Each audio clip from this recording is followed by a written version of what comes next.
Every one of you to the 5th meeting of the International Solar Alliance Regional Committee for the Europe and Others region. Your presence here in person reflects your firm commitment towards ensuring clean and affordable energy for all and your support for the International Solar Alliance in helping to achieve that objective. The core of the International Solar Alliance mission is centered around universal energy access through solarization, an objective that the ISA actively pursues through its diverse programs and initiatives. With 9 key programs spanning across resource mobilization, e-mobility, energy storage, green hydrogen, healthcare, agriculture, and also gender aspects. We will hear more about these today. As a member-driven organization, which I hope we all think it is and feel, ISA reflects our collective determination to overcome the challenges of climate change and the implications that lie ahead. And as its vice president, I extend a request to all members present here today to continue your support to the ISA and its efforts to leave no one behind in the pursuit of the energy transition.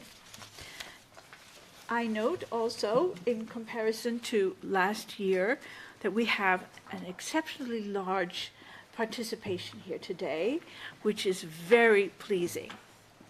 I would like to now open up for Sweden's State Secretary to the Minister of Energy, Business and Industry, Mr. Daniel Liljeberg, who will deliver his welcome address through a video message. Excellencies, heads of delegations, Director General of the International Alliance, Dr. AJ Mathur, delegates. It is my honor and privilege to extend a heartfelt welcome to all of you to the 5th meeting of the International Solar Alliance Regional Committee for Europe and the Others region. Sweden joined the International Solar Alliance in 2021, and we are honored to, together with Denmark, have served as Vice President for the Europe and Others region since 2022. Colleagues, we need to rapidly transform our global energy system to keep the 1.5 degrees Celsius target as set by the Paris Agreement within reach. An extensive electrification globally and decarbonized electricity system will require both nuclear power and renewable energy. And this transition, solar energy technologies will have a major role, and the deployment is growing fast. In 2023, solar PV alone accounted for 3/4 of the record high renewable capacity additions worldwide. Colleagues, Sweden has an almost fossil-free electricity system with 98% fossil-free electricity in 2022, thanks to nuclear power and renewables. Solar power accounted for 2% of the electricity production in 2023. Even in Sweden, with very little sun in the winter, solar has increased extensively in recent years. The market historically has been dominated by small-scale self-consumption, but is now shifting to multi-megawatt PV plants that are built without any subsidies at all. Colleagues, the increased deployment of solar energy technologies globally will be crucial in realizing SDG 7 to ensure access to affordable, reliable, sustainable and modern energy for all. Sweden is a leading donor of climate finance in both absolute terms and relative to the size of our economy. Transition to fossil-free energy is a key part of this. But to reach the scale of finance needed for the green transition, we know that our development cooperation must truly be catalytic and mobilize more private capital. Official development assistance will never be enough. Colleagues, I would like to thank the government of India and the government of France, President and Co-President of the International Solar Alliance, for your leadership in scaling up the use of solar energy technologies globally. Let me also thank the ISA Secretariat for your preparations and support to the co-presidency ahead of this regional meeting. Last but not least, thank you all for being here today. Climate change is a global crisis that requires global response. Our joint mission is clear. We aim to achieve the goals of the Paris Agreement and ensure that we all do our part in achieving the 1.5 degrees Celsius goal. Let's work together to realize the full potential of solar energy technologies in this endeavor. And now I wish you all a successful meeting. Thank you.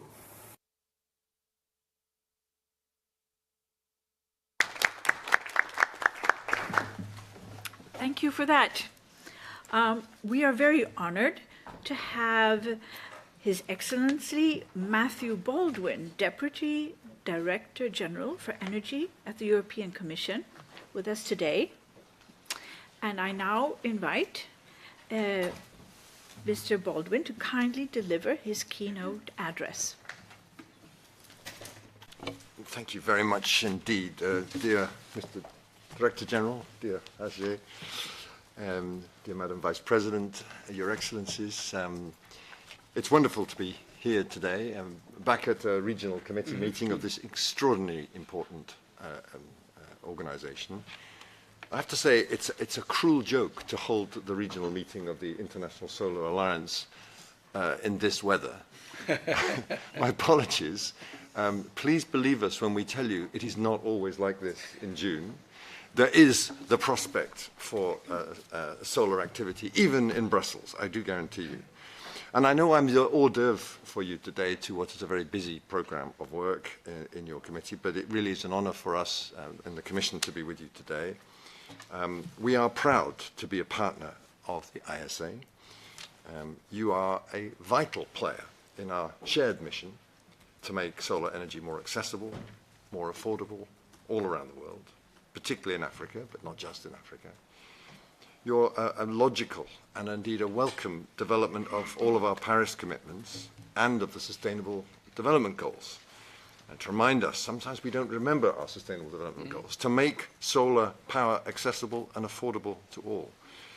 I think, at least partly, thanks to all of your work, this year marks a significant leap forward in terms of our efforts to join and develop solar energy. Firstly, of course, if I could get right down to the brass tacks, we need to pick up the commitment that was made at COP28 on what I call the triple-double, to triple our renewable energy and double our energy efficiency commitments worldwide. And I think you've been a tremendous leading partner in strengthening the global impact of this. Secondly, using our global gateway strategy, and it's great to see so many member states around here. This is Team Europe, member states leading this path. We're building on our existing financial cooperation with the ISA through this Team Europe approach. It's been running, 3-4 years now, the Global Gateway. I really think it's working as a strategy to develop an inclusive, both in the European sense and in the global sense, an inclusive and sustainable growth by investing in infrastructure and connectivity wherever it's needed. I particularly want to single out France here, in particular, for being our partner in facilitating the technical assistance to develop the ISA's STAR-C initiative, aiming to enhance the capacity for the deployment of solar energy applications, research, development, innovation, standardization, and of course testing in the solar energy sector. We are very keen to try to expand the STAR-C initiative to benefit ISA member countries right across the world. We also support the Global Solar Facility, another ISA initiative aiming to mobilize investments to scale up solar energy.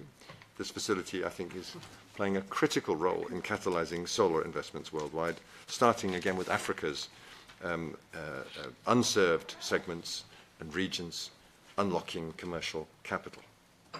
Indeed, in the year when the COP29 in Azerbaijan is billed as the finance COP, I think that's the crucial focus of our shared work here. We are committed in the EU to exploring all the different financing options and investments to support the transition to solar energy. We really want to work very closely with you, all our partners, to advance solar energy, both domestically and worldwide. In that respect, we also need to think what we are doing in Europe, learn from it, explore it, share it, because I think it has ramifications for all of us in terms of thinking strategically about this sector. And I particularly want to flag the Net Zero Industry Act, which is now agreed as an important initiative in this context, because it's aimed not just at innovating, but really scaling up domestic manufacturing capacity for net zero technologies. Forgive me if I give you a few more details on this, and a double forgiveness if you know them already. But the net zero technology manufacturing capacity in the EU needs to be, in our view, under the NZIA, by 2030, at least 40% of our EU annual deployment needs, covering all the technologies which are key for decarbonisation. Of course, solar, but also photovoltaic, solar thermal technologies, all the way through the use case scenarios, heat pumps and power grids. It's really a through train in terms of the technologies from a solar perspective. Crucially, it's about setting up streamlined permitting process for net zero technology manufacturing projects.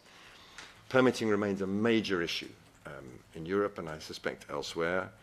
We seem to have moved seamlessly from NIMBY, not in my backyard, to BANANA, build absolutely nothing anywhere near anybody, which was a new acronym I heard the other day.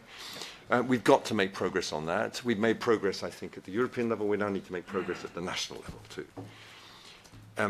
The NZIA is also about accelerating access to markets for zero technologies that are both sustainable and resilient.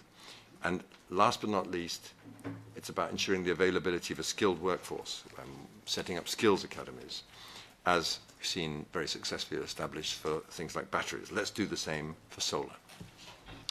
And if you'll forgive me a word now on a very important linked topic, and that is the availability of critical energy transition raw materials. Yeah. Again, back to this triple-double commitment. If we're going to achieve that by 2030, we are absolutely going to have to scale up our global manufacturing industry, which is going to require a real increase in the availability of supply, looking at all the supply chains of these critical energy transition materials. The IEA estimates that the demand here will quadruple by 2030. This is a serious logjam for the solar industry. We are seeing, I think, and it's absolutely right, at the same time, concerns about a resource grab. There's a growing call from resource-rich global south countries to ensure that there's true fairness in the minerals value chain, fairness in this clean energy transition, fairness that empowers local communities. As a former Vice President of the Commission said, we must ensure that there's a just transition, or there just won't be a transition. And I think the recent global experiences, whether we're talking about copper, lithium, nickel, cobalt, unpronounceable rare earth elements, it's the same, I think, across the board. These minerals are essential for clean energy technologies like solar, but also wind, for electric vehicles, for battery storage, and we really need to have a strong global conversation about that. Which is why the UN Secretary General convened in April a panel on critical energy transition materials. Some of us are a little skeptical about UN panels. They talk a lot and they deliver little over a long time scale. This panel is on solar-powered rocket fuel. It's co-chaired by my boss, Director General Dirk Johansson, who's very apologetic she can't be with you today, and Ambassador Mixakato Diseko from South Africa, to provide operational guidance for governments and stakeholders in the extractive industries. It's going to address all the issues: equity, transparency, as well as investment and sustainability, human rights, global principles to try to build up trust and mutual benefits. And I think the work is aimed at delivering before the COP. It's really going to move fast, and I urge you to think about this strategically from a solar perspective, from an ISA perspective, and please work with us on I also sense a growing momentum in lots of other areas. You know about this, so I'll be very short. We were delighted to see the EU Solar Charter and energy ministers from 23 EU countries, along with the EU's industry representatives.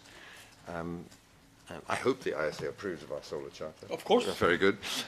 Committing not just EU member states, but companies and the Commission to a number of linked actions, trying to channel and facilitate access to EU funding for solar PV manufacturing projects, bringing in the European Investment Bank to support investments in the solar manufacturing value chain.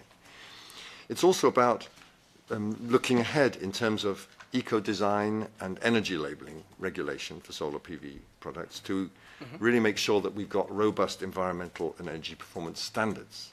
This is classical work for the ISA because you can bring together the representatives from the international community to ease and facilitate that often very tricky process of standard making. And what we want to do in this is to, again, implement very innovative, forward-looking forms for solar energy deployment, such as agri-PV, floating solar, of which we're supporting some of these projects in our recovery and resilience plans, infrastructure integrated PV. I have a small panel on the back of my bicycle, which allegedly powers my telephone, but not in Brussels in June 2024. Vehicle integrated PV, building integrated PV. I mean, you know, and you are looking with great courage, but great spirit at all these different options.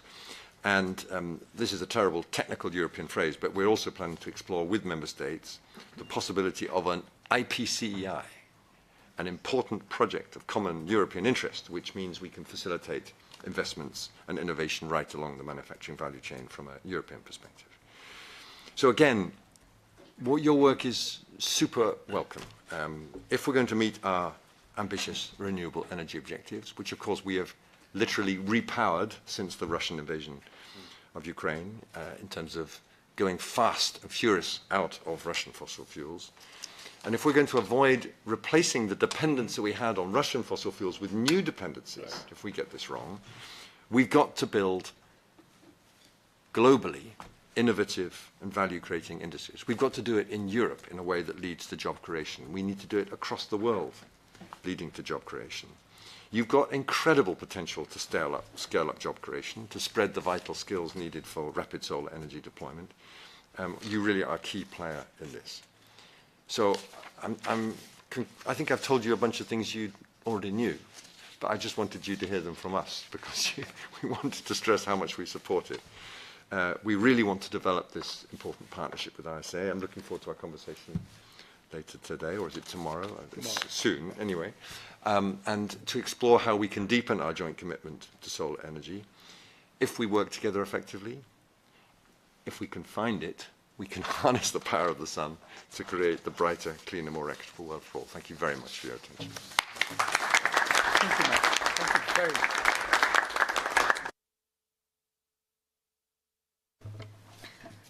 Thank you. And on behalf of all of us, I would also like to thank you for letting us have this venue.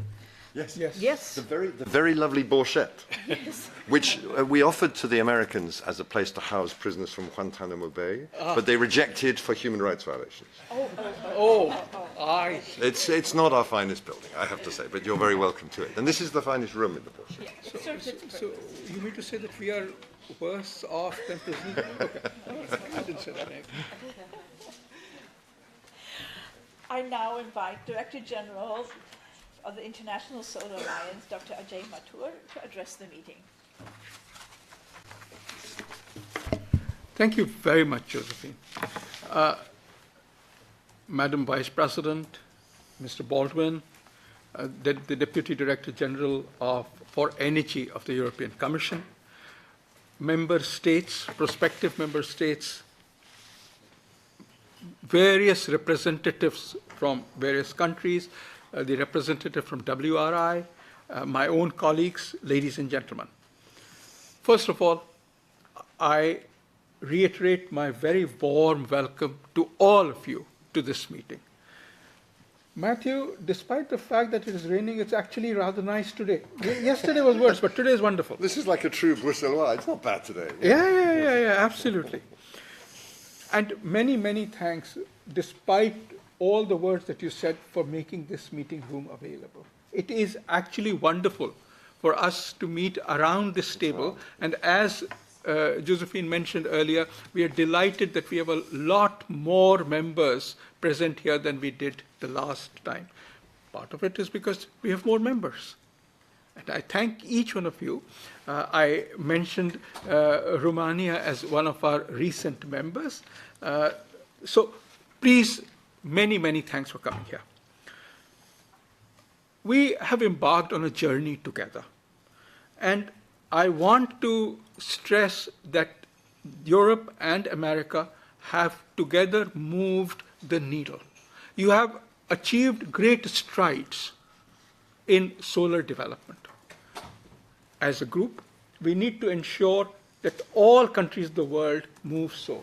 Matthew, you mentioned that leave no one behind. You know, one of the fears that I have is that we would have renewable energy, solar, wind, etc., as being the cheapest forms of electricity, but they don't scale up. Yeah. That would be truly fearful. Why will they not scale up? Because of reasons of, obviously, the backlash from existing fossil fuel industries, but also because we fail to invest in infrastructure. One of the problems that I'm finding in many African countries is that the grid to take electricity from where the solar plants can be placed to where the load centers are, those grids don't exist. I would very much urge that we together look at this issue. I note that a very large number of European countries are today providing, at least on some days of the year, 100% renewable electricity. Madam, your country is one of them. Denmark is one of them. We see Spain, we see Italy, we see Poland, Netherlands. So because of all of this, you would certainly see renewables meeting 100% of your electricity needs by 2040. We note that EU looks at meeting 40% of its annual deployment needs by through production that is European-based. This is important. And we have tomorrow a roundtable with the private sector developers on what this would mean. We have a short agenda item today where we will discuss this with all of you. I look at you providing us with the information on this so that we can provide it to the private sector as well tomorrow.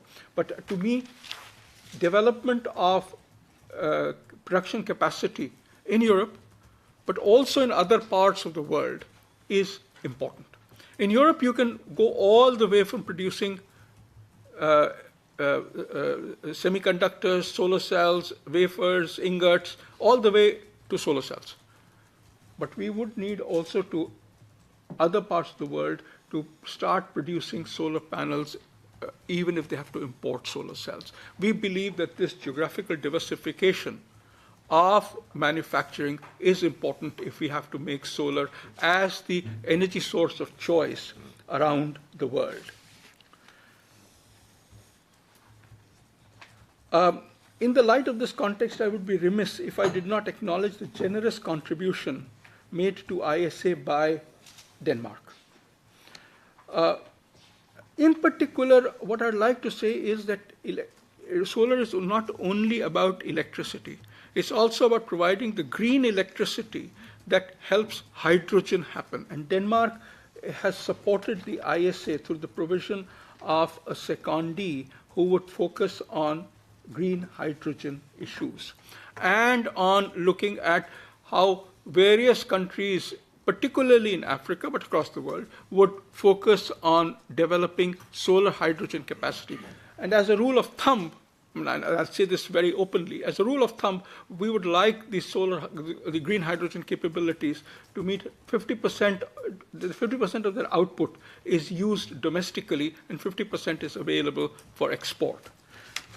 100% export-based industry is a little problematic from our point of view, especially in times when this new technology is just beginning and therefore depends on public policy-related incentives for its initial demand.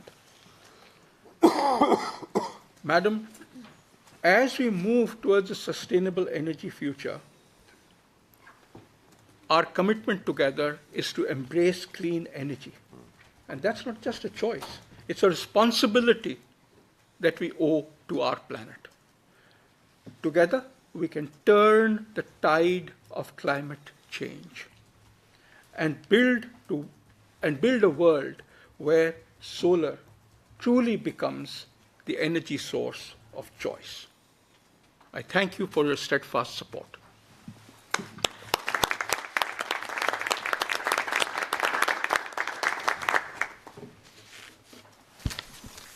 Thank you. Once again, I extend a warm welcome to all. I'm grateful to all members here for your support to the ISA. A collaborative approach is the only way we can overcome global issues like climate change.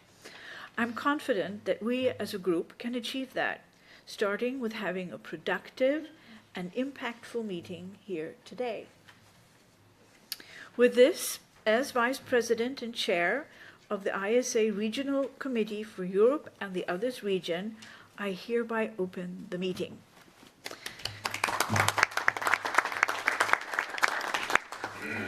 The meeting is in session now.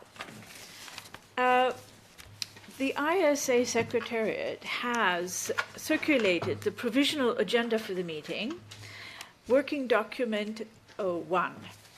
And I request the members to provide your comments on the provisional agenda.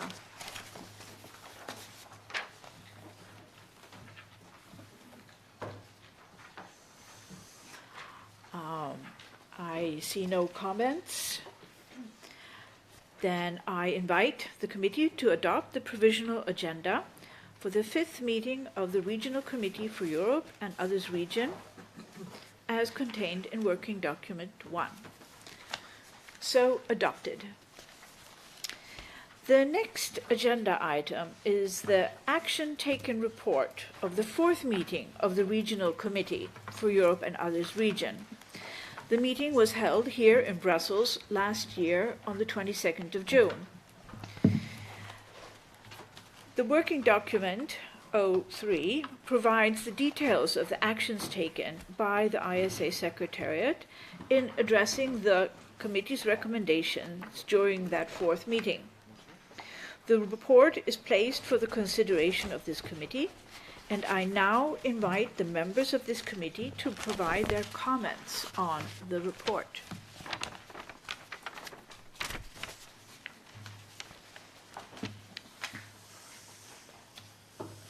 In absence of any comments, we shall proceed to the next agenda item. The next item on the agenda is the report of the Director General on ISA programs and activities. The 4th session of the Assembly in 2021 approved the ISA 5-year strategic plan. And this plan addresses the 3 key issues of energy access, energy security, and energy transition. The Working Document 04, which was circulated by the Secretariat, contains the update of the ISA programs and activities, including a work plan for 2024. I invite the Director General of ISA to present an overview of the ISA programs, projects, and activities under the 5-year strategic plan, and to provide insights into the upcoming activities that the Secretariat intends to undertake. Thank you. Thank you very much. In a sense, this is the time for my place under the sun. So here it is. As Josephine mentioned, you had approved the 5-year strategic plan at the 4th session of the ISA Assembly. Now we are entering the 3rd year of this plan in 2024, and we remain steadfast to our commitment in 6 strategic areas. The first is analytics, advocacy, and outreach, and we have today discussion on the manufacturing sector and on the private sector, which is in keeping with these analytics, advocacy, and outreach. The second is the capacity building and regulatory support, particularly for our developing country members, because we note that those are the countries which need to attract investment, and investment in turn means that they have to adopt regulatory policies that attract and provide a degree of confidence to investors. The third is programmatic support to our least developed country and our small island state members. For this, as you approved at the second assembly, we put aside $50,000 for each LDC, least developed country, and the small island states, SIDs. And this would do a project which they don't normally do in the solar areas to show the kinds of benefits to communities and, more importantly, to politicians, so that there is a broad need that is created for solar energy-based interventions. These have been like solar mini-grids, they have been like solarization of educational and health institutions, solar water pumps, and so on, solar cold storages. The point is, once we create a demand, then countries are a lot more amenable to upscale those to national programs without financial support from the ISA. The fourth is affordable and innovative financial products for mobilizing solar investments. You had approved at the Assembly the Global Solar Facility, which seeks to provide guarantees so that the private sector may invest in solar energy projects in developing countries, particularly in Africa, to start with. This guarantee is important because it provides the investors with the confidence that they would get their money back. The fifth is the establishment of corporates and institutions for amplifying impact, and it is with that we have the private sector caucus that has been launched. We have a meeting with the private sector here tomorrow, and then it would culminate in a meeting on the 5th and 6th of September in Delhi. And sixth, and this is as far as the Secretariat is concerned, we were a few years ago really deficient in terms of technical skills, but I'm delighted that financial capacity, technical capacity has been, and administrative capacities to manage these large programs is now far, far more than what it was 3 years ago. These strategic priorities have served as focal points for our initiatives, and therefore guidance on what we seek to achieve globally. We see, for example, that under the advocacy and analytics approach, we close the information gap. All of us are in this solar energy initiatives together. We are all learning as we go along. And therefore, it is important that we are able to share both best practices as well as information as it is generated in real time. And that is what we hope to do. For example, we launched a report called Unleashing the Role of Solar in Advancing Economic, Social, and Environmental Equity, very much along the lines of the just energy transition. One of the things that we noted was that the countries of the world can be divided into at least 4 groups of countries. The developed countries, obviously, where in a sense the goal of electricity supply has been met, and therefore the renewables challenge is that the existing fossil fuel capacity is replaced by renewable energy capacity. And the kinds of challenges are very different, for example, from the large or all developing countries where the energy demand is still increasing. And if the energy demand is increasing, then you are looking at questions of, okay, solar and wind will meet my needs when the sun is shining and the wind is blowing. What about the other times? Therefore, the challenge there is that the current fossil fuel capacity is used to provide the balancing power with as much of the solar and wind providing electricity during the time when the sun is shining and the wind is blowing. Very, very different challenge. A third challenge is for the least developed countries, where the key issue is how on earth do they get the financing? We spoke of the challenge of ensuring that the capital investment comes in from the private sector into the solar sector in the least developed countries. But may I say that these investors, and we've consulted with about 100 of them, are extremely risk conscious. They see the ability of these countries to pay back as being challenged. And therefore, what we want to do is to ensure that they feel more comfortable. Very different challenge. And then you have the small island states. Before I went, for example, to the Maldives or Fiji, I did not appreciate, for example, the importance of diesel imports, and number two, of a particular use of diesel which is nowhere, well, which is not as important in other countries, which is in boats.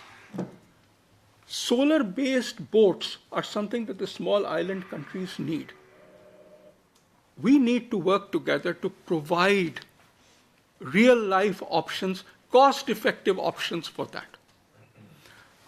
The short point that I'm saying is that we need to, therefore, structure our whatever is the support that we are providing for the countries into these four broad categories.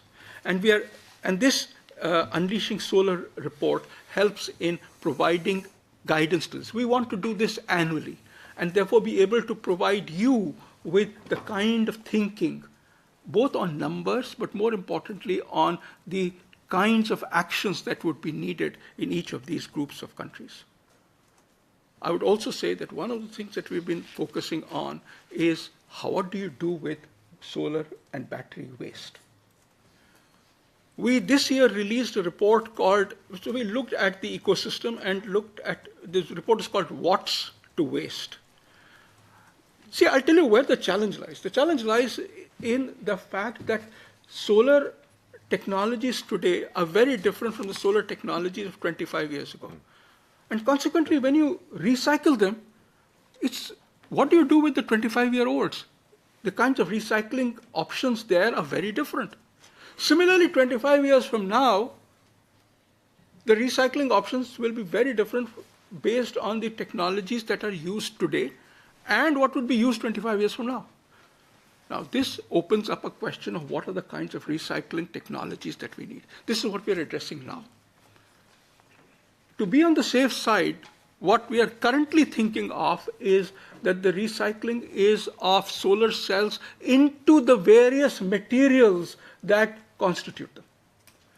But in order for these materials to be separable, we need to have standards in place so that the solar cells that are made today are separable and therefore recyclable. This means that we need to work with the standards-making institutions. We are therefore working with the IEC, the International Electrotechnical Commission, and the ISO, the International Standardization Organization, to see what is doable. Obviously, it cannot be done overnight. So therefore, we need to develop a work plan on how the ISA working with the IEC and the ISO can together create a roadmap towards the recycling of the waste products. We have also trained more than 4,300 people. This is one of the key areas because every developing country leader who I speak to tells me, okay, solar is great, but who will do it? And therefore you need to train local people.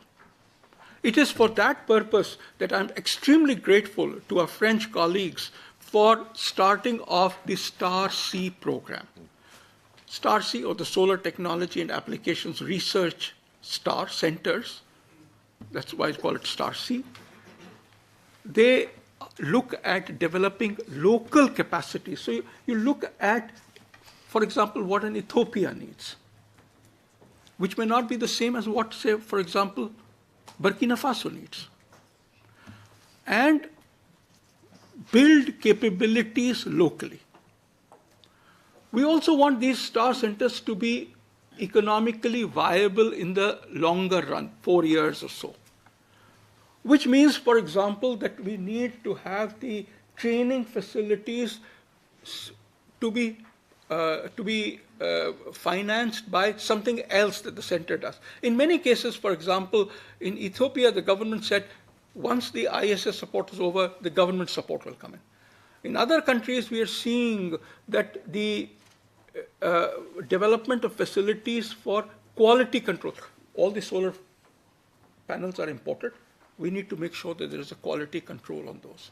So the STAR Center sets up these, we provide them the equipment for the quality control, and that provides them the income over the years to sustain the STAR Center. We have two, when this document was written, we had two STAR centers working in Ethiopia and Somalia. As of yesterday, a third STAR center started operating in Bangladesh. We expect STAR centers to be operational in Bhutan, together with where France has been in the lead for creating that center, and in Senegal, again where France has been in the lead, by the end of July. We expect another 5 to be operational by the end of this year. So we would have 10 STAR centers. Now, in order to grow those, we need you to help support us. There's a STAR-C program, there is a budget for each STAR center, and I would be delighted to welcome support for the creation of these STAR centers.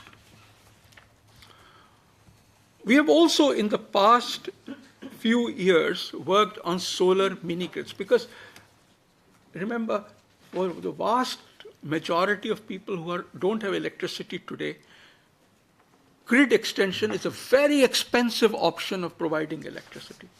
And if we go by grid extension and the amount of monies that the countries have allocated for grid extension, we will certainly not be able to see everybody connected to the grid by 2030. But we have all, as the world, got the goal of providing universal access by 2030. We will not be able to do it with grid extension alone. We need solar mini-grids for that purpose. It is cheaper. It could be done by the private sector as long as there are enough solar mini-grids in a particular cluster, in a particular region, so that the operation and maintenance facilities can be therefore distributed amongst different solar mini-grid clusters. We have engagements in Nigeria, Gambia, Bhutan, and Ethiopia on solar mini-grids, and I'm hoping that this would turn out to be the area which provides the greatest degree of support for universal electrification. We have also seen that we have got now commissioned projects, solar projects in Cuba, Jamaica, Togo, Gambia, and Ethiopia.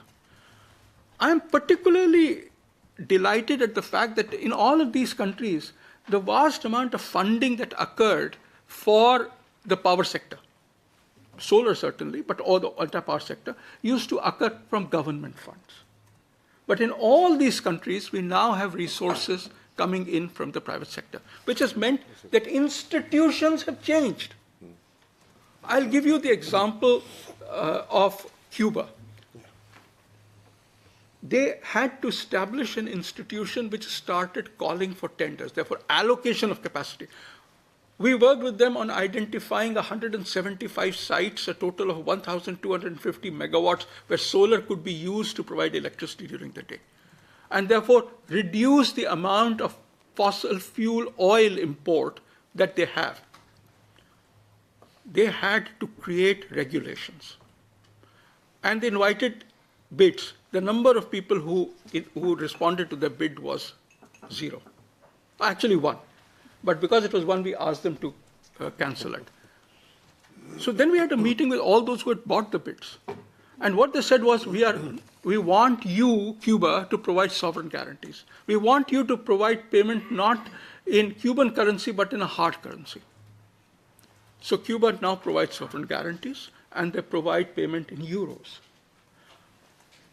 When we did a second auction, there were 7 bidders. And the one who was the lowest, and yes, I should say something more. Initially, we had called for bids for 1,250 megawatts. One of the things we noticed was that large companies were reluctant to go to Cuba because they did not see the margin of profits. Smaller countries were a lot more willing. So we asked Cuba to reduce the size of the bid to 60 megawatts. So for 60 megawatts, they got lower bid projects. And then they negotiated it still lower and saying that we can increase the size. So now they've already awarded a project for 300 megawatts to a company. They're now looking at the next 375 megawatts. The point that I want to leave with you is that hand-holding is essential to take countries forward, both to the bidding process so that they discover prices and the prices keep getting lower, but also to the fact that you need institutions which do not exist to help create this capacity. We have also solarized 7 healthcare facilities in Burkina Faso, Uganda, Guyana, Niger, Fiji, and Comoros. And at the World Health Summit, which was held, I think, last month in Geneva, we worked with various health ministers to see how this could be universalized, at least in these countries, but learning from the example from these countries in other countries as well. Because what it does, after COVID, countries have realized the importance, for example, of the cold chain for vaccine storage.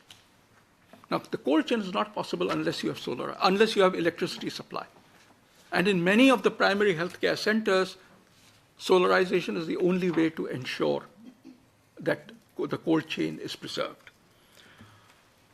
We have also seen that this, therefore, is now taking traction. We have also looked at various aspects of e-mobility, and a range of inputs have been proposed for 2024, based on which requests for proposals have been floated. We are looking at demonstration projects for cold storage in Djibouti, Seychelles, and Bhutan. They have been implemented. And again, in Bhutan, for example, it has been placed close to the international airport so that asparagus and flowers come there, are in the solar cold storage overnight before they're put onto planes and sent to markets, particularly in Southeast Asia. This greatly increases the income of farmers, and therefore is very, the Department of Agriculture, not the Department of Energy, in Bhutan is amazingly pleased at the option. What it does is that solar electricity runs the the cooling capacity in these cold storages during the day, and at night, a cold water system takes up. So during the day, the solar also chills water. And during the night, this chilled water is used to provide the coolth instead of batteries. And that's much, much cheaper and much more robust. I would also say that together with enabling investment to come in through this solar facility that we spoke about, the guarantees, one of the things that various investment companies talked to us about was the fact that they needed to be sure that there'll be a pipeline of projects. How do you ensure a pipeline of projects? The only way we could do that was to identify solar startups. Last year, we asked for solar startups in Africa to identify themselves. 180 applied. We finally could take up only 20 because of limited capacity on building up their capacity as far as, number one, raising capital.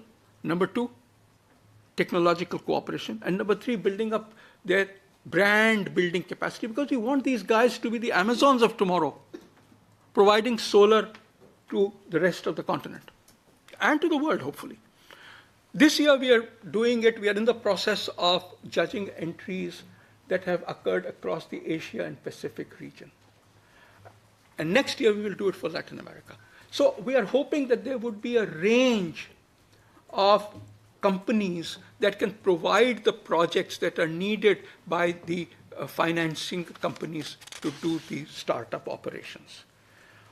What we have also done, as I mentioned earlier, was to work with the private sector far more closely through the CEO caucus in building in their needs as far as different countries is concerned, and building in the kinds of rules, regulations, and policies that would help them enhance their investments in the various developing countries. Ladies and gentlemen, this heightened engagement of the ISS Secretariat with the rest of the world makes us think positively of the kind of impacts that we can have. We are extremely delighted that over the past year, we have had an extended engagement with the World Bank, and I'm delighted that Charles Cormier, the Director of Infrastructure for Europe and Central Europe. Central Asia is with us. We look forward to, in a sense, developing options, and then we look forward to the World Bank taking over the financing for the large-scale operations which are necessary for upscaling. In a similar manner, we are working with the Asian Development Bank in the Asian region. What I hope is that together we can harness the power of solar energy to create a more sustainable environment in our member countries. Madam, I thank you.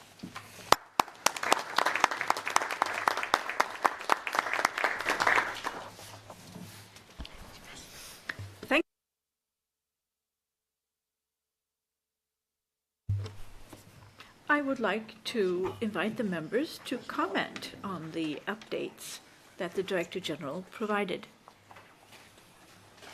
Okay.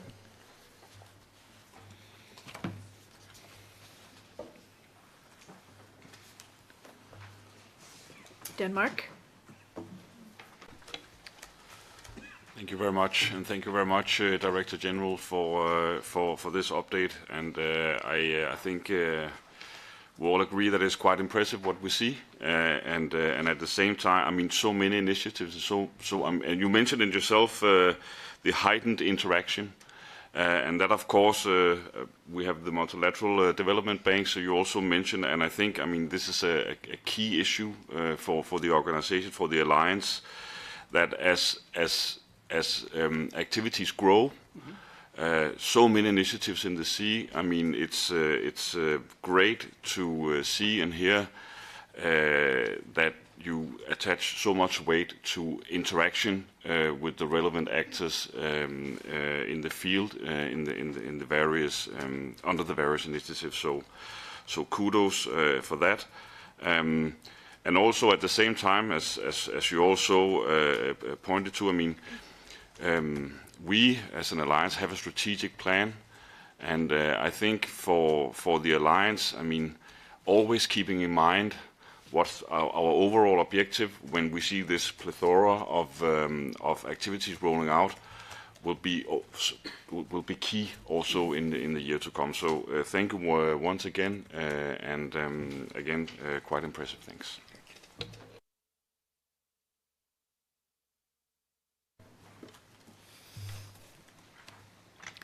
Thank you. Can I say in response? Yes, please.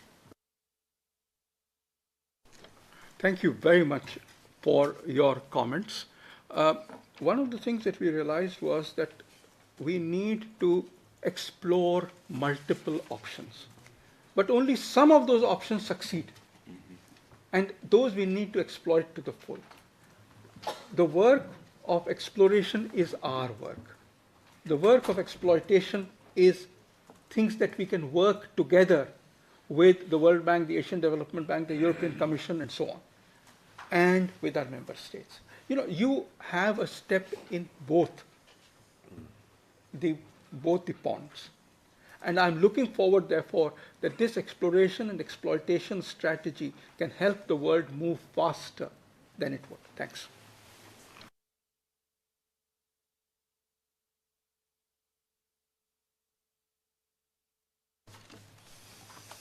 No more requests for the floor?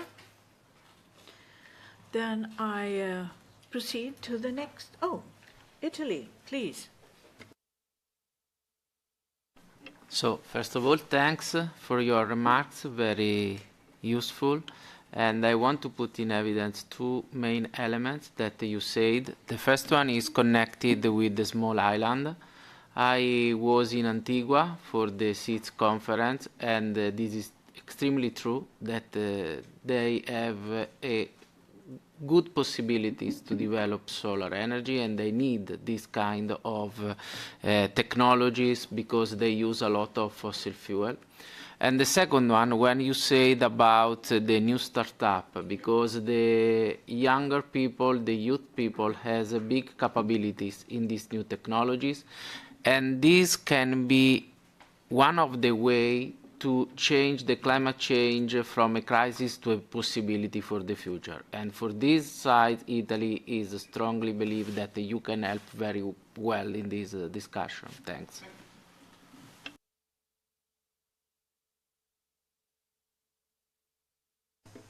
France?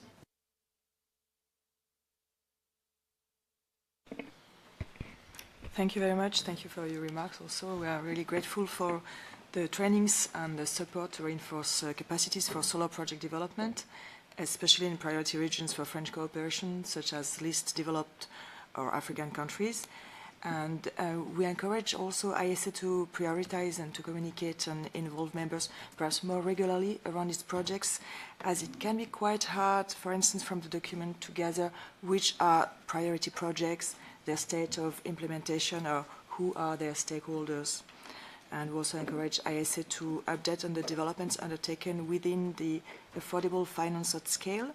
It would be really useful, for instance, to have the ISA debrief and perspective on the Sustainable Renewables Risk Mitigation Initiatives, the SRMI, which annual workshop was hosted by AFD in Paris a few weeks ago.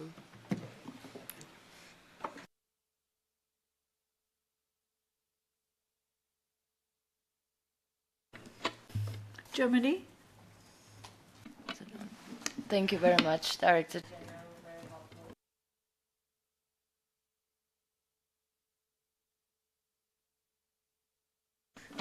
I tried to maybe push a couple of times. Thank you very much. Very helpful for this update to see the progress. Maybe also in line of this multiple activities, it would be very helpful for us if you kind of frame them under the global agenda of Paris Agreement, but also on the SDG 7. So kind of putting them together and seeing that there is our mutual goal there. So that will be very helpful. And the second thought would be also more working on the partnerships. So really making use of the partnerships which are there, the initiatives which are there, and the efforts which are already around being put in place. So not only with multilaterals, but also international organizations. Thank you very much. Sweden? Thank you very much for this report, and we agree it's very impressive to hear about the many activities of the ISA. We have one question about the budget, and it's mentioned in the report that the budget will be increased for 2024, and we wonder what is the situation with available funding for this year and upcoming years. We also have a question about monitoring and evaluation. How are you planning to work in a systematic way with that, on collecting data and developing indicators for success, and thereby also showcasing the results and the success of your work. Thank you very much.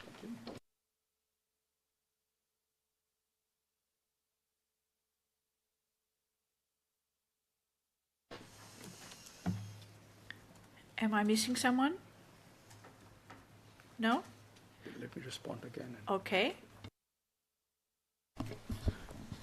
Thank you, Chair.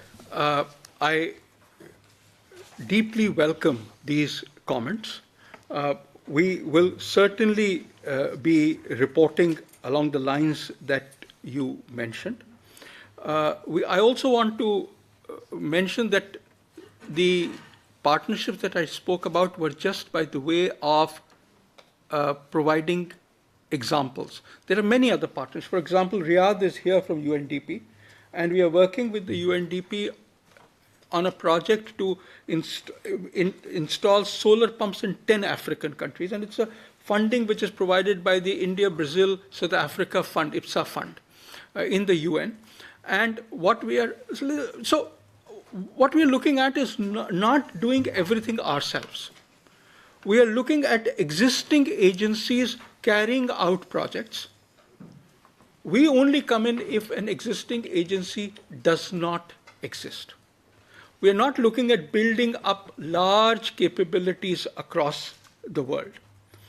I would also say that as far as the budget is concerned, we are comfortable for the year 2024. What has happened is that there are some projects that have not happened, and therefore there are others that are being taken up. For the year 2025, we will need new resources. And while the resources for 2025, there are some resources, it's not 100%, but by far and large, as far as our programmatic approaches in various countries are concerned, which I spoke to you about, those are the places where we would need your help and support. I can provide far more details to the extent of mental exhaustion on the budget.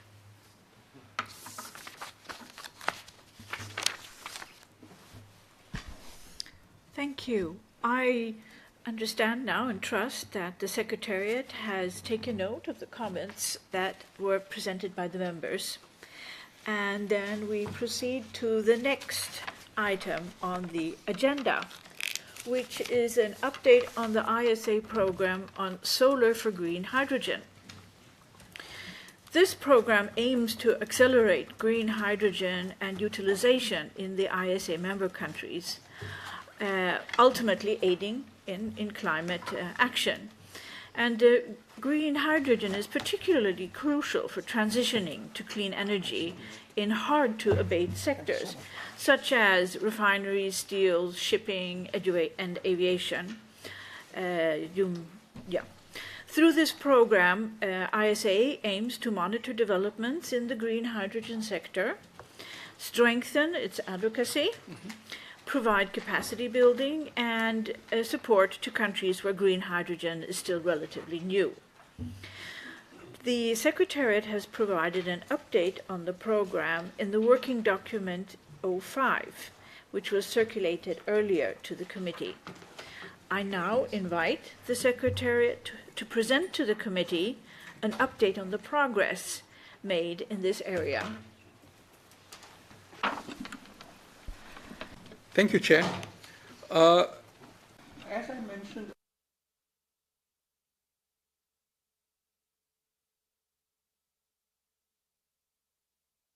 in areas where electricity and green electricity itself is not a possible option.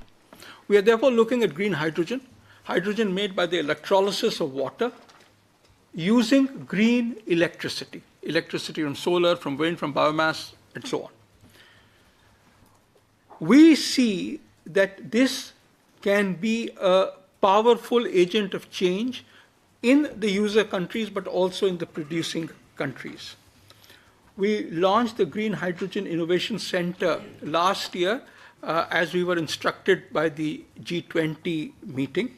And as the Chair mentioned, we are focusing on obviously providing a repository of information. This information is on a website and can be accessed. It's a lot of information. So it can be accessed through an AI-based chatbot in which through natural language you write what you want and it looks at all the documents that you have there and provides you a summary and tells you the documents that you need to see. We are also looking at capacity building. We had the first training program on safety for countries in South Asia in Sri Lanka at the end of May, and we'll do one for Africa in the very near future. The third part is something that we are still to develop, and that is bringing together potential developers with potential financiers, being a kind of a broker in the process. But that, as I said, is something which is still in the future.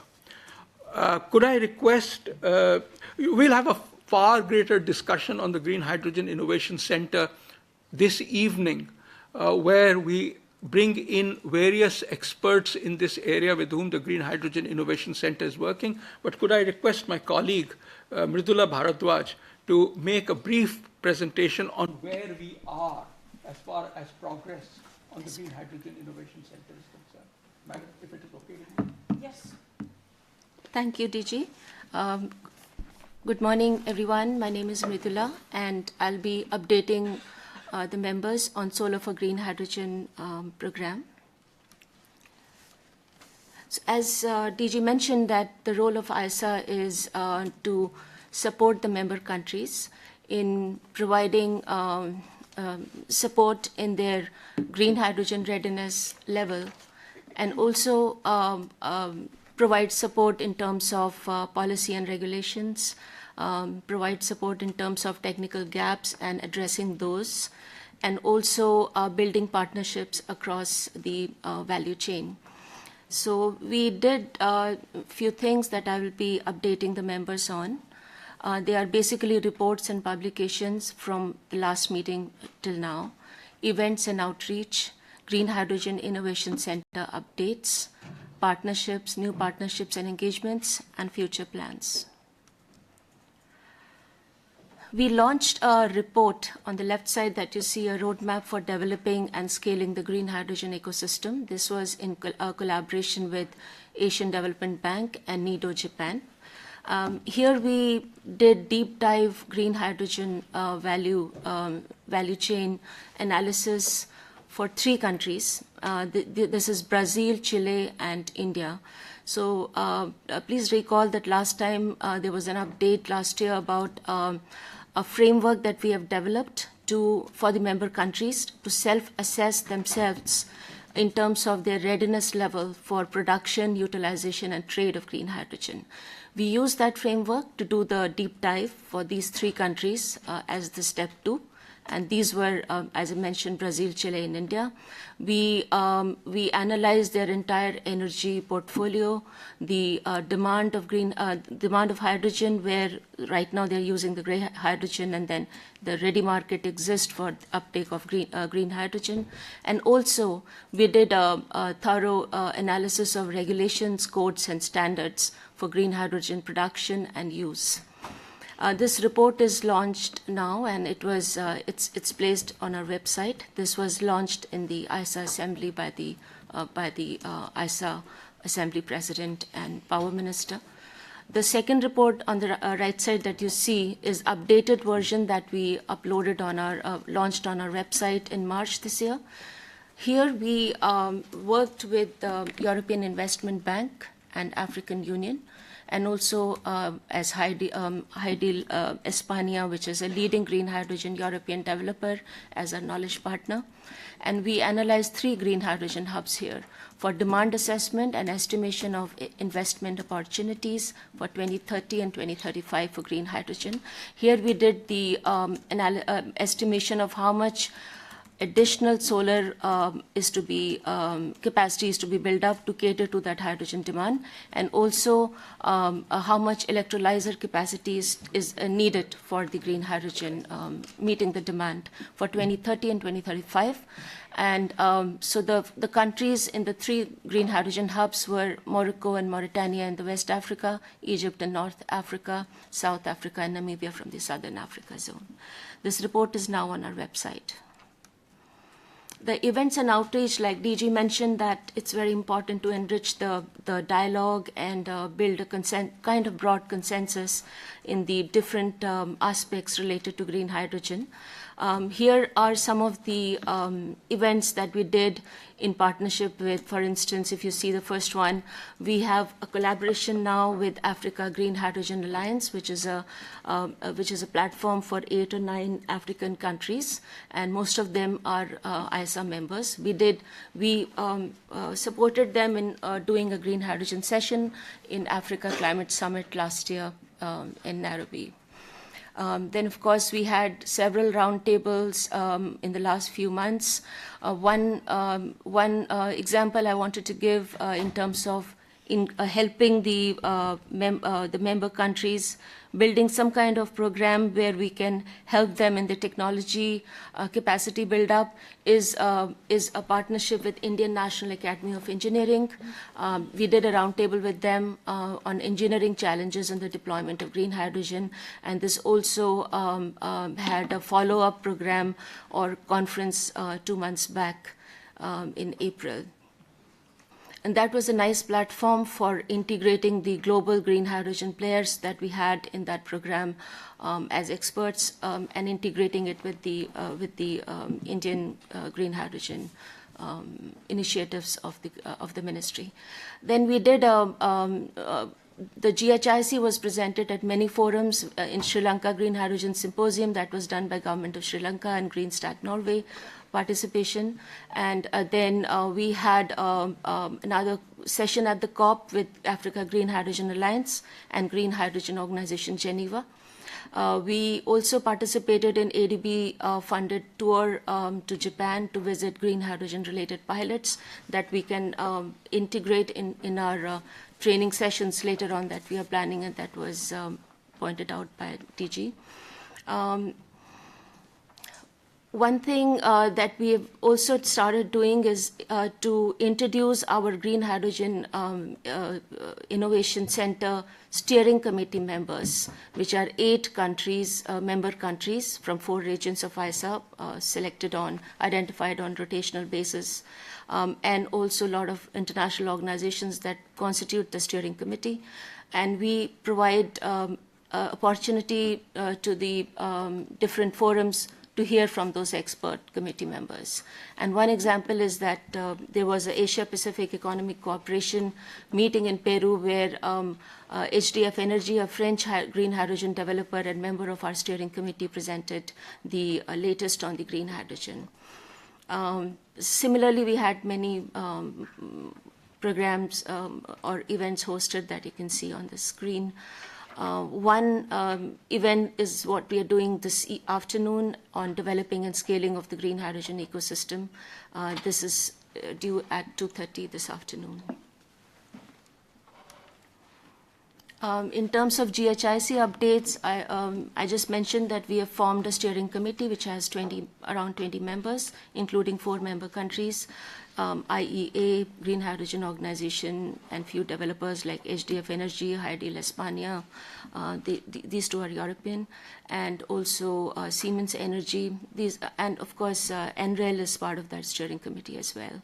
On the multinational MDB side, we have World Bank and a couple of other MDBs as members. We had the first committee meeting in January, and the next one is scheduled in July.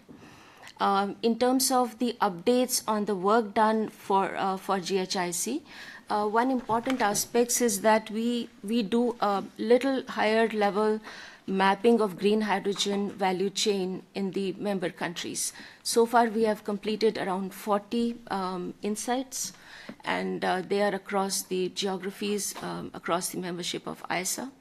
And 10 new countries have been added in the providing the insights in the last few months.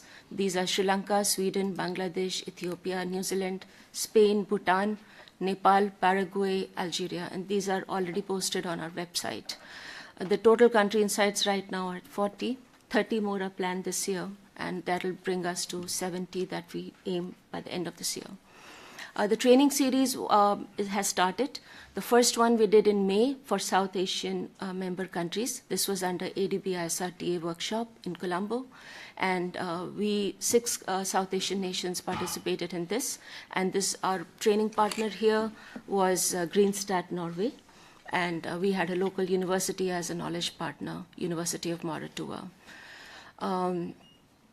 Then the Green Hydrogen Startup Program has been initiated in terms of we have launched the RFP and we are about to identify the technical evaluation is going on for a search agency, the agency who will search for the green hydrogen developers or startups.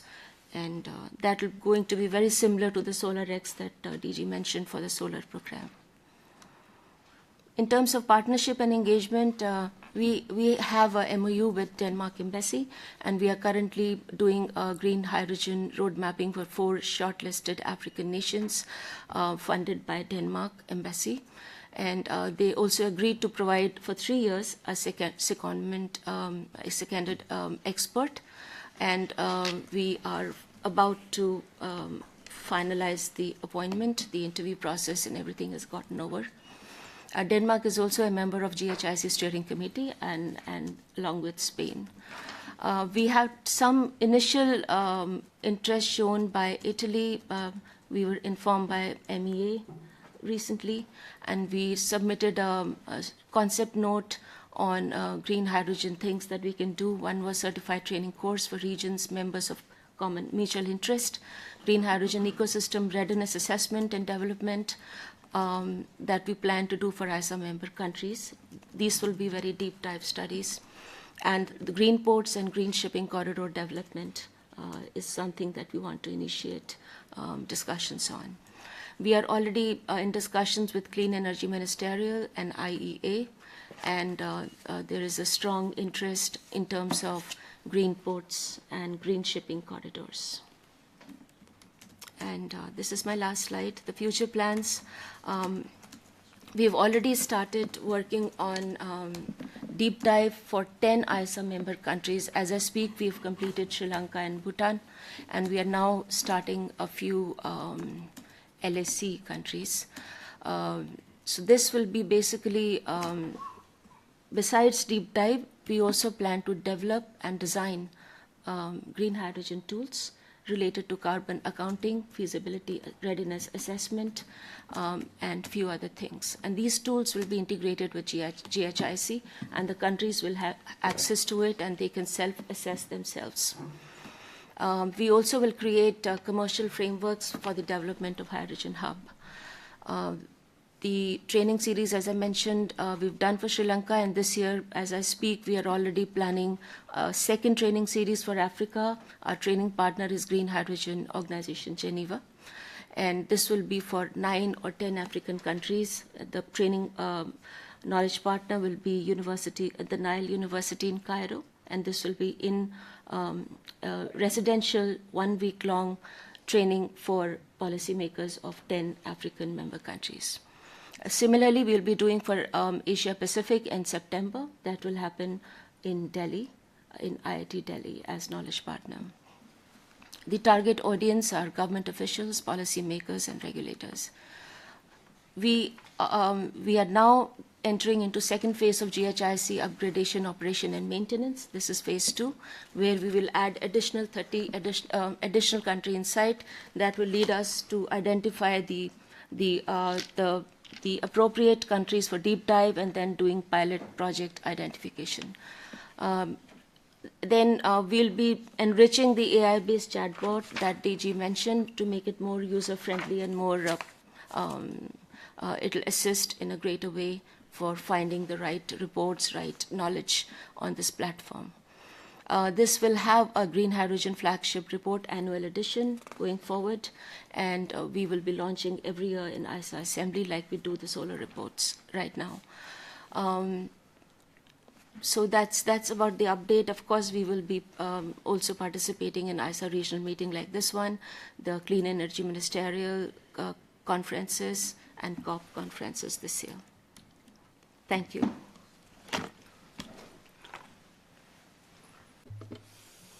Thank you for this presentation, and I trust we will hear more this afternoon on the dedicated session for that. I now leave the floor open for comments from members. United States. Well, thank you, Madam Chair. Thank you, DG Dr. Mathur, and thank you, ISA, for giving that great introduction, an overview of the work so far with the Solar for Green Hydrogen program. I wanted to quickly highlight the U.S.'s strong support for the program, the goals of using hydrogen as an energy carrier to further decarbonization, and talk a little bit about what the United States is doing in this regard. Internationally, I know there's a ton of domestic programs I could speak about. Everyone here wants to hear more about the IRA, I'm sure, but I'll leave that for side conversations and just speak internationally here. I had the great pleasure of joining the World Hydrogen Summit last month up in Rotterdam in the Netherlands. And I was joined by senior representatives from the Department of Energy, Commerce, State. We had a US governor, about 30 companies from the United States showed up. And it's just a very physical manifestation of the strong support in the United States of international collaboration when it comes to green hydrogen, but also our heavy interest in actually getting projects in the ground. In a number of other ways, the United States is also advancing international partnerships. We're cooperating through the Americas Partnership for Economic Prosperity, through the Indo-Pacific Economic Framework for Prosperity, and we have a number of bilateral programs we're working with countries directly to develop regulatory and legal frameworks that they can use moving forward. We're also active in a number of the forums that were just mentioned, actually, including the IEA, the Clean Energy Ministerial, Breakthrough Agenda, IPHE, and others. So it's kind of a long way of saying that we are just hugely supportive of the goals and objectives of this Solar for Green Hydrogen program and look forward to learning and hearing more. Thanks. Thank you. I trust the Secretariat will absorb this encouragement. Yes? Denmark. And Denmark has requested the floor.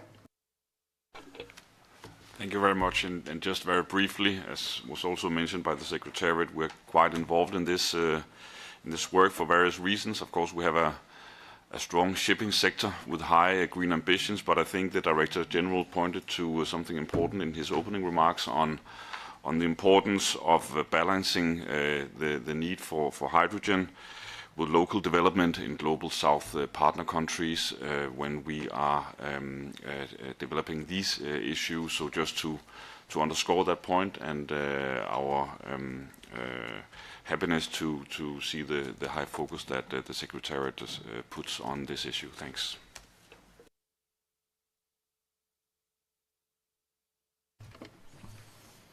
Thank you. I see no more requests for the floor. Then I close this item. And I noted in our schedule that we were to have coffee now and a family photo. And since I suspect that there are people serving coffee waiting and the photographer is waiting, so I suggest we make a break now for that. Is that okay? So, is it okay to break for coffee now?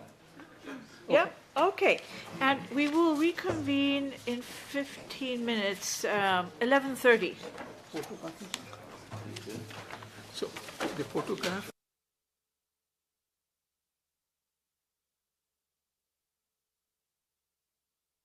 Okay, the group photograph is just outside here. So, please.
So are we ready to reconvene? Most of us are back at our seats.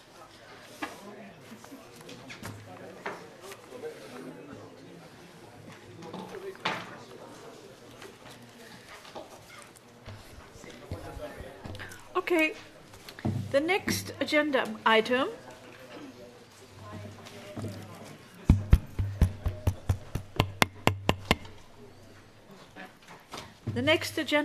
is an update on the Solar Technology and Application Resources Center, the STAR-C initiative.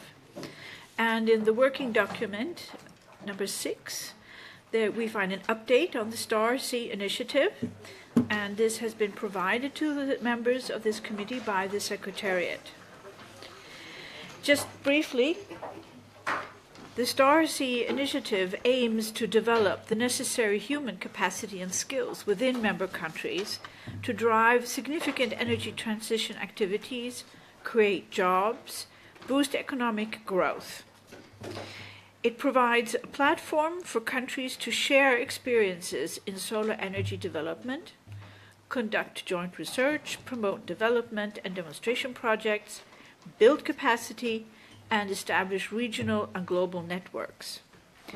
I congratulate the Director General and the Secretariat for the 2, now 3, yes, update, very fresh update, on the operational STAR centers. And I understand also that the remaining of the 10 planned are very near the end in the pipeline. So I'm not going to give away any more of what you want to say. I will leave the word to you to make a presentation. Thank you very much, Chair. I can't underscore the importance of STAR-C enough. They are our ways to ensure that the solar development is rooted in the country itself and not based on what happens out of the ISA Secretariat. We therefore enter into a partnership with an existing institution in the country. So we don't invest in bricks and mortar, but what we do invest is in people. We train if needed. We provide the resources that are needed for them to get experts and to provide the training. We provide them the resources or the equipment that is needed for their long-term sustenance. As you very rightly noted, we now have 3 centers operational, hopefully to become 5 by the end of July and 10 by the end of December. Can I request, with your permission, my colleague Paul Buton, who is on secondment from France, to report on the STAR centers and and how we have progressed on them and the plans for the year. Okay, thank you. Update you on the STAR-C initiative. First, a quick reminder of what is STAR-C centers. It's about capacity building for institutions, but also for technical engineers, by training, by report on standards product. And yeah, it's center of excellence, and the point is also to make all these centers working together in a large network around the world. 4 scopes in these centers. First, training about solar PV, solar thermal technologies, can be for decision makers or engineers, or also technicians. It's also resource centers, so we're gathering all information, and I will give you more detail after on, for example, qualification, framework, and everything like that. And it's also a testing lab, and finally, enterprise incubation. So it has been already said that our roadmap to launch centers. Last year, Ethiopia and Somalia has been launched. This week, as DG said, we have Bangladesh, and we are planning and we are working on having very soon Bhutan, Cuba, and also Senegal. And then more and more countries are in the pipe. Upon this project, there is also a part of this project funded by France. We're working with a strong partnership with UNIDO on this, and one major result of this project is to have qualification and certification framework in 3 regions, East Africa, West Africa, and Pacific Island. I will give you just after some what kind of report we do. So we work with GNEC centers, PQI, EQI, and EQI, and also we are on implementation in Bhutan, Papua New Guinea, and in Senegal, having soon, hopefully by end of July, centers in country. We do it as yes. The academical institution we're working with is École Polytechnique de Thiès, not far from Dakar. And yeah, Starcy Center, the Solar Academy, with this school, very famous engineering school. Yeah, so that's a result of we can have with UNIDO partnership. It is also a research center, so we're gathering and we establish a report for these 3 regions, East Africa, West Africa, and Pacific Island, roadmap for establishing solar PV. We're working on both technologies, solar thermal and solar photovoltaic, qualification and certification framework for infrastructure, but also this kind of roadmap. And in January this year, we have launched a Starcy website to gathering all this information. You can go to it is an open website, and you can find all this information on the project, but also of these processes we are built. It is still in progress.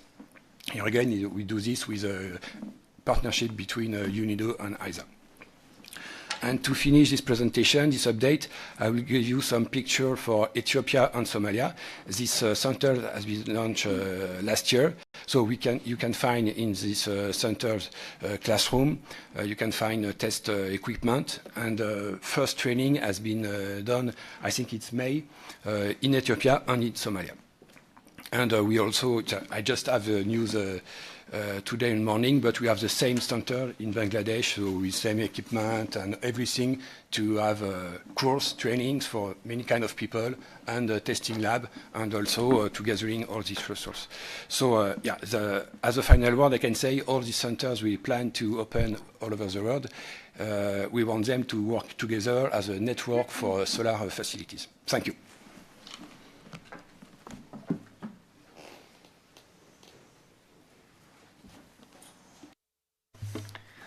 Thank you. Any comments, interventions? Everything was crystal clear. Great. Denmark. Oh, Denmark. Sorry, it was too close for me to see.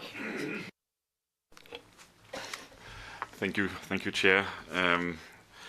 No, just very briefly, the Starcy is a flagship of the alliance, and we're happy to see progress. One question could be, I mean, we see a lot of activities, and a question could be how the different centers can learn from each other. There's a rollout quite simultaneously, so how do we ensure that lessons learned and mistakes are not repeated and so on? Maybe that would be one question. And we, Denmark, are supporting the centers in Ghana and Tanzania. I just noticed that the African School of Regulation will also open up in Ghana. So maybe that could be, you already know that, excellent, under the auspices of the European. We have a linkage, we have a excellent. So anyway, but back to the main question, maybe for the Secretariat. Thank you. Otherwise, Paul could answer. Would you like to respond? Yes, can I request Paul? Yeah, sure. Thank you for this question. We are working closely together with colleagues of ISA on this convergence of Starcy centers. And for example, materials we are built upon this French project with UNIDO, we provide them with other centers. In each centers, we come with a basis of materials, then they are adapted to the country. For example, it is in progress in Senegal, but then we can share the information with other centers. And the report I show you for, we are built for qualification framework on East Africa, West Africa, and Pacific Island. This report, we can also send them to the centers, and this is a basis of resources with a lot of standard for solar PV or solar thermal, depending on the country, and they can find information they can use to adapt in their own country, because all countries don't have the same needs. For example, some countries don't have even a public policy for solar energy, so they need more training for capacity building on institution, and from others, their needs for technician. They just have electricians, they don't have a technician for solar energy. So each country have a different needs. So we have a basis, sharing this basis all over the country, all over centers, I mean.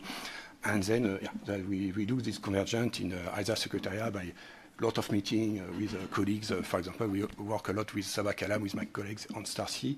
And So if I can just add to what Paul said. There is a mechanism, what do we call it, Paul? The hub? Oh, yeah.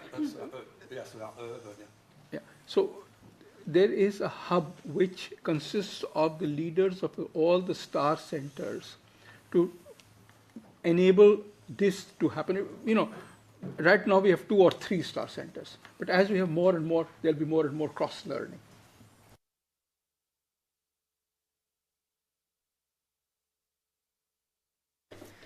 Thank you. I give the floor to France. Thank you, Chair. The interest raised by amongst member countries is very encouraging, I must say, and it's also a sign of the important needs for emerging and developing countries of capacity building. And France will pursue a steady support of this initiative to ensure StarC is fully implemented in the 3 pilots we are financing, Papua New Guinea, Bhutan, and Senegal. I must say we are really excited to see also the launch of a solar academy within an engineering institution in Senegal, and also to pursue the collaboration with UNIDO's energy centers to encourage a regional uptake of these efforts. And we also would like to suggest a link to be made between StarC and the African Network of Centers of Excellence in Electricity, the ANSI. It's a Pan-African initiative launched in 2015 by the Association of Power Utilities in Africa, and it seeks to improve the performance of the energy sector in Africa by strengthening technical and managerial skills. And we, through AFD, are supporting this initiative, and the World Bank also is supporting it, so it can be a great initiative to link it. Thanks.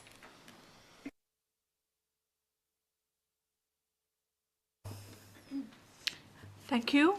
Germany.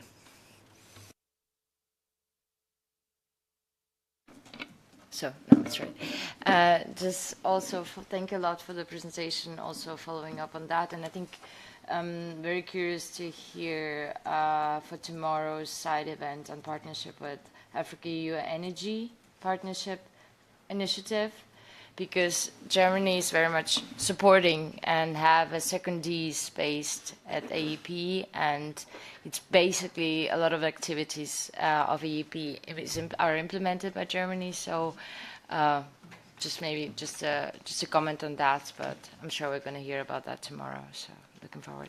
Thank you.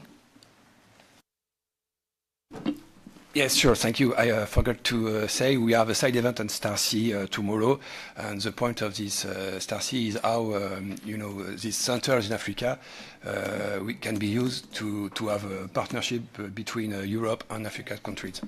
Thank you.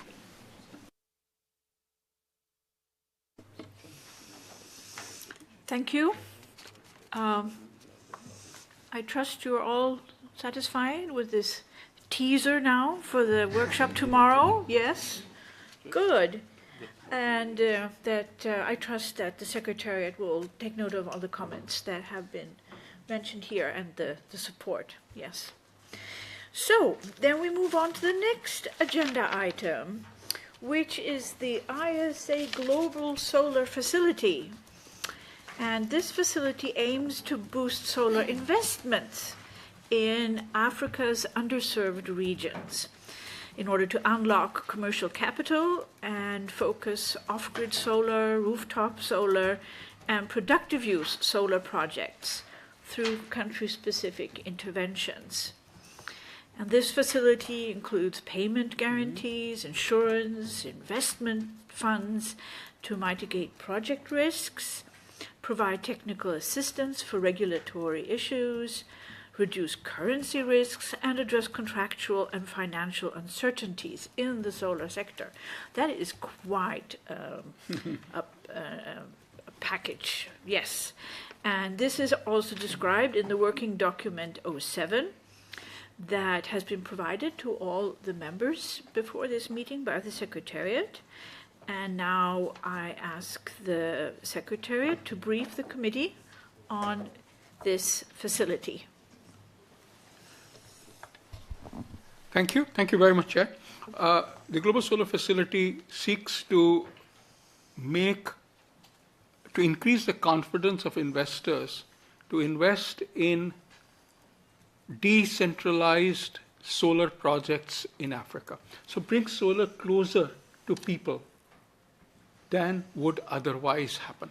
And this, as I said, is various kinds of things like solar mini-grids, like solar pumps, like solar cold storages, solarization of health facilities, and so on. The key issue is, how do we get money in? The origin of this, and you may have heard me talk about this, is the fact that a huge amount of investment went into solar. Last year it was about $500 billion, but 74% of it went to the OECD countries and China. Only 3% went to all of Africa. When we talked to the investment companies about this, the answer we got was that they weren't sure whether they would get a return on investment, and hence, but on the other hand, we also noted that when African countries had borrowed for solar, yes, it's a small base, the non-returns were less than 2%. So 2% of the loans failed. I will argue that this is 8% in Europe and Asia.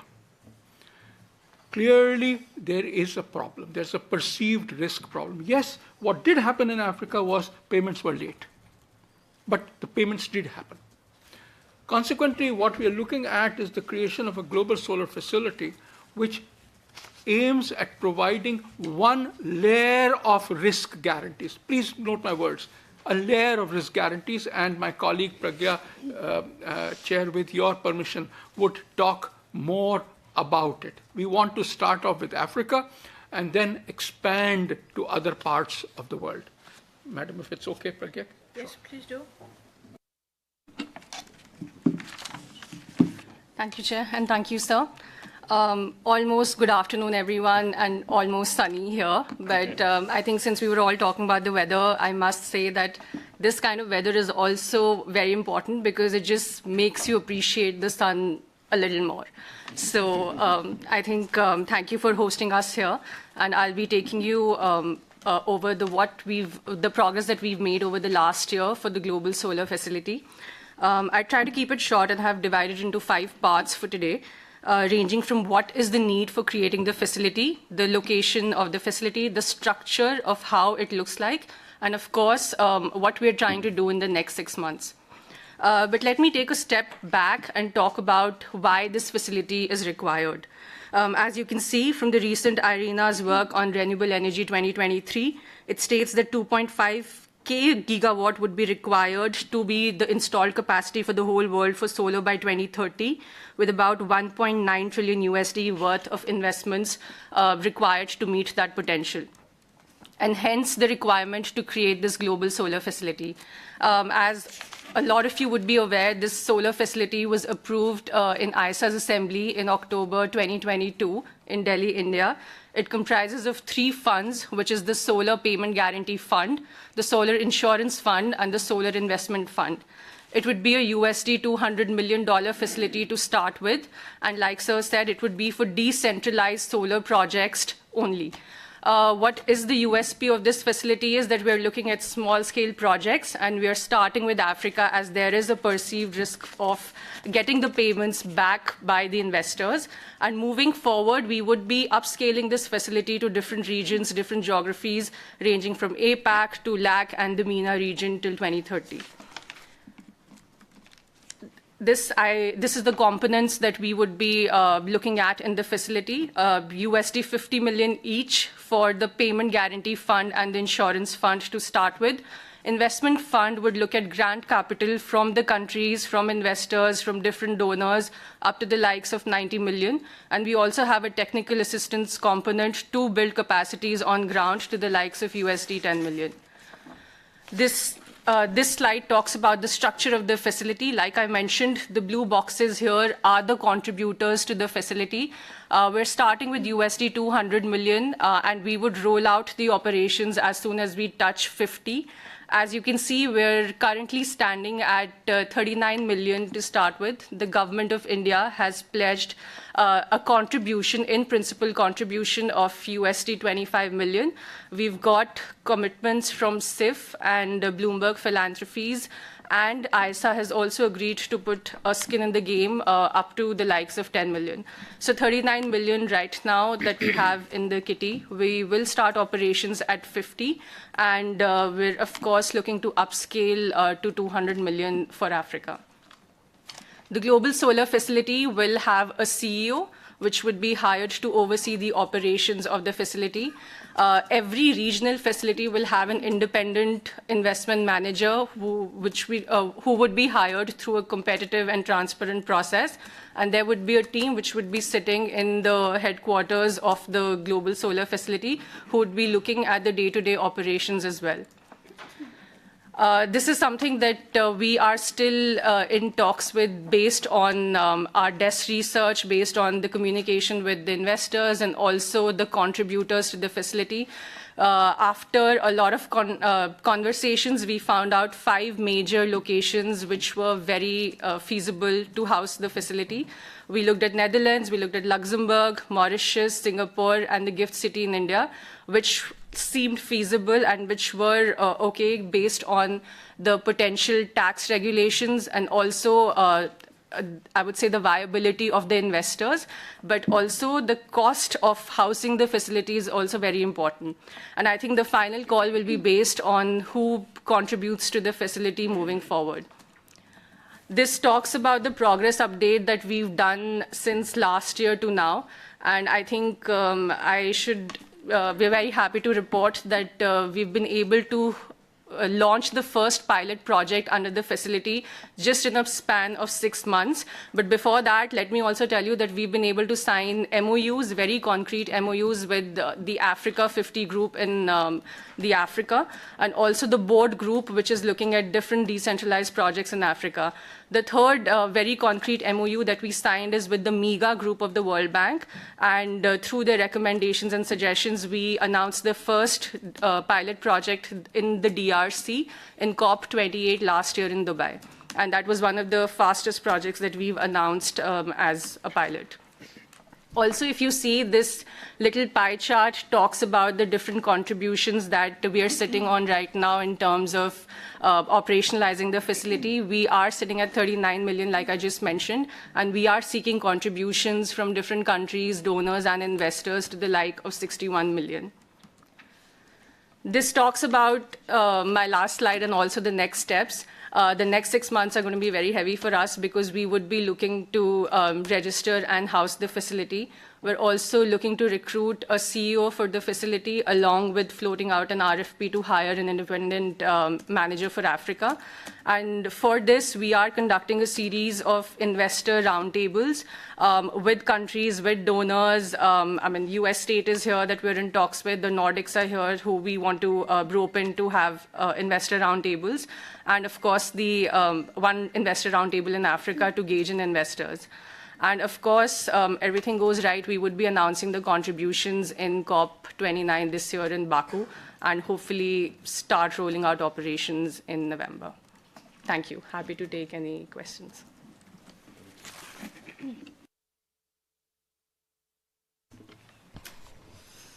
Thank Thank you for that very clear and concise presentation. Do we have any questions, comments? I see the United States. Thank you very much, Madam Chair. Just a quick comment to note the U.S.'s strong support for the goals and objectives of this global facility is directly in line with a lot of the work that we're trying to do to expand the potential of solar in Africa, in particular sub-Saharan Africa, through mechanisms like the Development Finance Corporation. So we're hugely supportive and are actively seeking ways to tangibly support the global solar facility. Thank you.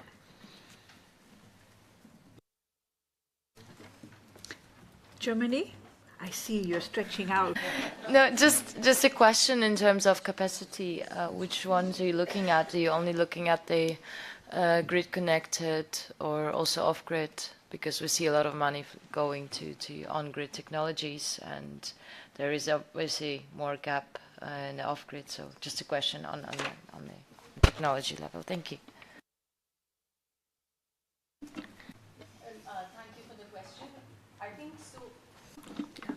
Thank you for the question. I think what we're looking at is in terms of both on-grid, off-grid, but decentralized solar projects to start with. We actually did a lot of desk research on the kind of facilities which are already available, and we found out that there is no major solar facility available for decentralized projects across various geographies. So this is the USP of this facility, and we want to get different players together, whether it's from the likes of MEGA, the World Bank, the countries, and move forward for this. I think we're not reinventing the wheel or actually creating a new product, but we're getting different jigsaw together so that we can move forward for this. Thank you for that clarification. Any more requests for the floor? Comments? Questions? France. Thank you, Chair, and thank you for this comprehensive presentation. Yes, access to financing, solar development is really one of the two top priorities France thinks the ISA should champion. However, we also think that we need, above all, to reinforce existing climate funds to be up to the task. There is already this Sustainable Renewable Risk Mitigation Initiative which exists, and this instrument is working well. It's working in over 65 countries, and it has supported the mobilization of $5.2 billion in financing. So perhaps we can reinforce it and work with it. And in fact, the issue today is not so much a lack of financing as a difficulty to accessing to existing finance. And we think that the ISA has a crucial role here to play to help countries identify their priority needs, to reinforce their capacities, to build pipeline of projects, and it could also play a central role by acting as a platform for member countries and institutions to facilitate access to financing for solar.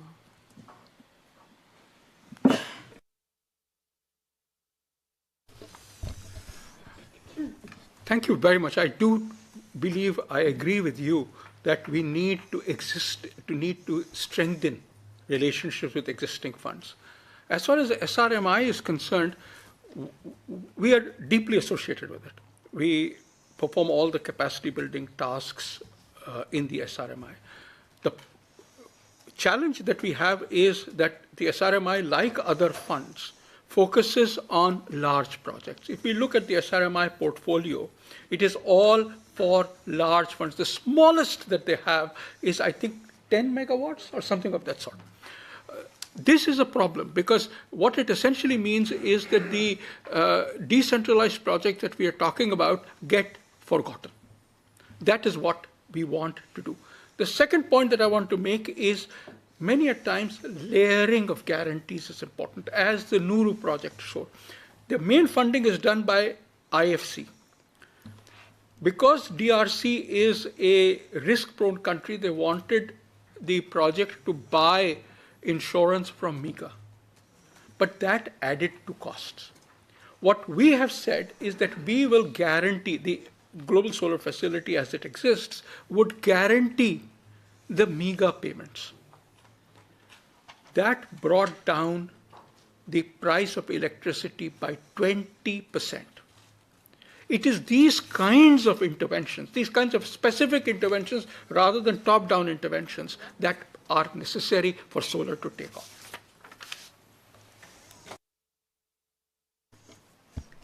Thank you. So, as you know, Africa is one of the main important core in this moment, connected also with the G7 presidencies that we start tomorrow. And so we appreciate very much this kind of initiative because it's crucial to have the possibility to support the smart grids in this direction, as we discussed before. And for this reason, we want to underline that Italy is on board on this kind of initiative. Thank you. If there are no further comments, then we move on to the next item of the agenda, which is the ISA Private Sector Engagement Strategy. The working document number 8 contains details on the ISA Private Sector Engagement Strategy that was provided to all members of this committee by the Secretariat. At the 4th session of the Assembly, we were provided with a private sector engagement strategy to accelerate solar industry growth across all member countries. The private sector serves as a linchpin in the development of solar energy solutions and the realization of energy transition goals. The urgency to achieve net zero emissions by 2050 to meet the 1.5-degree climate goal depends on a successful shift to clean energy. Now it's more crucial than ever. As we all know, the actions of the private sector, particularly in financing and technology development, are vital for achieving our climate goals. With that, I request the Secretariat to provide an update to the committee on its engagements in the private sector. Thank you very much, Chair. As the Chair mentioned, the private sector is at the heart of building up solar capacity in the world, in the developing countries, and of course in the developed countries. The challenge is that as we go along, we as countries of the world need to ensure that we have the private sector in sync. The policies that we take into account take their concerns into account, and the kinds of interventions that we do, they are aware of it and build up national capacities, national private sector capacities to complement the global capacities that they have. It is with this goal that we had launched the Corporate Advisory Group and are moving this year to work with them on the creation of a statement that could both gel with and dovetail with the work of the ISA. Our collaborator there is the Global Solar GSC, Global Solar Council, which was also created at Paris like we were, but that comprised of all the private sector companies in the world, or actually it is actually a collection of the national federations. We work closely with them, including trying to create national groups in countries where they don't exist. Can I request my colleague Tamiksha Singh to present a brief introduction to the work that we are doing this year? Madam? Yes, please do. Thank you. So I'll start with a quick overview of what we have done so far. In 2021, ISA had formed its private sector engagement strategy. On that, the objectives of it were largely to help and enable the development of policy frameworks which support the private sector, and to catalyze investment and mobilize finances for different types of projects in the solar sector. For this, in 2022, we formed the Corporate Advisory Group that now has around 29 members, which cut across Indian private public sector units, who are our initial supporters, several industry associations, and also some companies from different parts of the world. Under this, we also did one report where we were supporting the Clean Energy Ministerial's Transforming Solar Supply Chains workstream, which we did with the Becquerel Institute on called the Building Resilient Global Solar PV Supply Chains. The report was looking at the issue to see where the supply chain is formed, what the concentration levels are, and what the challenges are. And that has formed the basis for us to take this work forward. So to build on all the past that what we've done over the last 2 years, this year onwards, we're launching something called the CEO Caucus. This is a platform where we hope to engage with our corporate advisory group members, but also other experts and relevant actors which can be brought in based on the kind of topics that we really find pertinent, which are upcoming, and which we need inputs from the private sector and the perspectives. So we hope to convene manufacturers, developers, industry associations, and also policymakers, funding agencies, philanthropic organizations, depending on the kind of topic that's there, and have this platform to have different types of roundtable discussions or virtual ones or in person to get inputs from different parts of the world. The platform will serve as an ongoing forum. Right now, we have it planned till September, leading up to the Solar Festival, which is on September 5th and 6th. But beyond that, also, we hope the platform continues, and we keep changing the focus of the topics and the discussions, but this would be something that will exist as part of a private sector engagement strategy. So far, for the platform, we have received funding from our philanthropic funders, Bloomberg, SIF, and GIAP, but also from Australia, from their Department of Climate Change, Energy, Environment and Water. We are partnering with the Global Solar Council, but we are also exploring other collaborations to see how we can make a strong platform and a network to take this forward. Right now, we have 5 sessions that we have planned in leading up to September, and I will just go over those. And we will also be leveraging regional committee meetings and the platform it provides to get perspectives from different regions that we go to. So these are the roundtables that we have planned. The first inaugural one took place on June 6th. This was in virtual mode, and we had around nearly 30 discussants that were there, along with 25 participants.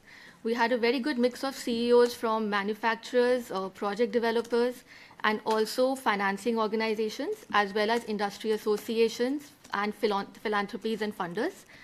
The next one, right now, at the regional committee meeting, we are going to organize one tomorrow at 11:30, where we'll be focusing on Europe-focused issues to see what the challenges here are and how this could help in diversifying global supply chains. Our next one is planned, I think now it's more towards July 15th is where it's going to be in the US. So that is something that we are in discussions with and about to finalize. We have one planned for Australia, and then another virtual or a hybrid mode one to finalize what we're calling the policy brief. This is a pathway document that we're trying to develop through all these engagements up till September. And that pathway document is going to be released at a final planned roundtable and a plenary of the CEO Caucus at the International Solar Festival. That's it. Thank you very much. Thank you. And do we have any comments from the members? All crystal clear. We look forward to the workshop tomorrow also to dive in more in depth into this issue, very important. Then we proceed to the next agenda item, which is the ISA Solar for She initiative, a new initiative, as I understand it. Solar technology holds the potential to revolutionize multiple sectors such as health, energy, agriculture, transport, and infrastructure. And it can serve as a powerful catalyst for empowering women.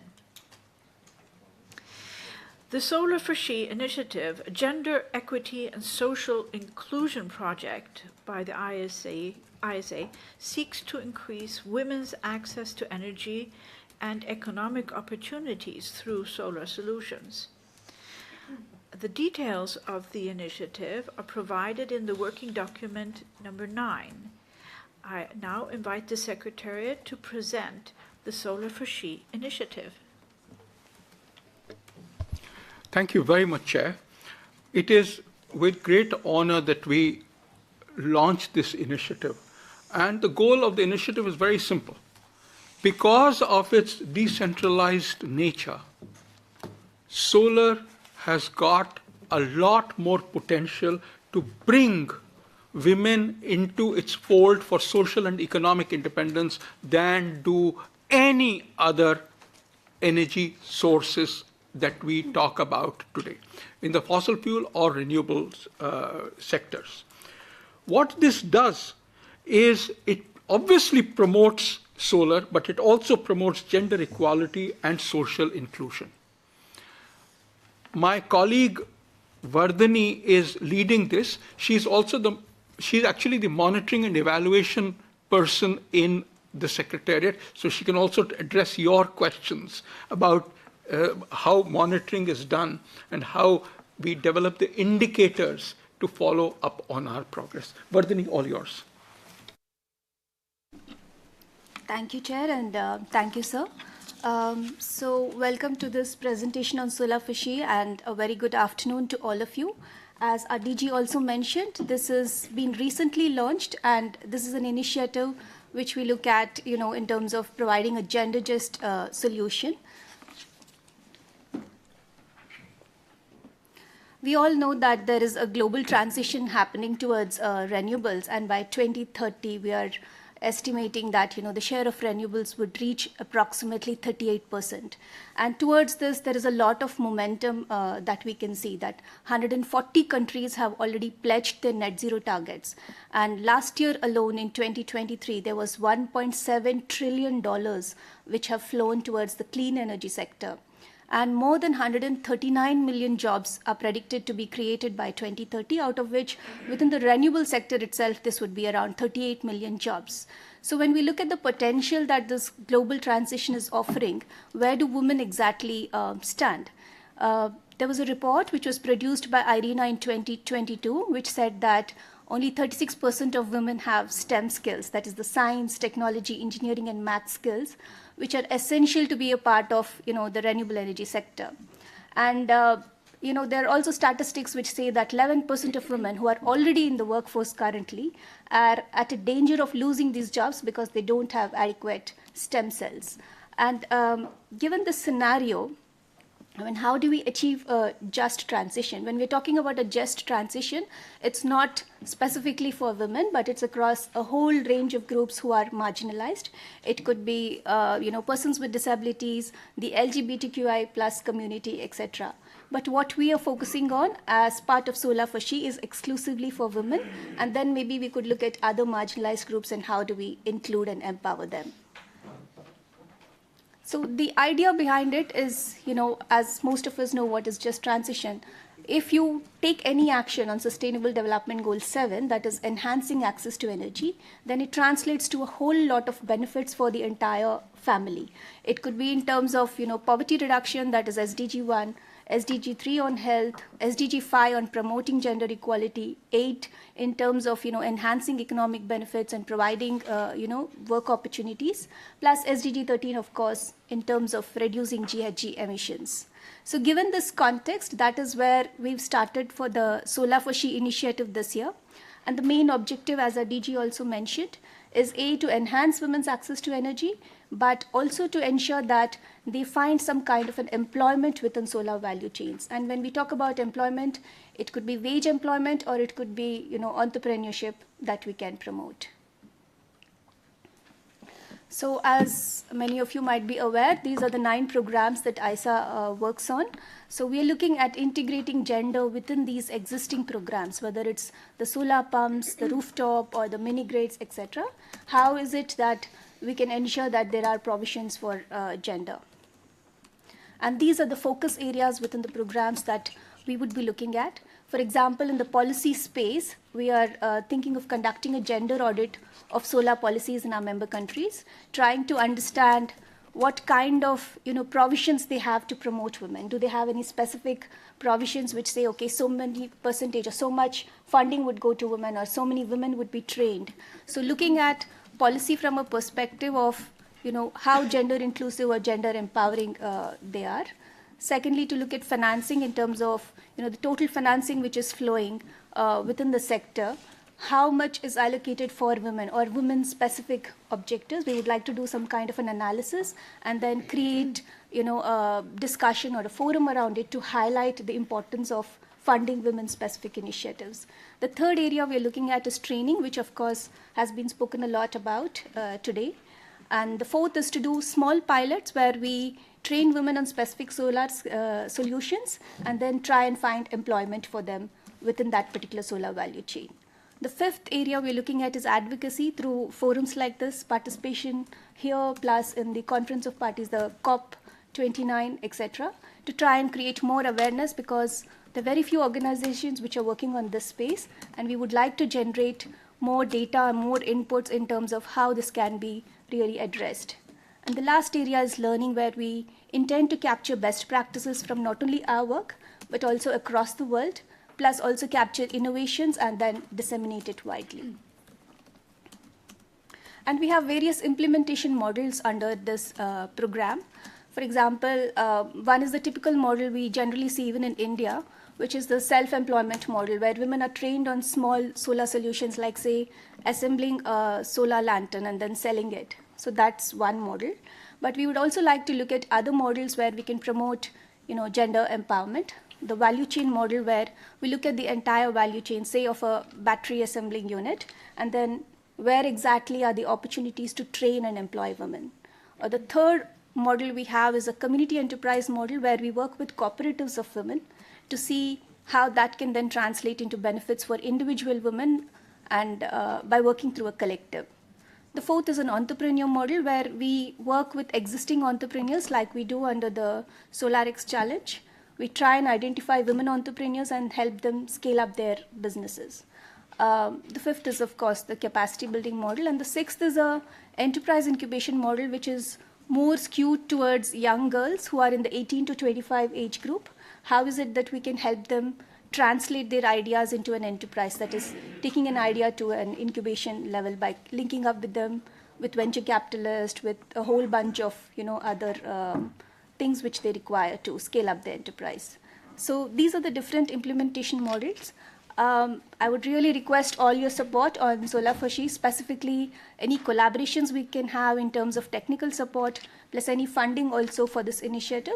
That will be really good. As I said, this is a newly launched initiative, and we do look forward to your support. Thank you.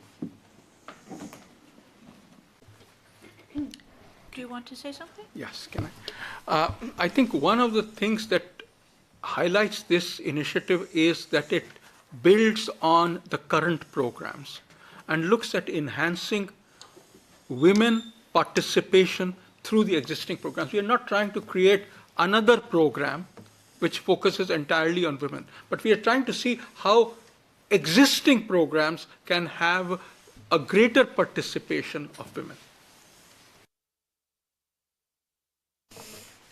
Thank you. Any requests for the floor? Any comments? US? Thank you, and thank you for that really detailed introduction to the work. October 2022 is when my agency released our Women in Energy program, which has a number of areas that might be of interest and might be ways that we can actually tangibly talk about collaborating in the future. I'll just highlight a couple of them, and then we can talk more later on. We have a Women in Energy Leaders Project in Southeast Asia that you might have already heard of, but also the Accelerating Women Empowerment in Energy program, which works in Africa, Sub-Saharan Africa in particular, providing small grants. I think this is part of the same thread that you're pulling on, and we'd be excited to continue that conversation more about how we can partner.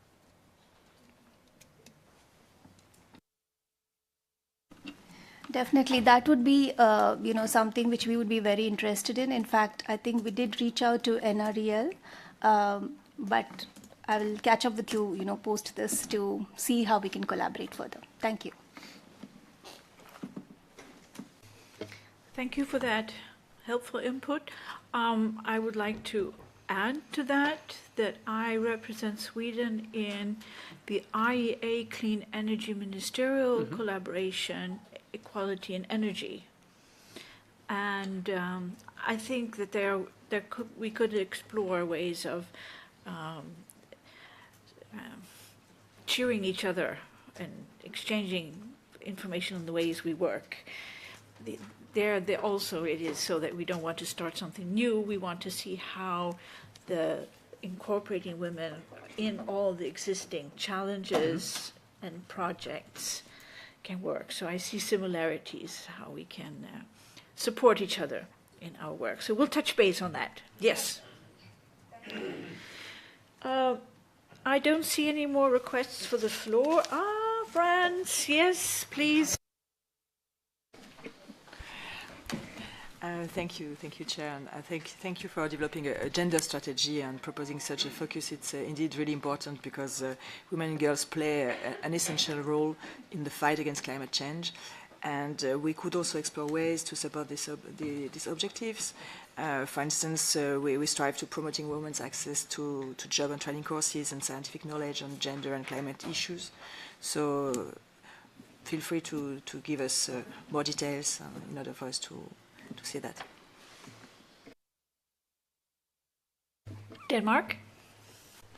Yes, thank you, and of course full support from our side, also on a strong gender focus. And then one question on clean cooking. Of course, recognizing that gas is the main source for clean cooking at present, but your comments on a possible clean cooking focus, thanks. This is a tough one. And it's a tough one primarily because of the operational cost, capital cost variation. If you move towards electric cooking and electricity is green, that's clearly where we want to go.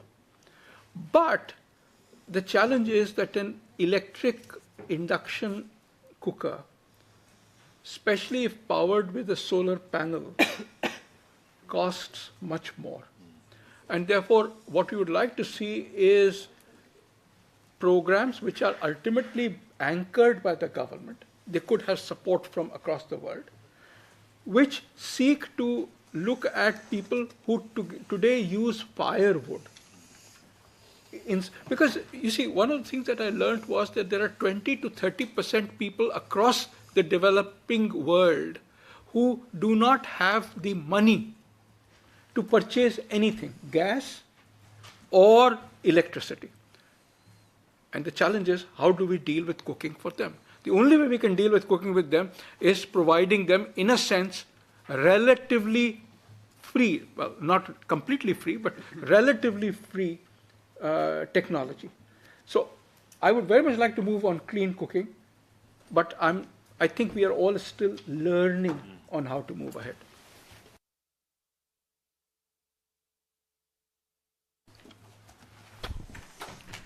Thank you for your valuable comments, and I trust the Secretariat is taking note of them. Then I move on to the next agenda item, which is a discussion on the global solar value chain. This agenda item was included by a member initiative considering the challenges of the global solar value chain in recent times. The global solar value chain spans from raw material extraction to end-user applications, driving innovation and efficiency. Active industry involvement is crucial for sustainable growth, as this entails fostering collaboration, streamlining regulations, and incentivizing research. By embracing holistic approaches and industry engagement, we can fully unlock the potential of solar energy and speed up its adoption. This agenda item is structured as a discussion section where members can deliberate on the increasing relevance of the solar value chain, particularly for this region. To set the context, the Secretariat will be presenting an update on its work on the solar value chain as provided in the working document number 10. I invite the Secretariat for the presentation. Thank you very much, Chair. you heard the discussion regarding the private sector. Now, one of the biggest problems that we have in the solar business is the concentration of manufacturing. And this is something that we wanted to discuss with the private sector as well. You will hear about the work that we have done, and more importantly, about the next steps that we plan to take in order to bring manufacturing, particularly geographical diversification of manufacturing, into our own national agendas. Ma'am, can I request my colleague Tamiksha Singh to make a presentation?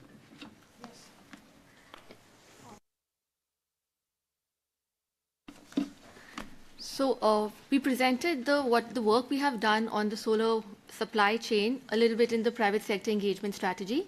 It was the report that we had done last year on assessing the global solar value chain and seeing why there's a need to build resilience and diversify it.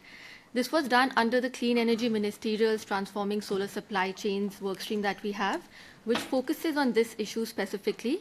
The workstream is co-led by the US and the Australian governments. And this is something that ISA is coordinating and helping take forward. Since this space is largely right now for a discussion with all the member countries here, I will just quickly highlight what the issue is through just this one slide. What we saw is that, and what we are pretty well aware, is that the global supply chain is largely concentrated, with certain parts like the wafers part of the supply chain being almost completely concentrated in China or one country. And there's very little diversity across the supply chain. So this is a challenge that's really coming up. What we also see in the European context is that Europe has several supply and demand drivers for renewable energy. For instance, as a demand driver, there are national renewable energy plans that are there, which are highly ambitious, leading up to setting up a 600 gigawatt of capacity by 2030. There's the NZIA, which aims at self-sufficiency and also has a net zero goal for different industries. And they have also launched from the supply side, recently there was the European Solar PV Industry Alliance, which was launched, which has companies and organizations have signed up to try to ensure that certain capacity is within the region so that there's diversity. So this is just to set the context why this is an important issue to address and why we need to discuss it. Leading up to some questions that can be posed for consideration is the solar industry competitiveness and clean energy transition, what is needed to diversify to manufacture solar cells and modules, and how we can encourage countries in the EU to incentivize solar cell production. Another one is on energy security and what kind of incentives could possibly be provided to ensure this. Thank you very much.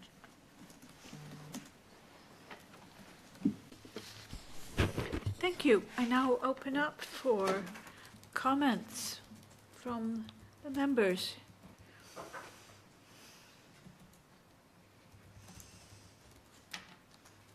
Are we starting to get tired here? Oh, the U.S. Keep your... You can always count on the U.S. to say something. So, well, thank you very much for kicking off the conversation. Of course, a number of officials in the United States, including from the State Department, but across several agencies in the United States, Department of Energy and Commerce in particular, have been talking about solar supply chains quite a bit. It's a lot domestically that we're doing through the Inflation Reduction Act and bipartisan infrastructure law, but internationally, we're trying to do what we can as well. The Development Finance Corporation, for instance, is supporting 10 gigawatts of solar panel production in India. We have an active conversation with the EU through the Trade and Technology Council. So there's some of this work being done internationally. One key concern that I wanted to raise and maybe ask a question to the group and get people's response is on critical minerals in particular. Those who are flying in from Washington, D.C. will know that everyone in the Beltway is talking about the 3 Gs right now. It's gallium, germanium, and graphite, first two of which, of course, are important in the solar PV value chain. So this is an area that the U.S. government is interested in learning more about, what partners are doing, and partnering with folks who are able to help contribute towards cracking that nut. Thank you. Thank you. Spain, good. Thanks, and I would like to say hello. We just become members 1 month ago, I guess. So thanks for being here. For us, nationally, the value chain is of the highest relevance. We are one of the hot markets in the European Union, talking about solar power in general, and solar PV power in particular. So we've got some national initiatives at the national level and some European initiatives what we are involved in.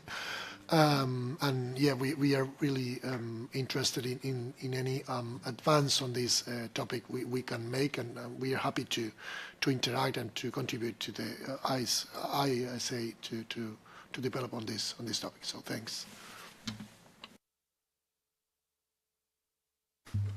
Thank you. And welcome.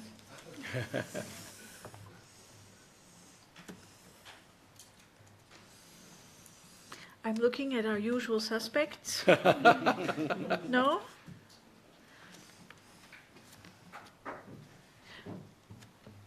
So, another usual suspect. Yes. You know, in 2022 and in 2023, there were, and in 2021, there were months of the year when no solar panels reached Africa. And the challenge was that there were limited number of ships to carry these from the ports in China to the ports in Africa. This is a problem which will only exacerbate as we look towards the tripling, quadrupling, or even if we look at the high-end estimates, it's 8 times the demand that solar will have in 2030 as compared to now. Now, what does this mean? This really bothered us. And what it means is that at the level of, we need 2 things. One is that at the level of solar panels, we need to enhance solar panel production capacity across the globe. So people import solar cells and convert it into solar panels. This provides local jobs, it enhances technologies, it provides for much shorter times for delivery than you would take for solar modules to come all the way from the point of production. So we need to look at 4 or 5 or 6 or 7 or 8 or 9 or 10 places where solar module production can occur. This is one of our key areas of concern. It's starting to happen. For example, in Nigeria, we are seeing the first solar panel production facility being set up in Africa. I'm hoping that it would happen in other geographies as well. But then remember that they're importing solar cells. So are we just making the problem that instead of importing solar panels, the problem is importing solar cells? Clearly that won't do. So we need to geographically diversify solar cell production as well. There lies the problem.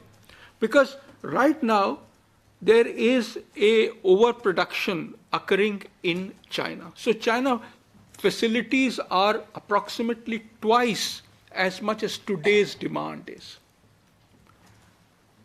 If you focus on this, then that explains why they're able,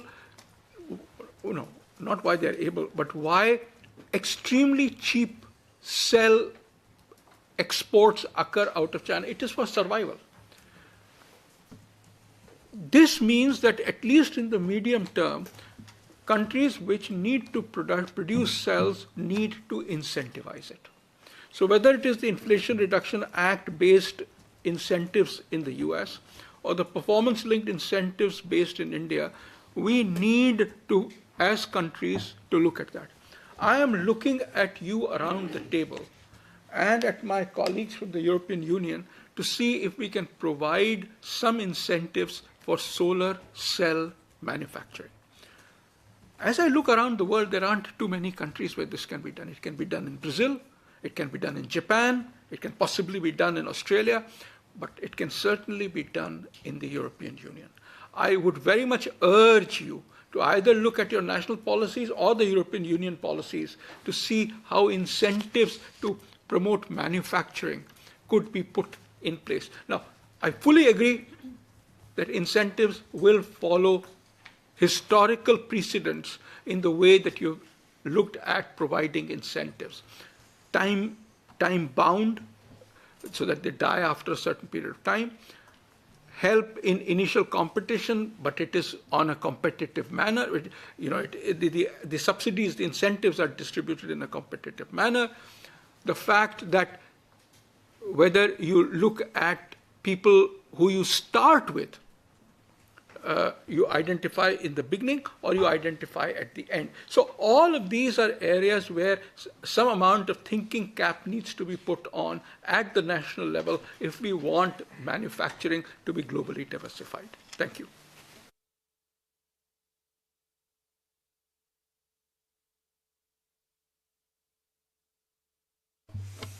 Thank you for that very thoughtful message. It needs time to sink in. But I think that's something that we will need to pursue in some form or another. If there are no other comments, I suggest that we move on to the next item on the agenda, which is the preparation for the 6th meeting of the ISA Regional Committee meeting of the Europe and Others region. And that I expect would be in a year.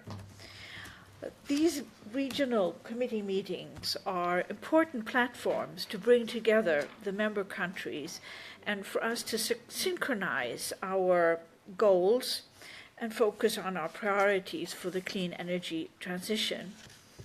And I hope that you all see this as an opportunity to bolster the clean energy agenda and support the Secretariat in convening these meetings in the future. I invite comments and inputs from members for the 6th meeting of the ISA Regional Committee for Europe and Others regions to be convened in 2025.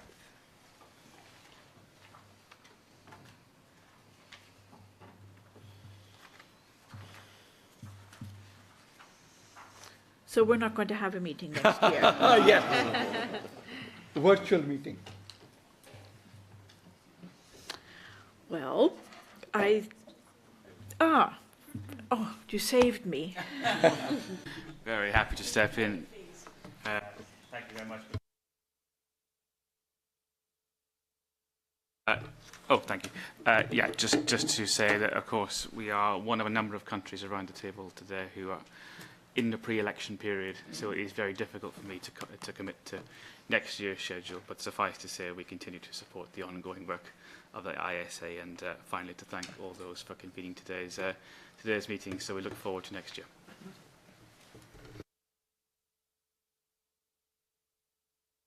Germany? I'm still struggling. Do you have any, or would you say anything about the co-chairmanship, womanship for the 6th meeting, or is it a part of the...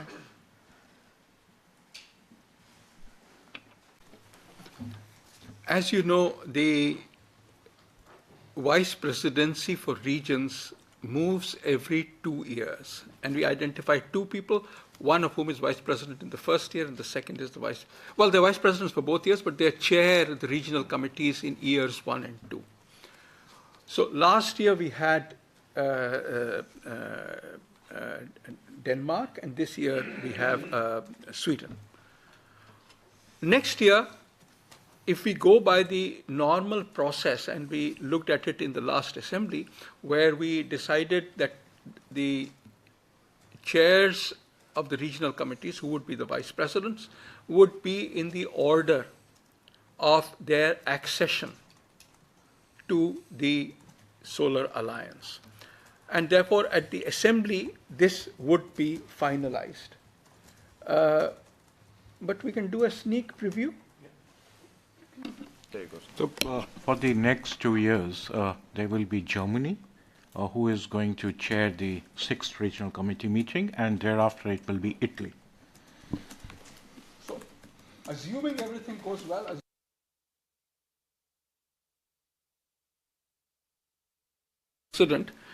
we assume that Germany and Italy will be the next vice presidents for the region. And as my colleague mentioned, we look at Germany chairing next year's meeting if all goes well. So I am hoping, given the centrality of Brussels and the fact that most European countries have representation here, Andrew, I fully realize that it's an overnight flight. So, Riyadh, you also flew overnight from New York to Brussels. And the problem, having lived in Washington, one of the problems is that you leave late at night and arrive early in the morning. If you can sleep on the plane, that's marvelous. Otherwise, you enter a meeting feeling, my God, I'm going to discuss this again. But I'm hoping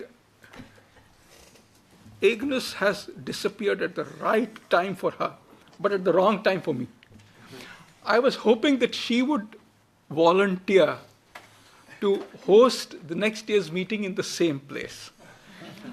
But I'm looking at this in a very open manner and hoping that whether it is the UK, and I'm very thankful to the UK as being one of the few countries to provide a regular contribution to the ISA, whether it is the UK or whether it is Germany or whether it is the European Union, I hope we will find a place for next year's meeting.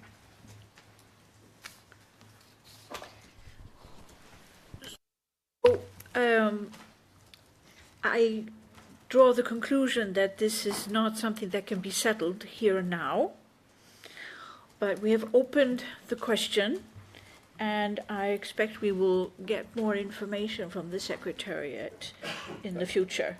Yes.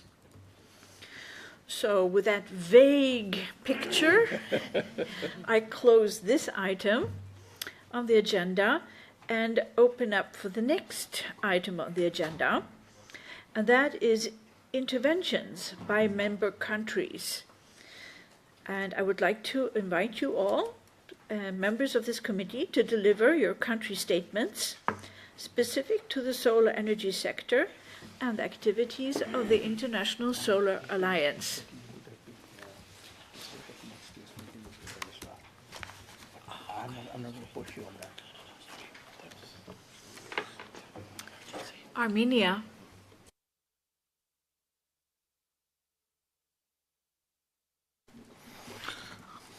Thank you, Madam Vice President, Director General, Madam Vice President, colleagues, excellencies. It is with great pleasure that I address the International Solar Alliance at the 5th meeting of Regional Committee for Europe and Others region.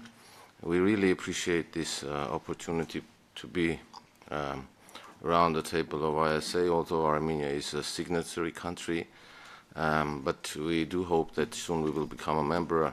It has to pass the parliament, the ratification process, but there are, it is most likely will pass our parliamentary ratification, and we are already benefiting from this discussions here by educating ourselves, hearing the comments, reports, analysis. International Solar Alliance was born on the sidelines of COP21 in Paris, and thanks to the visionary efforts of India and France, today it serves as an important platform for cooperation on combating climate change, developing renewable and green energy resources, ensuring energy access and energy security.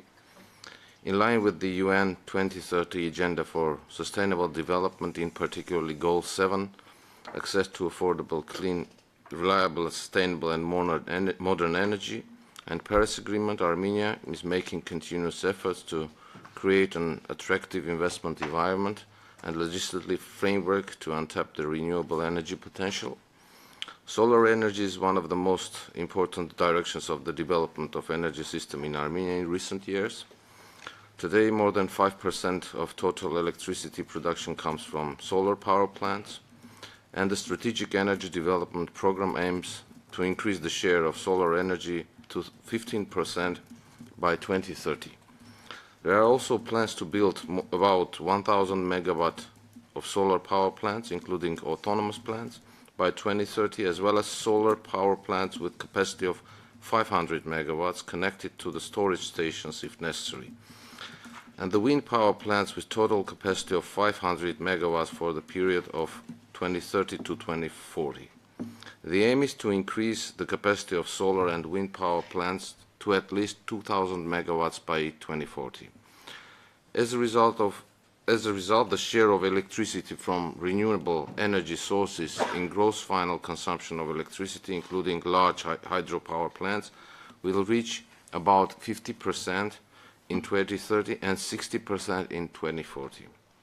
And in conclusion, I would like to reiterate that as soon a responsible member of International Solar Alliance, Armenia will stand ready to work closely with partners within the alliance to contribute to international cooperation aimed at accelerating the green transition, ensuring resilient, climate-neutral and efficient energy system, including by rapid introduction of solar.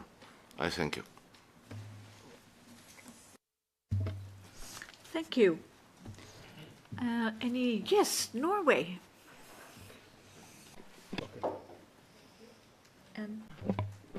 Yes, here we go. Thank you so much, and greetings to distinguished people, all of you. And I'm so happy to be here because I was here last year, and I also now can see this development of ISA. And I think you have proceeded very well, and it's really good to see that what you have done this year. I can only see from one year to another, and you are really looking into this in a holistic way. And also, I see more people also engaged in this project. I'm very happy to see that. And Norway is actually on the list for ratified countries as a member of ISA. And we strongly support the goal for this organization for energy, clean energy, and climate change is very important for our work and what we believe in should be the future. So also, though Norway has about 96% is renewable energy from hydropower, we still believe in solar is important, and our private sector also is very engaged in this, and also in a global view, we think solar will be important. You also discussed about the initiatives to increase more solar, and I believe also the pricing already is very low, so I think that is an initiative itself, because pricing is very important. And you discussed minerals, but the minerals, I think, also renewable and recycling will be. I think that will be very important for the minerals, lack of minerals. So, and also the gender has been discussed today, and that is also very much high on our agenda. I would just say thank you, and we are very much supporting this initiative. Thank you. Looking forward to further cooperation.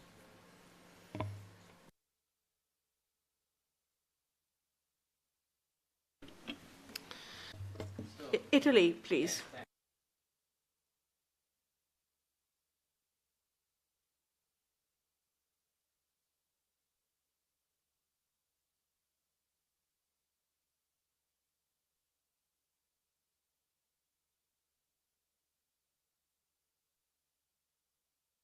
Are a crucial element in the Italian energy landscape, and in this moment renewables represent 19% of the overall mix of energy in Italy, But if we focus the attention on the electricity, we covered the last April 51% of the electricity demand in Italy, with a great important contribution from solar energy.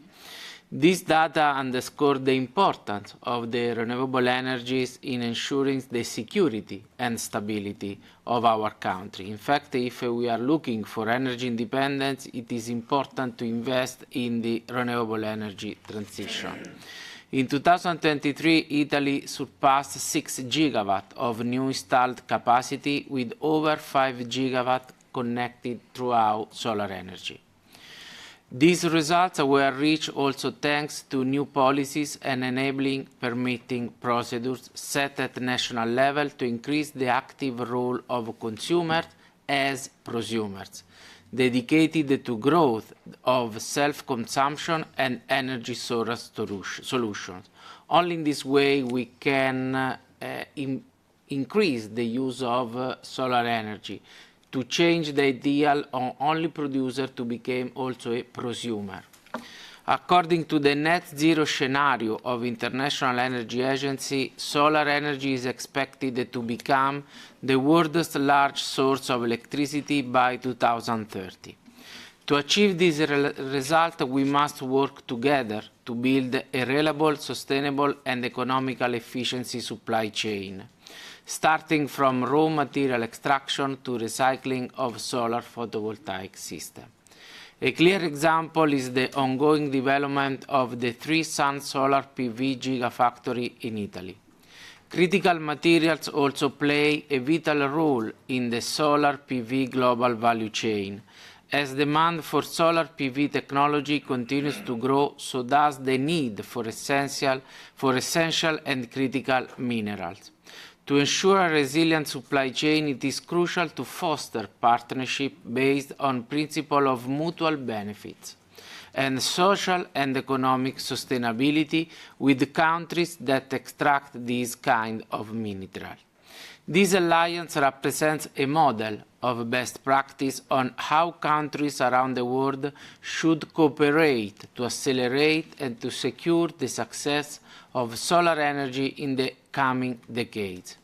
In conclusion, I would like to highlight Italia's effort as demonstrated by our G7 presidencies to intensify our efforts to promote global energy security based on the energy transition, with particular focus on Africa and on developing countries.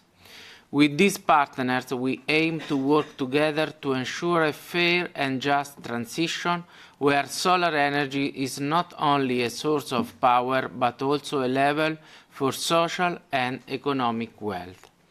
Moreover, during the G7 Italian presidencies, in order to contribute to COP28 outcomes on tripling renewable energy globally by 2030 and to strengthen energy security, G7 countries committed to increase system flexibility throughout demand response, grid reinforcement, and smart grid development. Once again, let me commend the work of your leadership, and we stand ready to continue our cooperation towards the widespread development of solar energy. I thank you. Thank you. I now give the floor to Germany. I thought Germany was before. Thank you very much for this meeting, and I think a lot has been said already, but it's great to see the progress done. Just a couple of points from German side. I mean, we fully support ISA, and we became a member a couple of years ago. To our view, closing the energy access gap and achieving the climate goals requires the global deployment of solar PV to grow up an unprecedented scale, and that's why it's this aspect of not only energy transition but also access is very much important to Germany. Also, increasing the pace and scale of solar PV deployment worldwide will require the significant deployment of solar PV, given the new pledges of COP28 to triple renewable energy capacity by 2030. At home in Germany, Germany is committed to increase PV capacities from 60 gigawatt to 250 gigawatt until 2030. Within the framework of our engagement at the international level, we support both off-grid decentralized PV and also large-scale PV. In doing so, we provide financial assistance to developing deployment of solar energy, including grid extension and battery storage. We support the establishment of a legislative framework, capacity building and knowledge sharing, as well as foster partnership with like-minded stakeholders.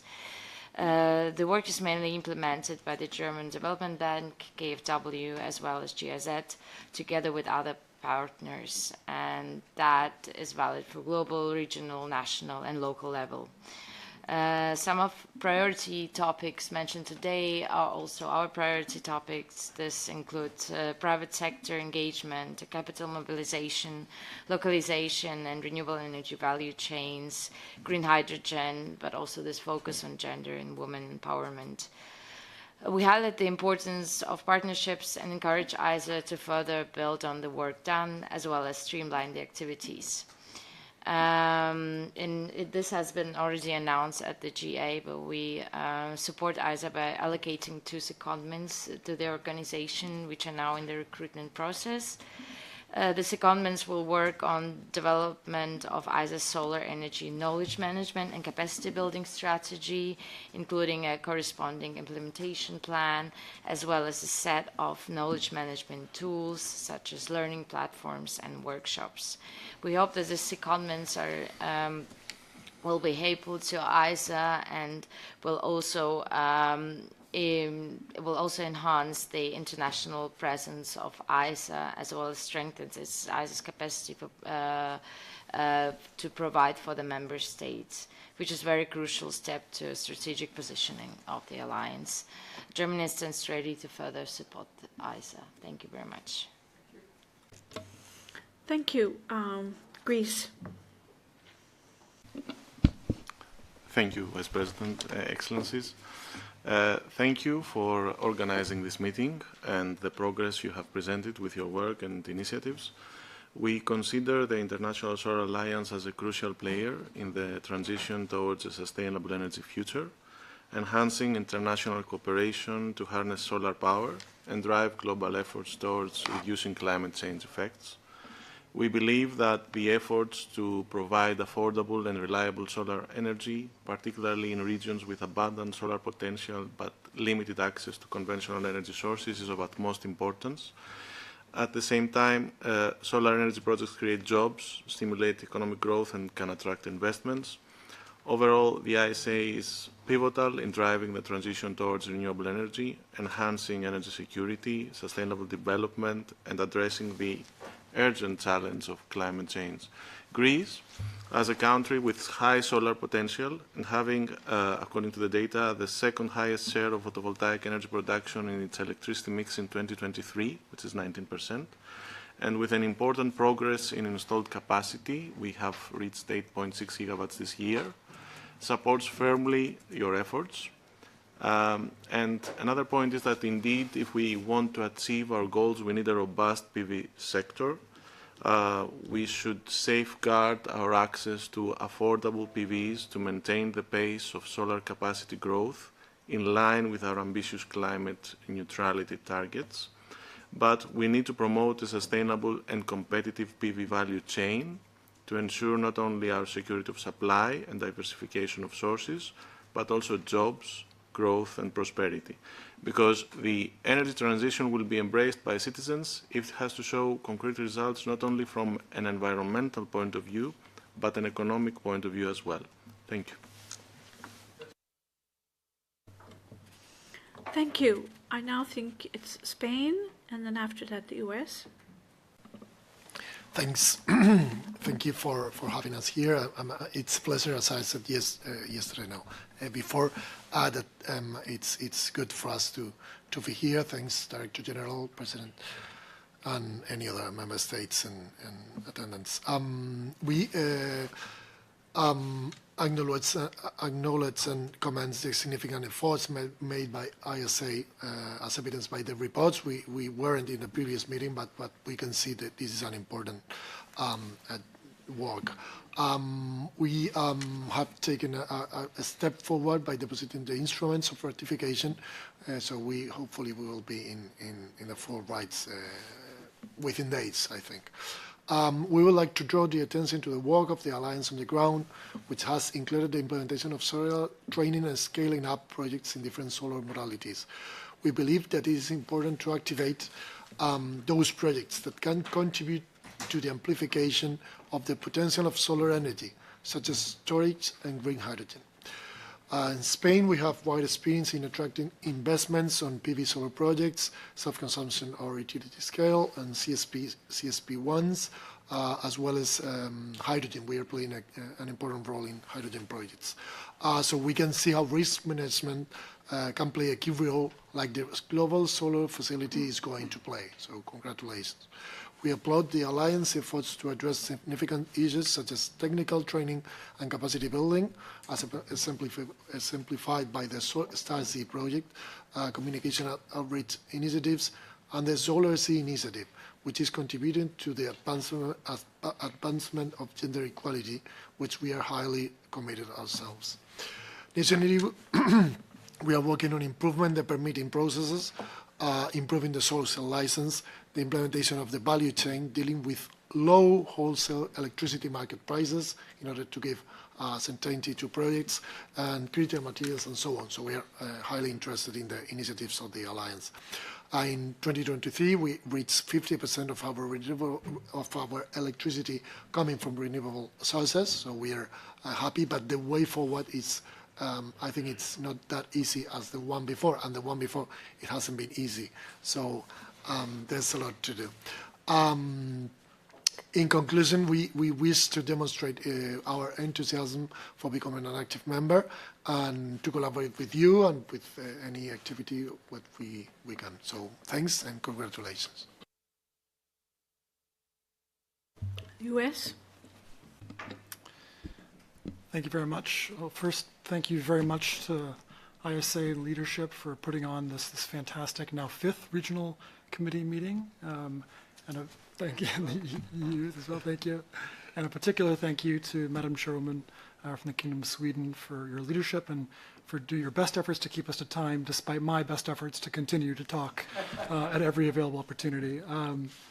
I wanted to reiterate the U.S. support for the ambitious work of the ISA, of course, and note that through our membership, the U.S. really sees a symbiotic relationship, that this really furthers our own goals of decarbonization and supporting a number of countries around the world, especially developing countries.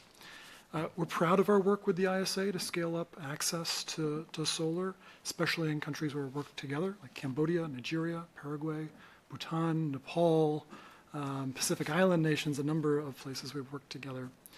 I also want to thank the ISA for amplifying some of the U.S. State Department's work, part of the U.S.-India Clean Energy Finance Task Force. In particular, last June, so June 2023, my agency, the Department of State, and the ISA co-hosted a Delhi-based council on energy, environment, and water. This is on capacity building, and had a workshop for solar demand aggregation models, things of that nature. And then we learned quite a bit for some pilots that were carried out in New Delhi and a number of Indian states. The ISA also helpfully posted reports on these models, including a Solarize Awareness Guidebook for local communities, and most recently a series of studies that assess a least cost pathway to attain its ambitious goal of 400 gigawatts of installed non-fossil capacity by 2030, an absolutely massive, massive goal.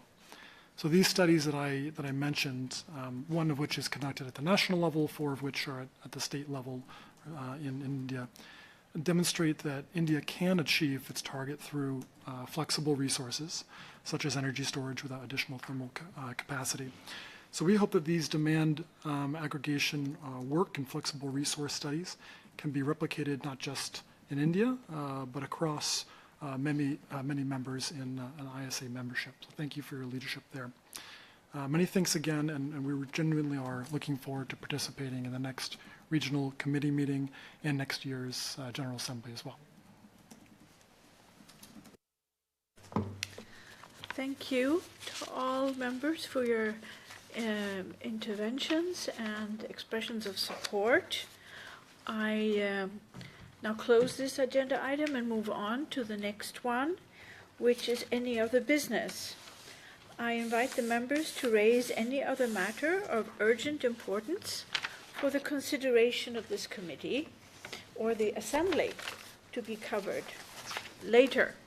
That is November 2024 is the date for the Assembly set. Is there any request to add? Yeah? I would especially like to request my dear friend of many years, Charles Cormier, who is representing the World Bank here, for his interventions, because the bank has been instrumental in promoting renewable energy in its member countries. Obviously, financial support, risk mitigation are important, as is technical expertise. I think we have learned a great deal from your experience. And we look forward to working together with you in the future. Charles is the Director for Infrastructure for Europe and Central Asia at the bank. And may I request you to request Charles to speak?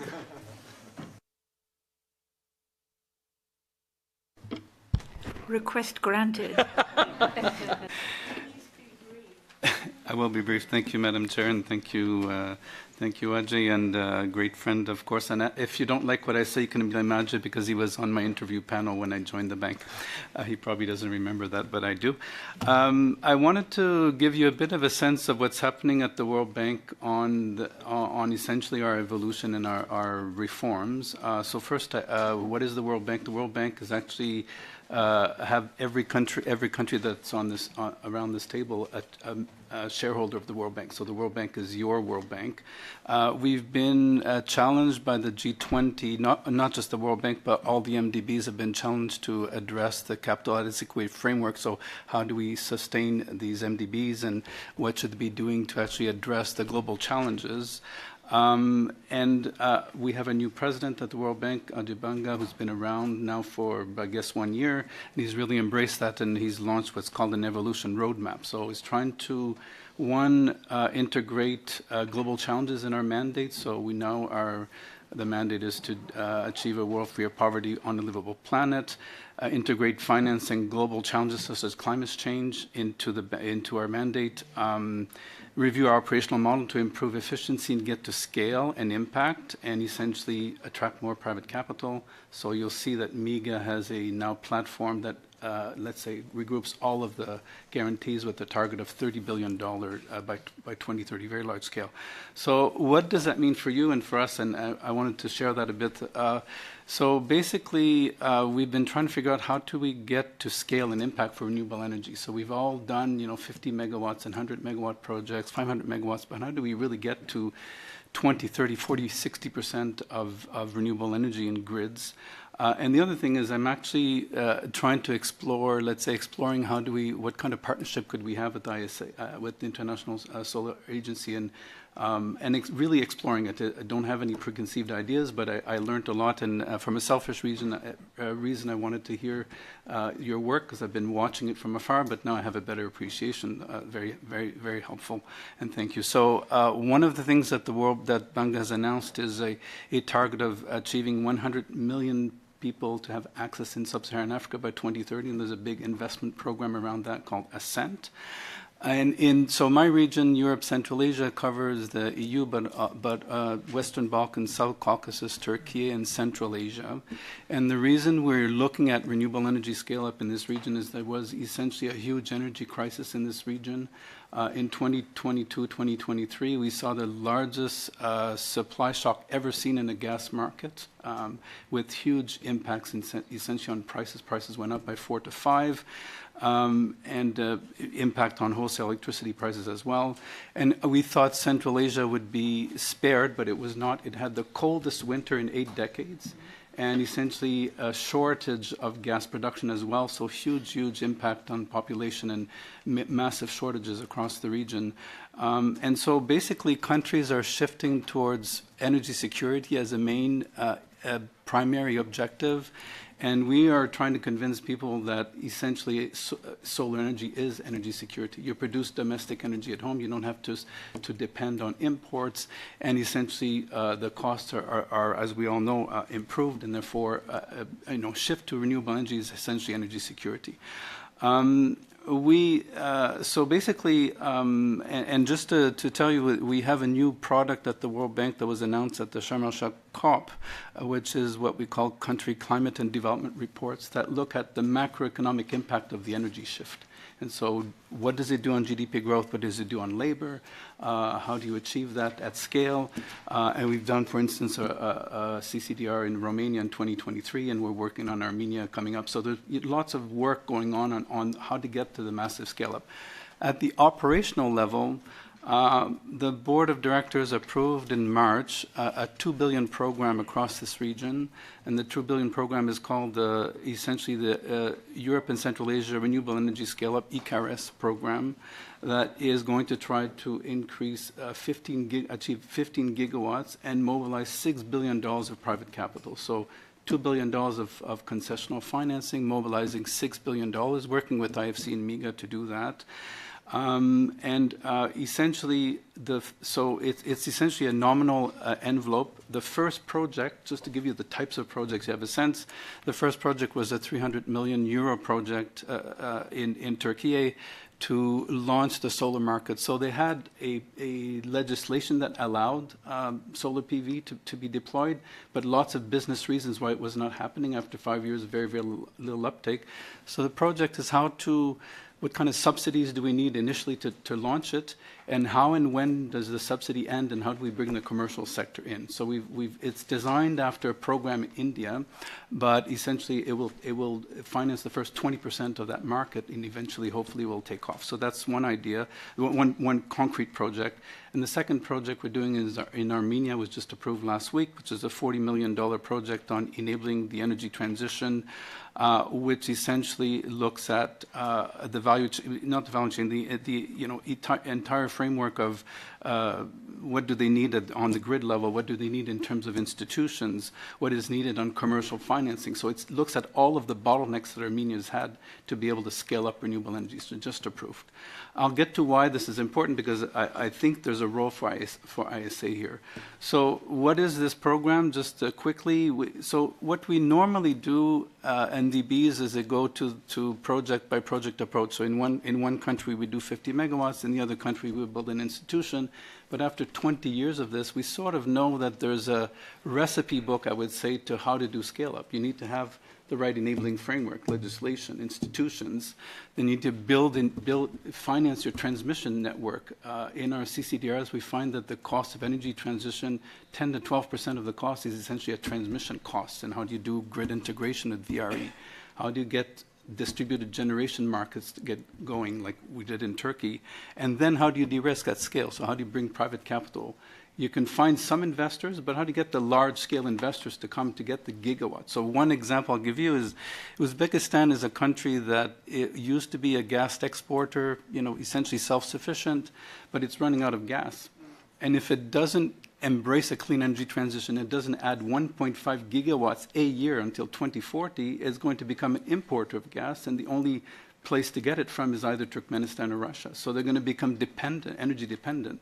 So how do we get the systems to be able to we've done a few projects, 500 megawatts, but how do you get them to get 1.5 giga every year? So the program is to try to set up the institutions and the framework to be able to get to that scale. That's what we have in mind. So how do we do that? We think that we need to do replicability and harmonization of approaches. How do we get standardization? So bidding documents. How do we get procurement practices to be standard? How do we get environmental social framework strategies to be standardized? And the last point to make is that we don't think the bank is this is a program, but we need partners, we need knowledge partners. How do we get countries to learn from one another? How does Turkey is trying to get 60 gigawatts. How can they teach other countries to get there? How do we get the knowledge of these projects and flowing across countries? And that's where we think ISA could play a role. So we're going to explore. We need to co-create it because, of course, the program has been approved by the board, but we haven't thought through what does the knowledge platform look like.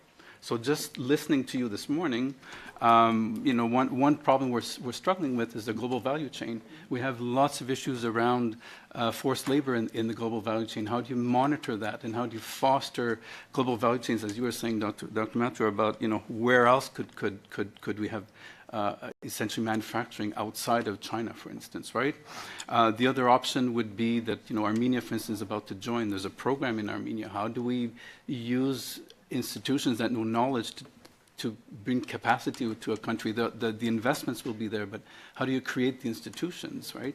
And so the questions we will explore, if you're interested, is essentially co-create this knowledge platform, what is needed, and where could be a role of ISA. We have a couple of knowledge partners already. We've partnering with IRENA, with ESMAP, but we're at the very early stages of this. And since the title of this meeting was Europe and other regions for us is Central Asia, we thought perhaps it would be a time to have a conversation with ISA, and that's why I came. So very helpful to hear you, and congratulations on all the fantastic work you've been doing. And it's been quite a learning experience for me. So I take back, take back Ajay's phone number again, and we'll be in touch. But I wanted to let you know that the bank is scaling this up. So the last point, sorry, to make this last point, the reason we're focused on ECA is there's 12 countries in ECA that are still coal-dependent.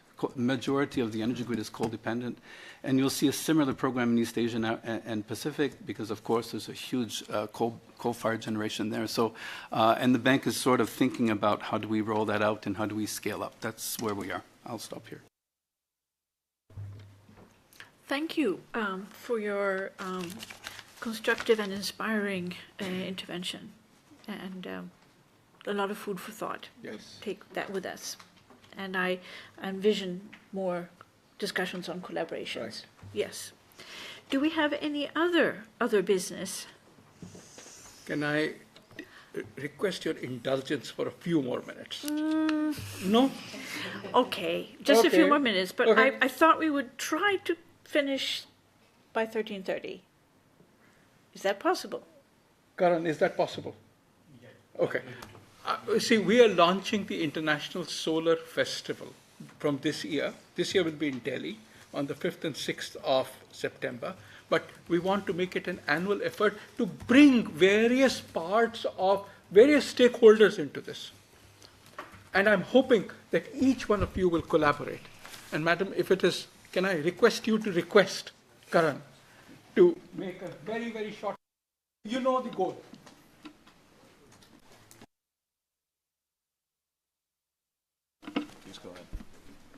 And thank you, everyone, for all your interventions and statements. What we've seen is that there are enough successes in solar to celebrate while being conscious that the journey is still long and hard. So I thought, we were discussing internally, and we thought this is a good reason to put out the inaugural edition of the International Solar Festival. In the first edition, we would do it in New Delhi on the 5th and 6th of September. So if everybody marks these dates, that'll be great. We have 4 themes that we would touch upon. Youth, communities empowered with the use of solar, gender inclusivity, and of course the private sector. All the pre-discussions will culminate in a CEO caucus at the festival. The 2-day festival will include, possible announcements by heads of states, keynote sessions, plenary and technical sessions, the CEO caucus roundtable, innovation showcases, exhibition booths and pavilions, interactions and engagements with and networking opportunities there, and of course an activity zone in the agenda as well. So we wanted to put this out, and please join the movement and participate in the festival in September in New Delhi. So thank you. Thank you. That was a very nice and brief presentation. You kept your promise. Very nice. I realize I'm the one who's standing between us and lunch. It is my point now to conclude the meeting, and I feel gratitude and appreciation for all the work that has been put into preparing this meeting. Thank you to the Secretariat, to the Director General, and also to all the members that have been contributing with information, questions. Also, I would like to recognize the partner organizations that are here and the special invitees as well.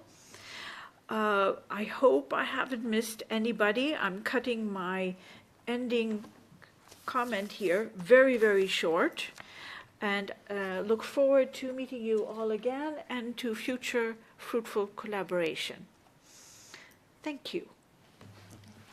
And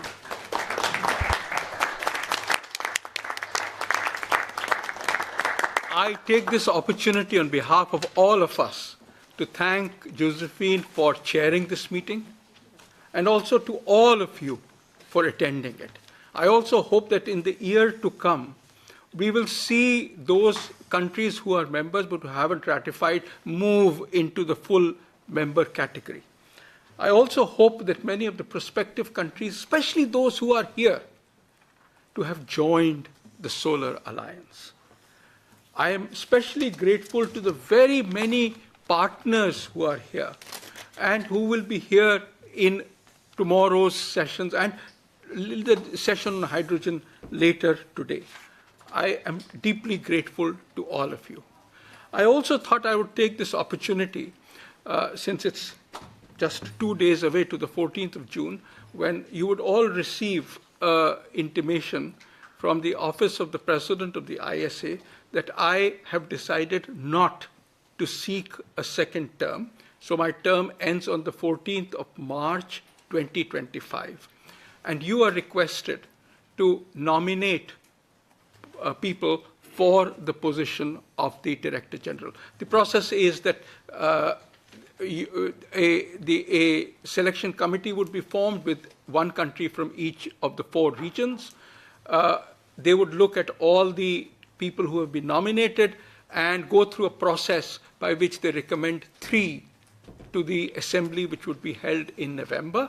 And at that assembly, you would vote, you would elect a new Director General. So with that, let me thank you all for your cooperation, and I look forward to seeing you at the Solar Festival, at the assembly, and many times before I demit office. Thank you very much.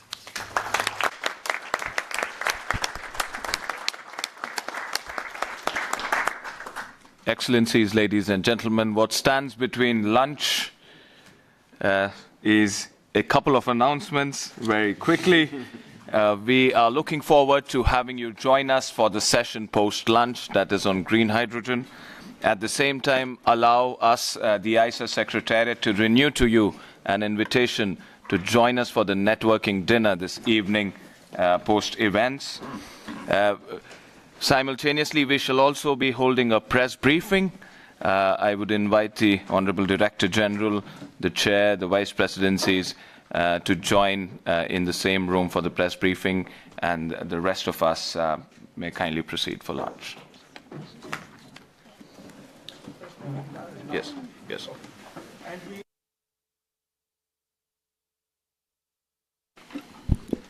We reconvene at 2:30. Yes.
we have just completed the 5th Regional Committee meeting of the Regional Committee for Europe and Others region. At the beginning, I want to thank the members of the committee, both for their attendance and for their very useful contributions. We will go into those in a minute. The ISA is an intergovernmental treaty organization to which countries accede and then the parliament ratifies. We have today 120 countries who have signed our framework agreement. What is our goal? Our goal is essentially to ensure that solarization occurs across the economy. I'm using the word that you used, solarization. And the key issue is how do we help the countries? And one of the things that we realized was that in a vast number of countries, there isn't an adequate amount of people or of private sector or capital, let me say, which is flowing in for solar development to occur. We are also therefore looking at capacity building programs, and regulatory programs, and programs which help carry out changes. So these are real projects, but the goal is hand-holding. We are currently doing these kinds of programs in 92 of our member countries. We focused on, for example, capacity building. We looked at one of our major programs, the Solar Technology and Application Research Centers, STAR-C as they are called, which are in country, which are in an existing institution in the country. And the goal is that they look at capacity building from a national perspective. What is needed there? What are the kinds of projects? And therefore create certified people who can then be employed when the projects take off. Three such projects have already taken off: Ethiopia, Somalia, and Bangladesh. And the emphasis is on knowledge transfer and political skills to make the country's autonomy. We were delighted at the support that we got from the members from Europe and the others region for this program and for continuing it further. We look forward to this enhanced interaction with European countries. The second area is the goal of supporting regulatory change. We have been providing support for regulatory changes that facilitate solar investment and deployment. Now, there are various examples that were discussed today regarding both past and upcoming collaborations, so that regulatory frameworks in various regions reflect a welcome both of private sector money, but also of price discovery, which leads to downward prices as far as solar energy is concerned. We also talked, and this is the third area, of the European programs for guaranteeing secure payments and investments, particularly in Africa. And therefore, as far as the de-risk program is concerned, we look forward to collaborating with them. We introduced the Global Solar Facility Program, which provides payment guarantees for investment in decentralized projects in Africa. We looked at a number of successful projects where solar investments are transforming communities across the world, in Africa, in Fiji, in Guyana, and so on, where on the one hand we see people getting electricity who never had it. We see new jobs being created where no jobs occurred earlier. We see electricity being provided where there was either very expensive electricity or no electricity, and therefore we see opportunities for the local people. We, at this meeting, had Spain as a full member, and I strongly welcome you to this meeting. Spain joined ISA as a full member in May 2024. And, you know, Spain has a huge amount of sunshine. You have something like 2,000 hours of sunshine in a year. So you need less than 0.2% of your agricultural land to meet the entire solar energy needs of the country. What this essentially implies that the total amount of land required for solar panel installation is very small as compared to the total expanse of farmland in Spain. Already you have been a leader in solar installation, whether solar thermal, which you have pioneered in the world, and obviously solar photovoltaic. And I think emissions of the order of 3.8 million tons of CO2 were saved only in 2023. And I think we provided jobs to about 200,000 people or more.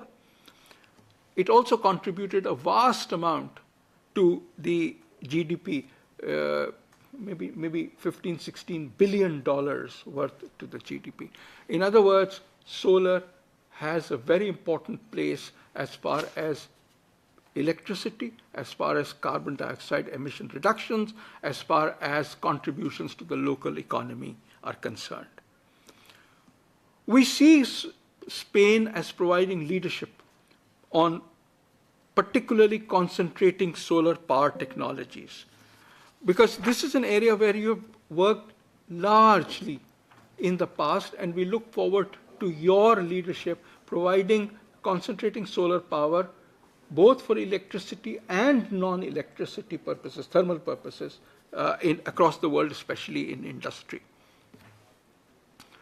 We have also seen across the room advances in green hydrogen innovation, advances in gender equity program. At the Solar Alliance, we are launching the Solar for She initiative, which is looking at how do we build up capabilities in the across the economy in both men and women in the as we move ahead. So, to end, collaboration is important for us. We have collaborated. We need to expand collaboration across countries, across organizations, and across communities in order to make the solar into a revolution. We invite all of you to the International Solar Festival, which is being hosted by us on the 5th and 6th of September next year. I want to thank all of you. I especially want to thank Mrs. Josephine Barr, who has been the chair of this particular meeting of the Regional Committee. Thank you very, very much.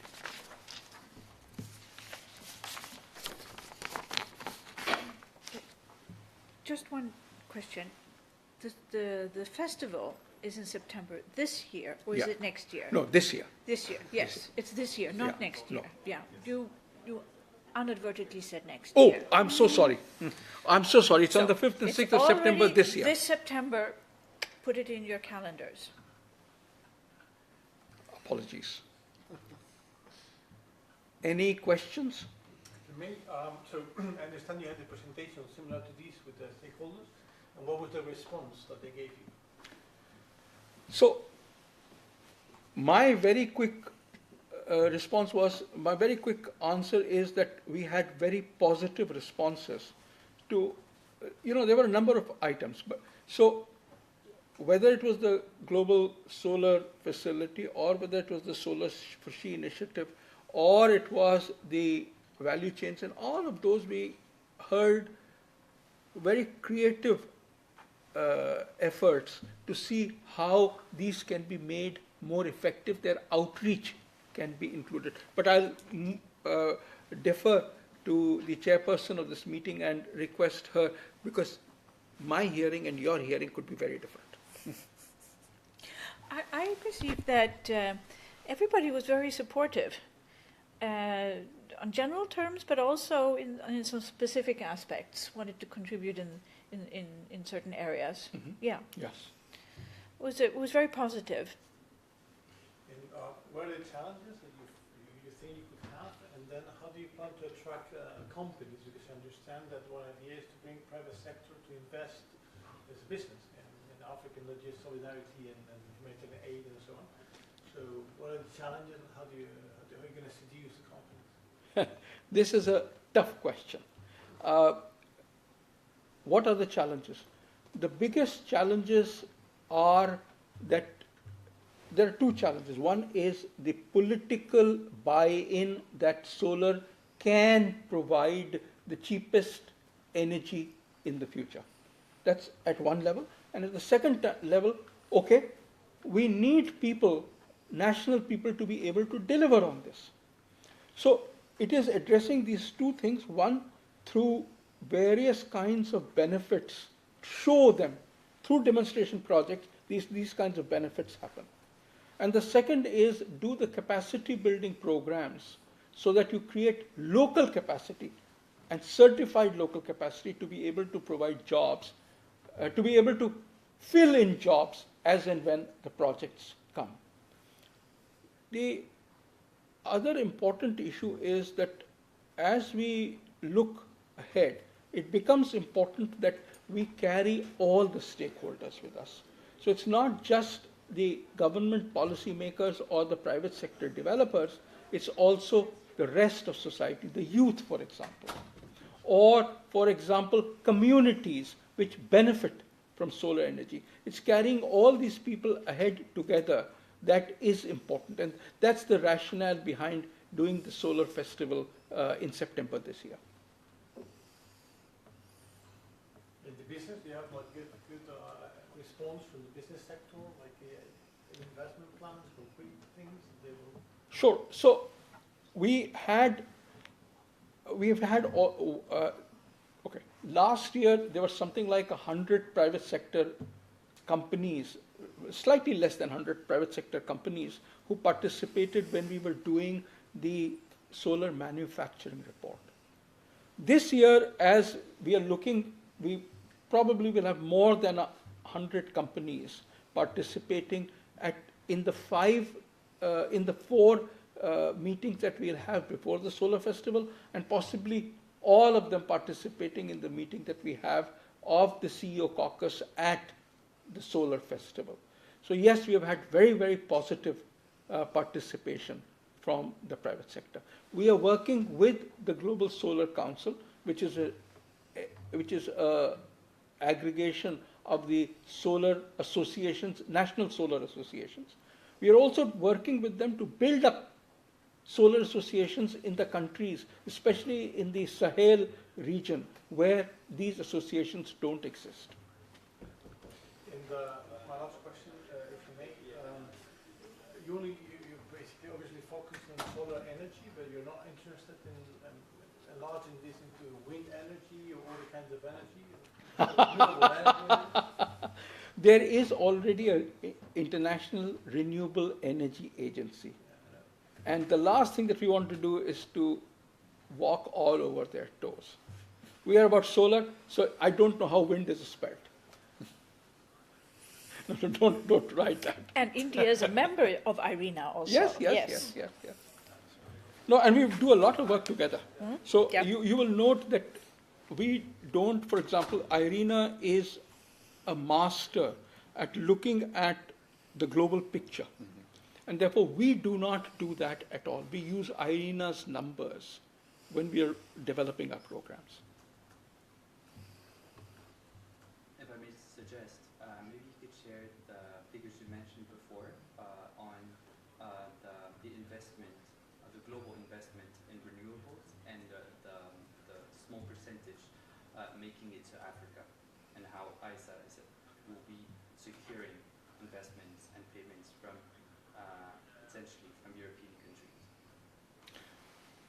One of the things that we have seen is that the amount of investment occurring in solar globally is increasing. Last year, for example, it was nearly $500 billion in solar alone. But the vast amount of it went to the OECD countries and to China. All of Africa, the investment was 3% or something of that sort. Very, very small. Although that is the region with the best solar insolation, it is the region with the largest demand for electricity. Why is money not flowing to Africa? That was a question that bothered us.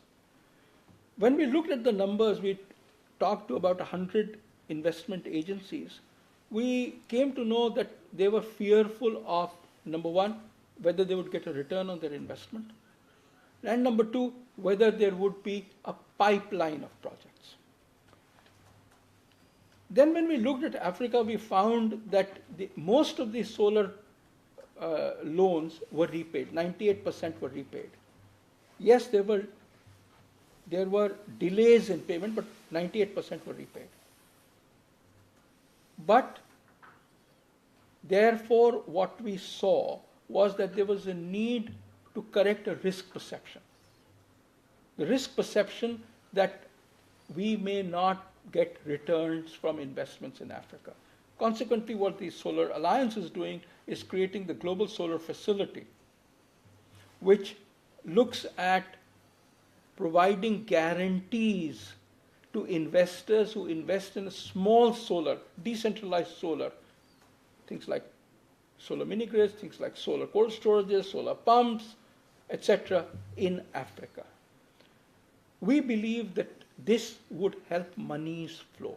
But on the other side, the question is the pipeline. For that, we started identifying companies in the solar sector. And we looked at all of Africa. We did it as a competition to identify solar startups.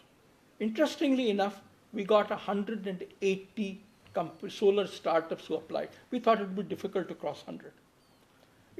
I believe you mean it was very difficult to reduce this to 20.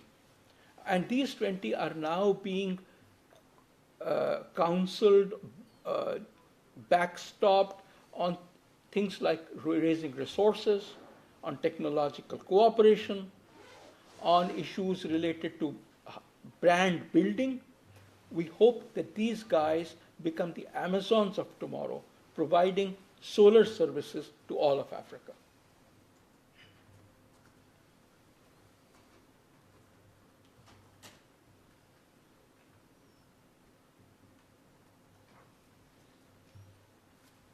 Okay.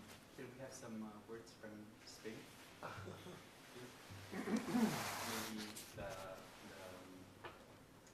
Maybe not the commitment, but the state of mind of Spain after just joining the International Solar Alliance, and in which particular fields Spain thinks can be helpful to ISA. Thanks for having us here. It's a pleasure to be part of this alliance, and we are really happy that we can be helpful in some of the topics we've been talking about today. Some of them, for example, the last one, we've been attracting, and we still attract investments in solar industry, in wind industry, in renewable industry in general, green hydrogen too. So we've got expertise on this field, so we can talk about what was our experience. We are also concerned, and we are doing things about the solar value chain. So we've got some let's say initiatives based on grants, so we can be helpful in that topic too. Critical materials are of the highest relevance at the national level too, and these critical materials things are highly related with the social acceptance, which is something it's been around the table, because you need to give something to the local communities. And this is something we can provide with to the local communities with renewable energy, with solar, decentralized solar power, because you're giving them the opportunity to have their own power and not giving their incomes to a faraway company. They can be their own owners of the installations facilities. So yeah, we are really happy to be here. We will try to be as helpful as we can. And yeah, we've got some ideas to share with you, and we will be part of this, and we will be coming to the future meetings and be part of the committees, whatever we feel helpful in. Thank you.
A very good afternoon.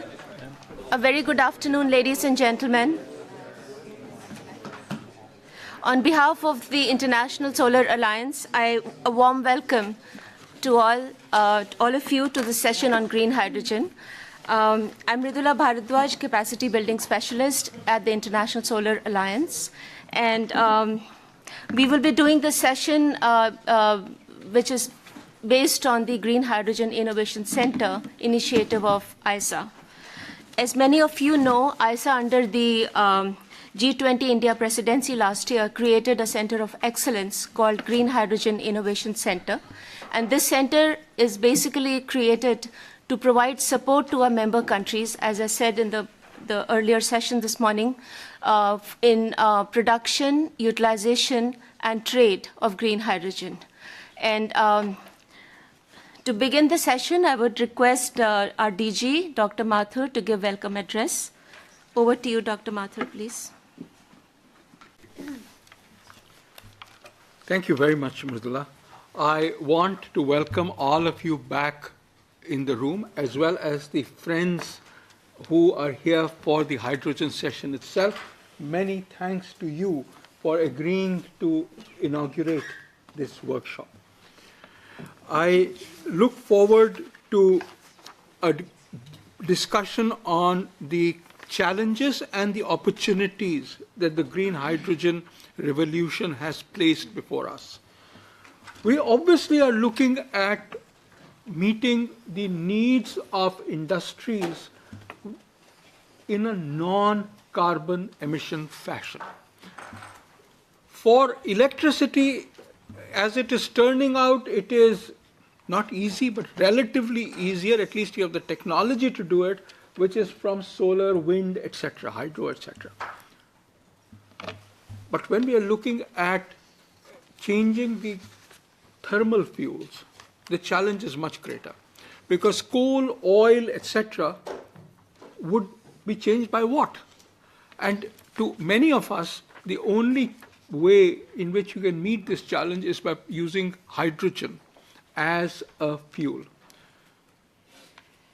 So then the question that is asked is, excuse me, you want to use hydrogen, but wouldn't electricity and therefore carbon be used in hydrogen, making hydrogen? And the answer, of course, is that you will have to use green electricity, and hence the title Green Hydrogen. We are therefore looking at opportunities in which green hydrogen could replace fuels. It could replace fuels in steel, and I'm delighted that next to me is the Swedish delegate, Ms. Josephine Bahr. And Josephine, you have personally been a leader in the energy efficiency movement, and now in the movement of steel away from coal and using hydrogen. I'm delighted that we have Norway here, where a Norwegian country, I think Norsk Hydro, used hydrogen in the aluminum making sector. They provided the electricity. They used green electricity to make hydrogen, and then the green hydrogen to make aluminum. In other words, we are moving ahead on these technologies. We have a huge number of challenges. First is, if I am buying hydrogen from somebody, I need to make sure that it is carbon free. Or in the interim, the amount of carbon it has is less than a certain amount. Therefore, we need clear definitions and standards to which all of us agree. We also need a transparent understanding of where the hydrogen is coming from, so guarantee of origins, as it's called. These are large-scale tools that would help us move towards the larger and larger markets for green hydrogen. Because remember, green hydrogen is working at a disadvantage. You have hydrogen from gas reformation, which is available at what?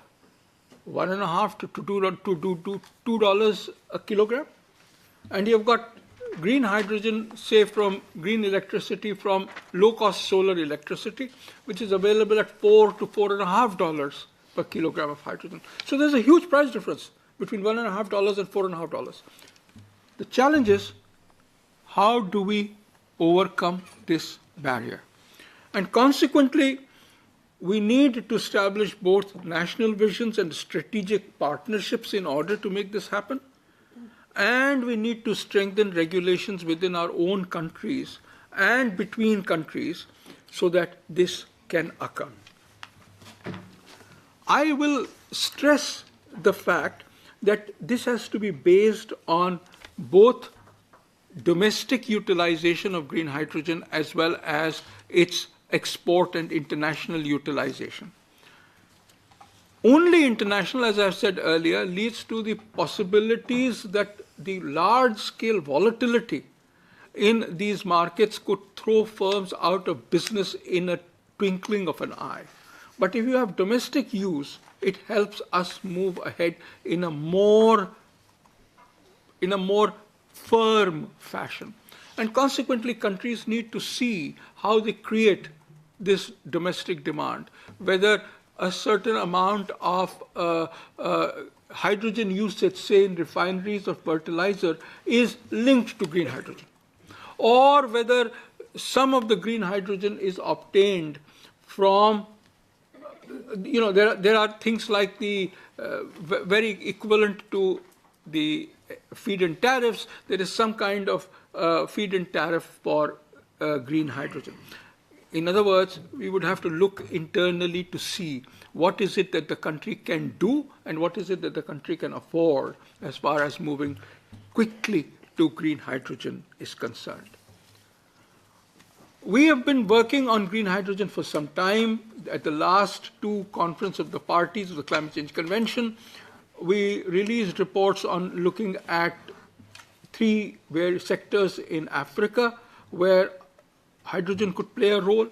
We looked at more greater detail on hydrogen use in various countries and are looking to expand this, particularly with Danish support, in Africa, where we are looking at using green hydrogen, producing green hydrogen with both on-site, on-land solar as well as offshore wind. As Mridula mentioned, last year we had launched the Green Hydrogen Innovation Center as part of the G20 process, and we are therefore looking at ways in which we can bring together a variety of stakeholders to push the green hydrogen usage. In 2014, as in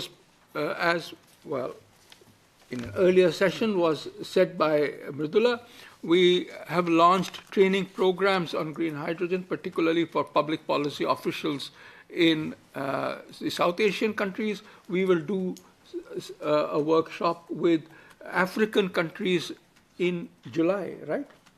August. Jonas? August.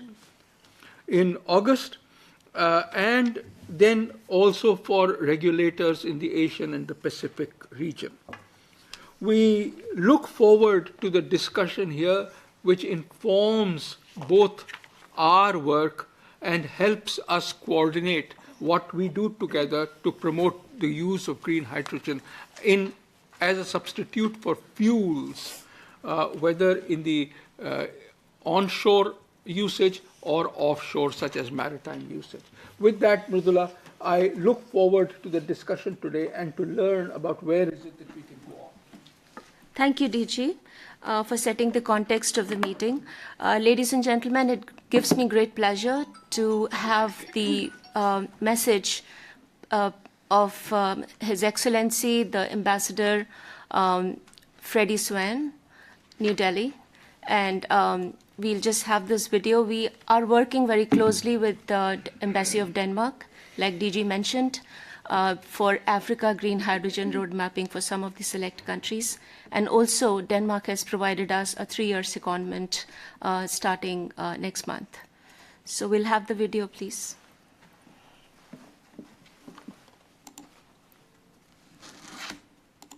I'm the Danish ambassador to sunny, great green India. I'm sending a message to all of you gathered in Brussels to discuss at the regional committee meeting our engagement within the International Solar Alliance. Denmark has become member as one of the first ones outside the founding members. We attach great importance to the collaboration within the International Solar Alliance. Denmark has donated more than 1.4 million US dollars. Our interest is helping Africa with the green hydrogen mission.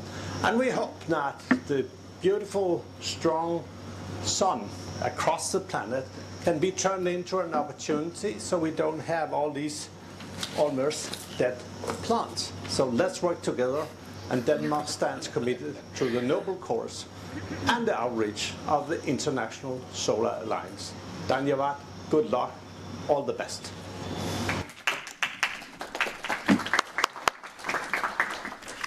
Thank you, His Excellency Ambassador Sven.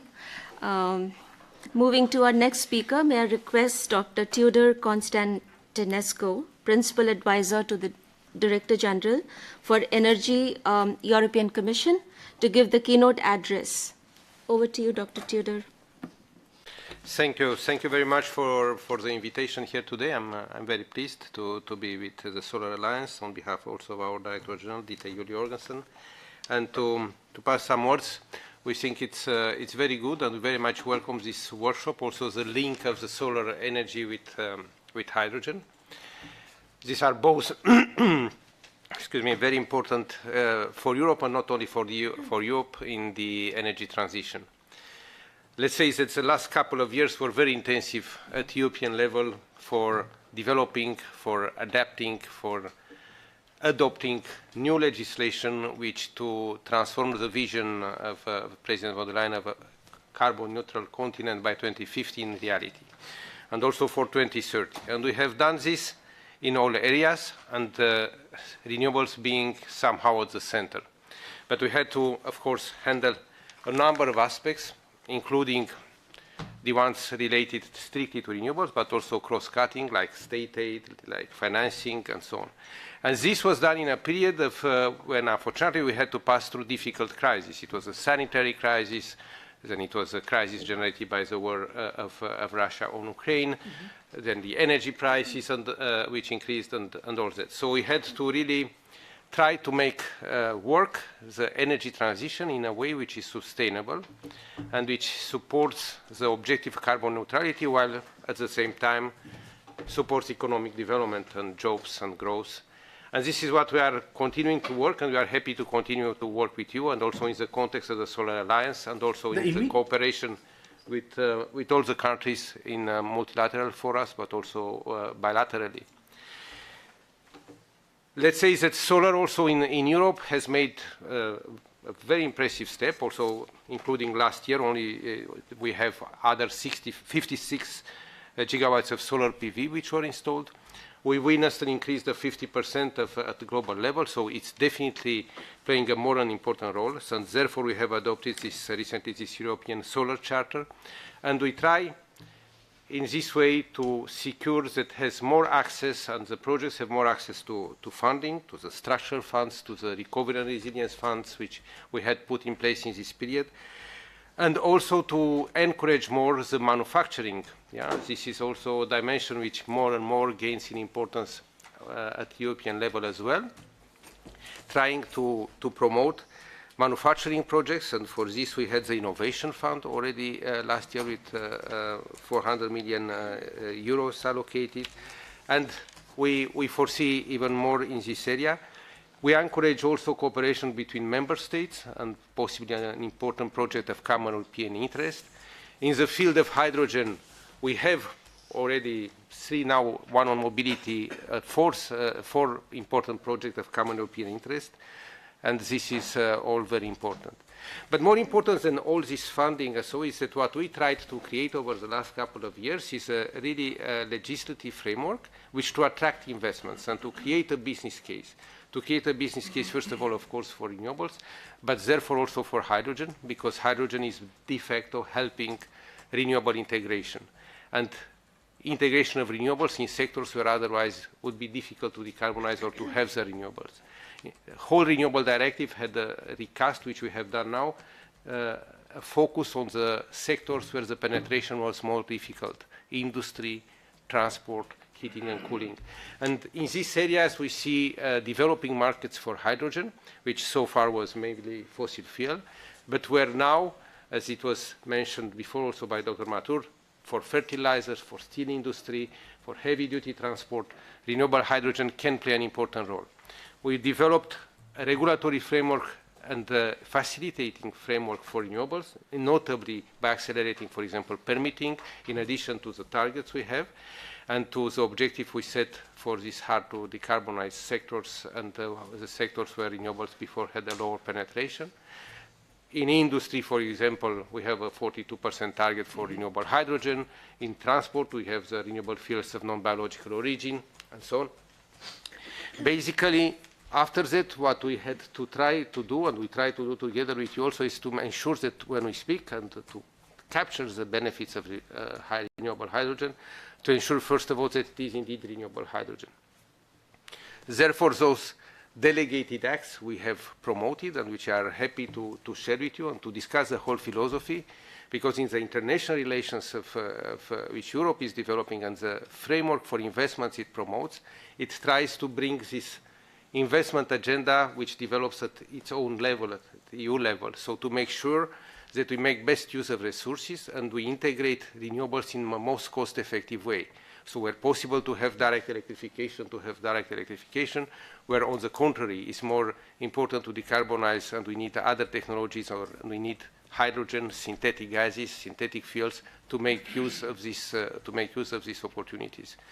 And on this, we have concluded negotiations. We have now all these acts adopted. The latest on hydrogen was the hydrogen and gas decarbonization package, also for the infrastructure. And we try to share this and to build these relations between renewables, solar, hydrogen, also at a global level on the same basis of sustainability and efficiency at system level. And happy to collaborate with all of you on this. We do, by the way, try in the context of Clean Energy Ministerial, and we have here a ports coalition for hydrogen, which I guess many of the countries around the table are having ports represented, and if not, are welcome to step up, and in collaboration with the International Energy Agency, but also with other forums, and INA to step up and to make these global projects also more relevant. Not to forget that, by the way, hydrogen, offering this possibility, offers for renewables the possibility to become a global commodity. So basically, renewable hydrogen makes renewables from a local source, transforms them into a global commodity. Therefore, we have also with our Dutch colleagues supporting in this Clean Energy Ministerial Trade Forum, which is supporting for hydrogen in particular. And therefore, also, we try to engage on the agenda with all the countries around the world, developing countries as well, countries which have a potential in renewable hydrogen production, renewable hydrogen used to decarbonize their own economies, but also in supplying the global market, but on rules and basis of certification that are very much sustainable and that secure, that everyone can capture the benefits of this energy transition. And therefore, we would like to say we continue to work with you. We have good examples in Europe. We have launched recently the first auction on the concluded of the hydrogen bank, to capture this price difference, to cover it, which was with a premium, which Dr. Mathur was referring between fossil fuel hydrogen and renewable hydrogen. And we also plan to work on this together also with our German colleagues, with Hydrogen Global, but also in the context of the hydrogen bank for international pillar.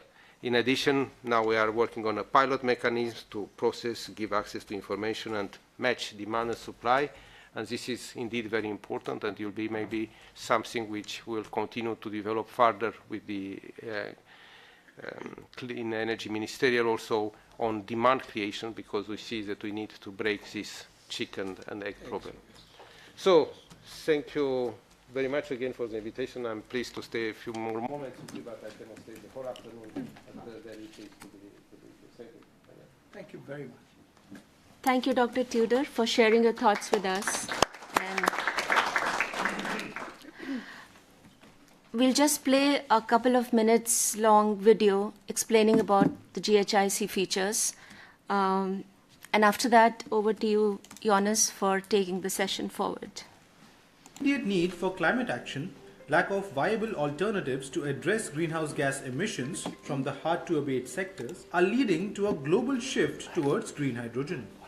With plummeting costs of solar energy and a number of countries adopting strategies to push this fuel, green hydrogen is expected to play a significant role in decarbonization.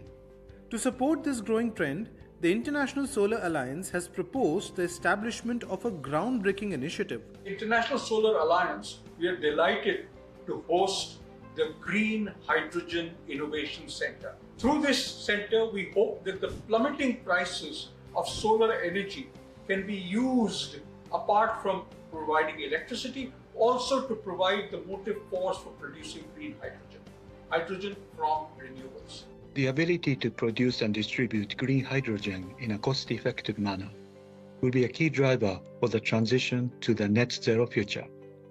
This is particularly the case across industries such as fertilizer, steel, and long-distance transportation. ADB is increasing our support to client countries to explore and deploy green hydrogen technology. Knowledge sharing of regulations, standards, best practices, and project-level experience will be essential for accelerating the advancement and deployment of this new technology. We are very happy to support the Green Hydrogen Innovation Center in partnership with the International Solar Alliance.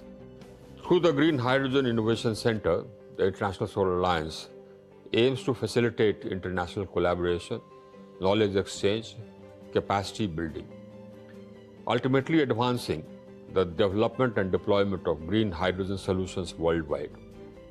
By providing a centralized hub of information and resources, the GHIC will play a pivotal role in shaping the future of sustainable energy and accelerating energy transition. The GHIC will serve as a virtual hub, fostering the production, utilization, and trade of green hydrogen. But it doesn't stop there.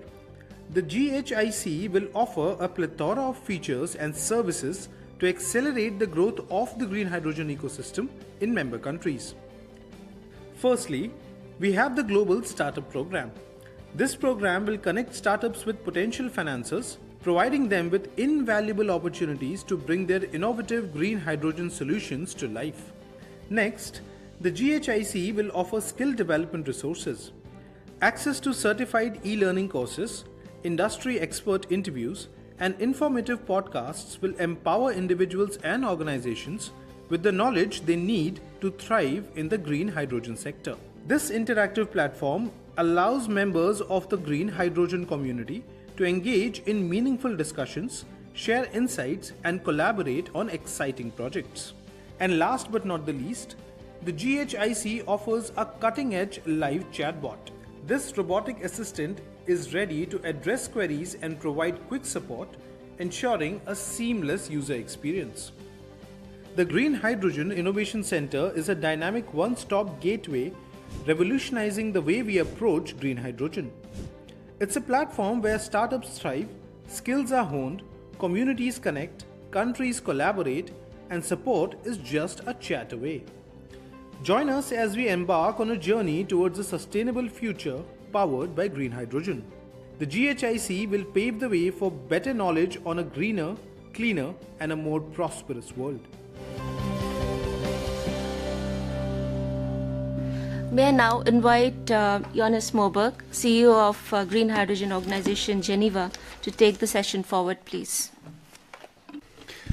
Thank you, DJ Mridula and everyone. It's great to be here, and it's also just so great that the Green Hydrogen Organization, a small global foundation working in this space for the responsible enabling environment for large-scale renewables, green hydrogen, green ammonia sector, to work so closely together with ISA. Without renewable energy, there is, of course, no renewable hydrogen or its derivatives. There are certainly a lot of things that we need to really work a lot faster on. There is no doubt that the energy transition can't happen without our sector taking off much faster than it actually is. And to one of Ajay's points, let's be clear about some basics. If we need as much renewable energy as we can. And we will in the moment hear from Bruce, the CEO of the Global Renewables Alliance, which our little organization is a co-founder of. Let be absolutely clear, we also at the Green Hydrogen Organization strongly believes that if you can plug anything into the renewable grid, that's always a good thing. If you can use a battery, then that's equally, most cases, a good thing. You're still left with anywhere between 8 and 24% of so-called hard-to-abate sectors, and that is, in most cases, they need hydrogen and its derivatives.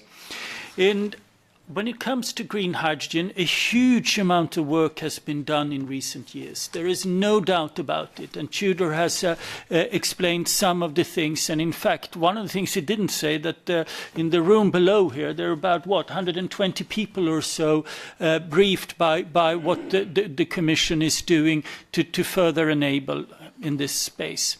Many other governments as well. At the same time, let also be clear that when it comes to hydrogen, it is one of the main arenas where, if you like, greenwashing is being played out at the moment. This Hydrogen Trade Forum and many other places are at the moment key battlegrounds for genuine low-carbon hydrogen and efforts to promote hydrogen that is maybe less clean, less genuine, low carbon. And there are a number of key delegated acts and things also coming, of course, here from the Commission that will have a tremendous importance in this space. And it is also important to make sure that we don't see the trade of renewable, genuine, low-carbon fuels becoming a battleground for, if you like, green trade wars. And at the moment, it does look pretty worrying in that space. So there are many challenges and hurdles and things that we need to look at. And as policymakers, we have to ask ourselves, are we genuinely trying to enable the low-carbon hydrogen sector? And I hope that over the next 45 minutes, that we will hear from the industry and from some other voices what they think that you as policymakers representing these governments can do to further enable this new sector. And with that, I hope that we'll have a relatively fast introductory remarks and then more Q&A to really prod some of these issues. And I would like to first turn to I'll introduce the speakers one as we go along. And I suggest also that if you have any specific, clear, simple questions to each speaker, we try to deal with those while we have that speaker addressing. We're starting with you, Randy Dahlen, from the Ministry of Climate, Energy and Utilities in Denmark. And I think you're all acutely aware of that. Denmark is not just supporting ISA hugely, but is in so many ways been incredibly progressive in this space. And we look forward to hearing what you have to say. Thank you, Jonas. In the interest of keeping it short, maybe I should just start by quickly summing up the green hydrogen policy of Denmark. We got our first proper national strategy back in the beginning of 22. And since then, we made several experiences and initiatives, legalization, etc. And of course, we also follow the work that is being done in the EU. And also Danish companies are quite active in this field as well. One of them was a big winner of a recent EU tender as well. I think what everyone can recognize, it's still new land for a lot of us. Just to take an example, Denmark has 24 government-to-government energy corporations across the world, for example, India. And our cooperation are built on Danish key qualifications or key competencies. So that doesn't include hydrogen because we don't have 30 years of experience with green hydrogen. It's such a new area for all of us. But we do experience from many of our partners, if not all of them, increased interest in learning of Danish experiences this as well. And I think it maybe just symbolizes how new this field still remains, that in some cases we can share our experiences and maybe learn something to our partners, but it can also happen that we get something in return because it's such a dynamic field. So yeah, I think I'll leave it at there.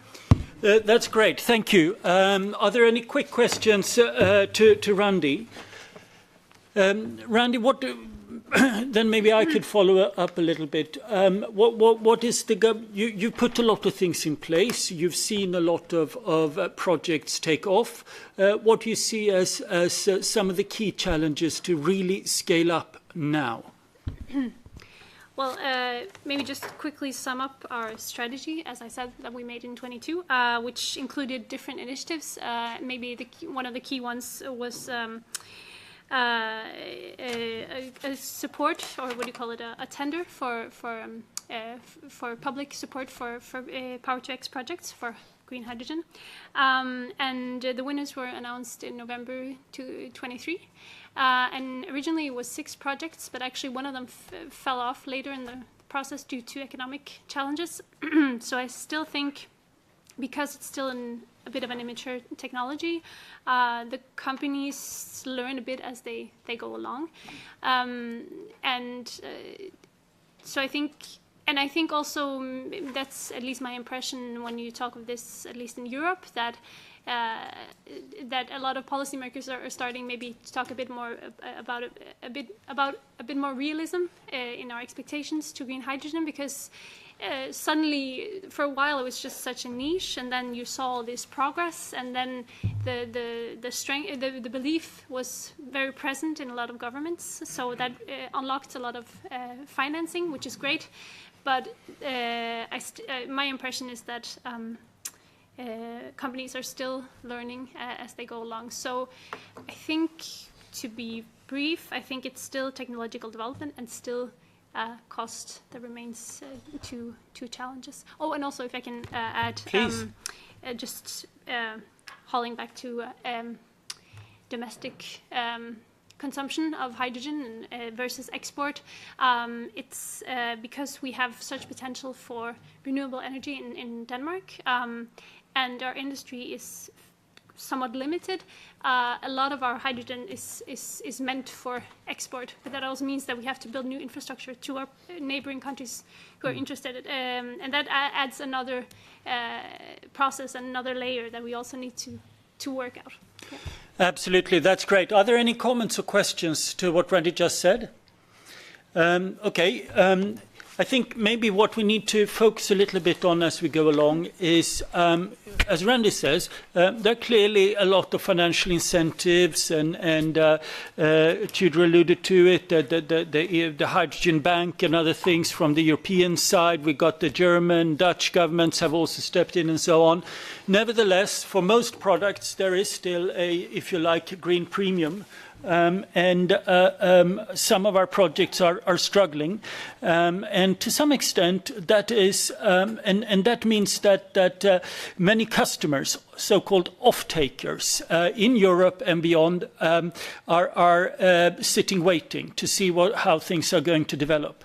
And there's no doubt that they are in part sitting waiting because they suspect that more carbon-intensive products, if you like, less clean or less low-carbon hydrogen, might be significantly cheaper. So there is a regulatory uncertainty here. There's a lot to talk about blue hydrogen.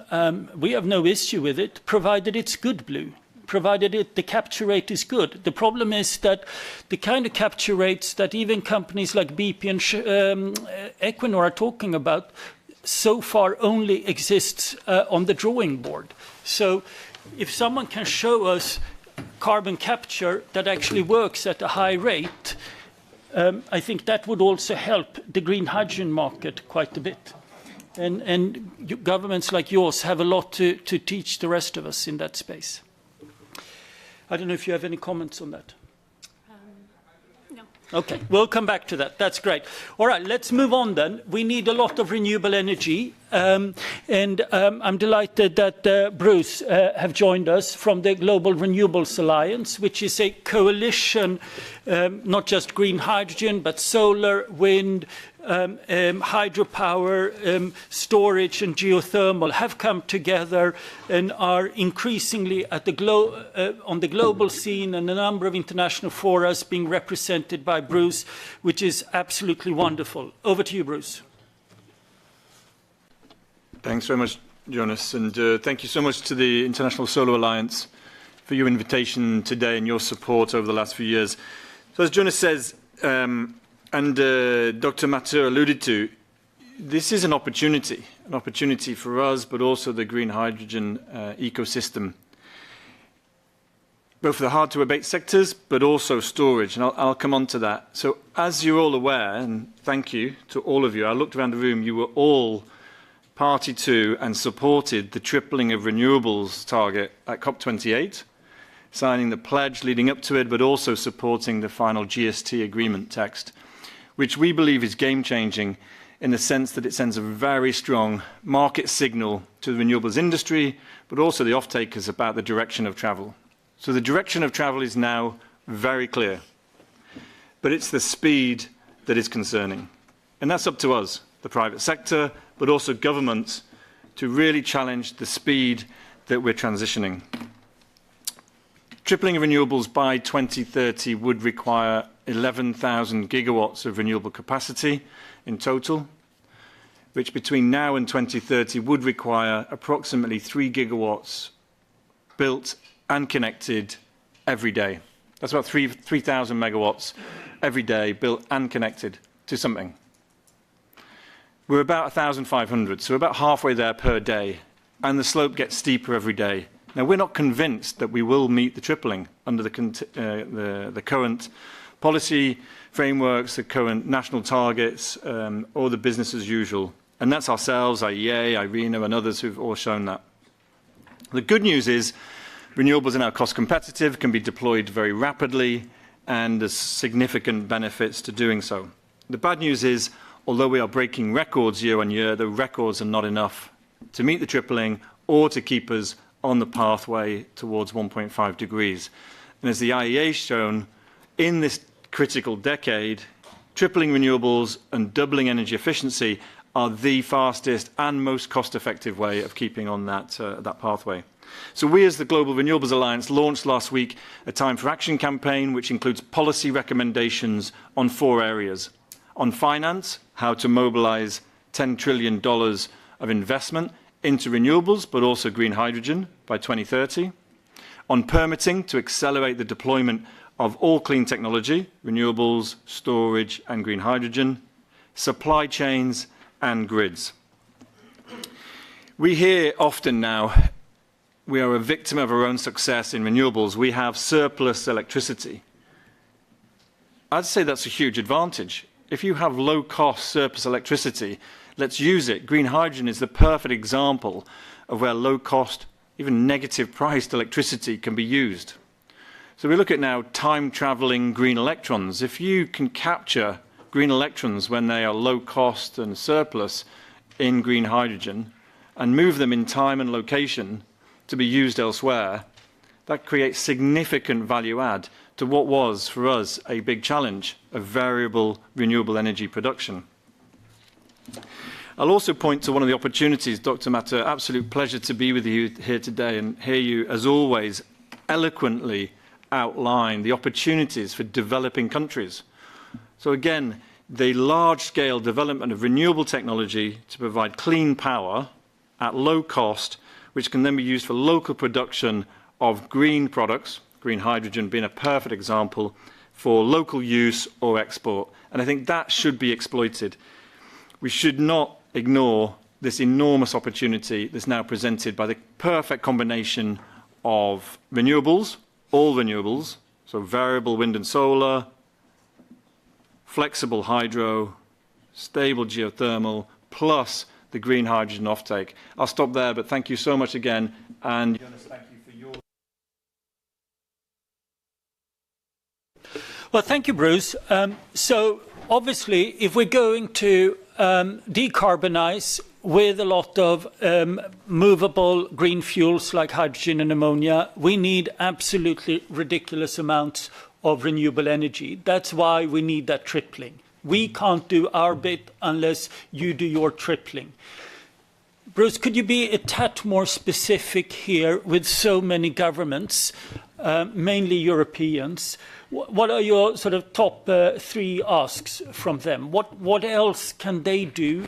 I know you have a lot of contact with the Commission, in fact, almost daily. But apart from that, from capitals, what can capitals, by and large, do more for that tripling?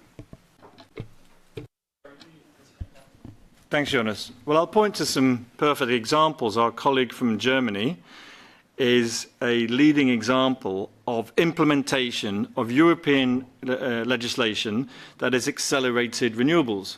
So I'm pointing specifically to the permitting. That on implementation of the emergency measures to accelerate permitting, Germany has seen a huge uptake of onshore wind development.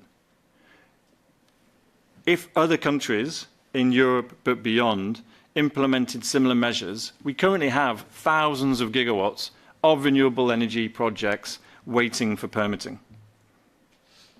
That's a very low cost, no cost, and very swift way to accelerate renewable deployment. Congratulations, Germany. We often point to you as a leader in this space. The second is on grids. Same thing. Thousands of gigawatts of shovel-ready renewable projects, or even constructed renewable projects, are waiting in grid connection queues. That's either because the queues are congested with a lot of projects, some who will not get built, so we need grid connection queue reform, or the connections don't even exist, and so they need to be built. So we need a large-scale investment in new grid infrastructure and optimization of existing grid infrastructure to facilitate the connection. And the last one I'll point to is financing, and I will again point to developing countries. And it is the role of the developed countries and the private sector, by the way, to provide that financing stimulation to develop renewable projects in the global south, emerging markets, developing economies. We as the private sector traditionally have brought about 85% of the financing to renewable projects. So that's private banks, private developers. It's about 15% from the public sector, from governments and MDBs, finance institutions.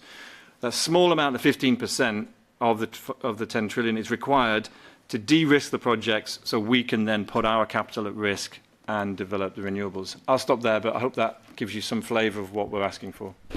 That's super, thank you. And just on Bruce's last point, it's not just about more taxpayers' money. We need to do a lot more in being cleverer about it. It's about maybe offering longer terms when commercial actors can only do short terms. It's various forms of blended concept. It's a matter of maybe using a bit of finance from our governments in forms of guarantees that are then leveraged up and so on. So there are many things in that space, and there's a lot of stuff going on, but we need much more of that faster. Just one complement to that is the corporate offtake space. So this is an opportunity for governments to lower the burden on the taxpayers whilst developing renewable energy.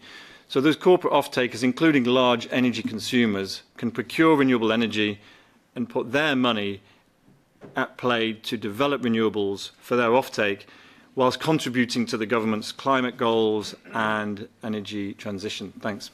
That's great. Any comments or questions on what Bruce have said? Anyone? Okay. In that case, I suggest now, if that's okay with you all, that we in quick succession hear from some of the private companies. I suggest that we start hearing from two developers, Dean from CWP Global, some very large projects, and then from HDF Energy, which has a very interesting business model as well, and then from Nel, that makes electrolyzers, amongst other things. And then we'll hear from UNIDA trying to bring some of those things together. And all three of you from the private sector, if I could urge you to give a little bit of a flavor of what your daily work is like, so that people get a sense of what actually goes on in what might seem like a black box to those who are not in your private part of the world. And secondly, then, your second point, if you could end on, ideally, a couple of, again, a little bit wish list from these very important governments that we've got around the table. We start with you, Dean. Thank you, Jonas, and a real pleasure to be here in auspicious company. And Mr. Mathur, a real pleasure to see you again. It's been a long time. I think last time I saw you in Delhi with Christiana. And great that you've managed to pull together this gathering, and indeed that you have steered the organisation, or the alliance I should call it, in the direction of some really tangible work in green hydrogen. I come from a company called CWP Global. We traditionally, over the last 2 decades, have built portfolios of grid-connected wind projects, the biggest portfolios of such projects in Southeast Europe and then in Australia. But over the last 8-9 years, we've been focused or pivoted to ultra-large scale projects capable of doing somewhere between 15 and 30 gigawatts of hybrid wind and solar in order to both provide electrons to certain activities, and I'll talk about that in a little bit, but also to make green hydrogen and its derivatives. Our portfolio in the green hydrogen space is now 6 active projects and 2 more in early stage development, with an aggregate capacity now starting to get close to 200 gigawatts of renewable power. On average, we split the power generation capacity about 2/3 to wind and 1/3 to solar.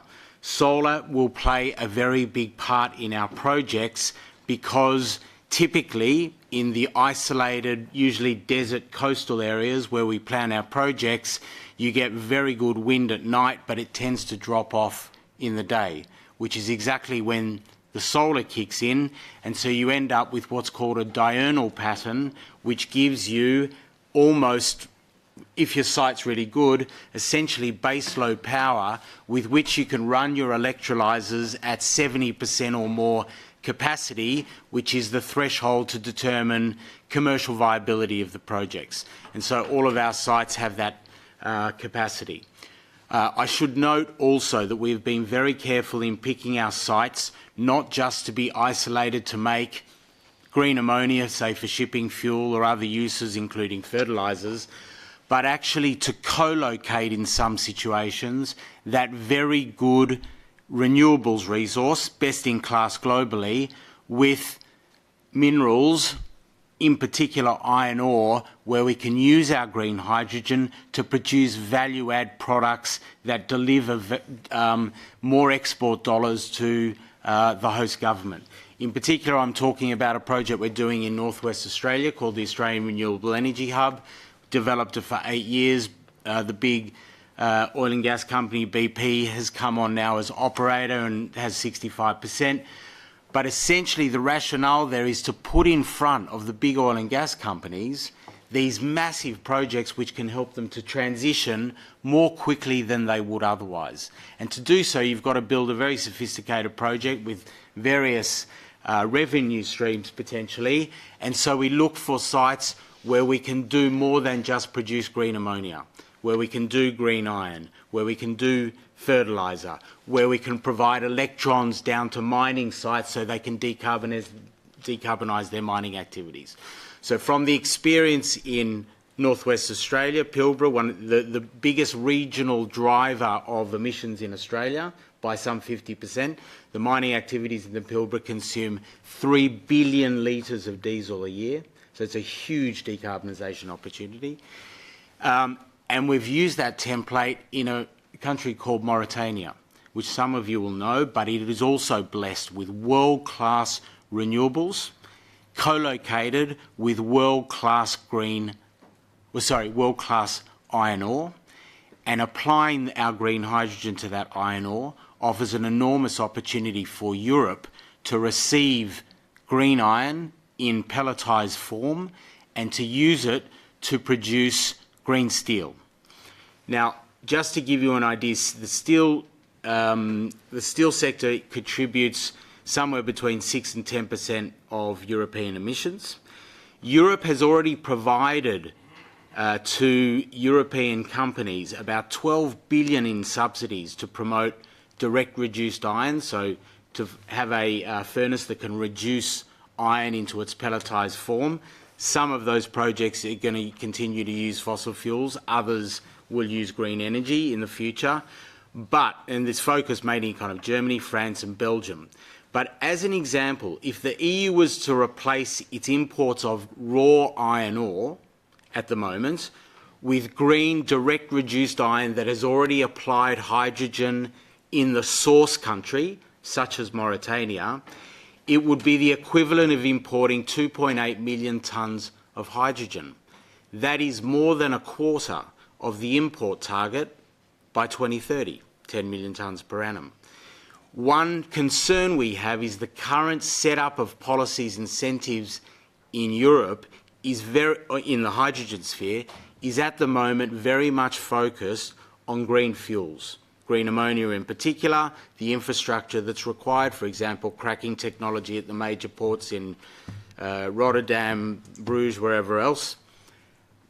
But there's very little thinking, for example, in the European Hydrogen Bank, in H2 Global, about this very major potential use of green hydrogen for import, this direct reduced iron opportunity. And so we feel that specific windows of support should potentially be considered as part of an overall European effort to ramp up the uptake of green hydrogen in a very useful sector, which can then cascade down into the major industries in Europe and help to deliver on the net zero industry objectives that Europe holds so dear. Thanks, Jonas. Oh, wonderful. Mridula told me earlier today that about key outcomes from today's session will be aim for compiling a bunch of recommendations, help prioritize next steps. I think Dean couldn't have been more helpful. And Dean and I meet a lot, not least in North Africa, and most recently on a trade mission organized by the European Commission, indeed to Mauritania. I think that sort of missions play a very key role. And I was actually just in Cairo working with the Egyptian government, preparing for hosting Commissioner Ursula von der Leyen later this month So there's a lot happening in that space in trying to really ramp up the responsible enabling of this sector, which is great to hear and see. Any comments or questions on the clarifying nature to Dean? Okay. In that case, I'd like to then move very quickly to Charlie. And Charlie,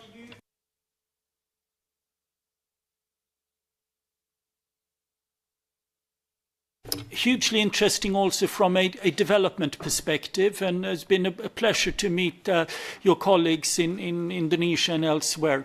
Tell us how it actually works. Thank you. Good afternoon, everyone. Really pleased to be here, and thank you for the invite. So indeed, I represent HDF Energy, so Hydrogène de France. We have two activities, actually. One is to be developer of large-scale hydrogen infrastructure with a flagship solution that we call Renew Stable. This name comes from renewable and stable because we are doing clean base load dispatchable power plants using hydrogen as a long-term storage vector on site. So we combine renewable power plants, usually a PV park, with a long-term storage, which is an electrolyzer, hydrogen storage on multi-megawatt fuel cells to re-electrify the hydrogen when needed, plus batteries to play the flexibility role. Like this, we commit on a base load green production of power to the grid. So this is our flagship solutions. And to do so, we became manufacturer of multi-megawatt fuel cell, hydrogen fuel cells. So 1.5 megawatt 40-feet containers that we are manufacturing in France, in Bordeaux. We had the luck to do the inauguration of the factory 2 weeks ago. The factory is notified by the European Commission as a EPCI, to develop also new product which will be fuel cell for heavy mobility, so maritime and train applications. But our main concept, the Renew Stable, we have do the financial closing of the first project 3 years ago in French Guiana. We call the project CIOG. And it was the first multi-megawatt green hydrogen project to be privately financed. On how we did that, so 70% depth, but why? It's because what we sell is not the molecule.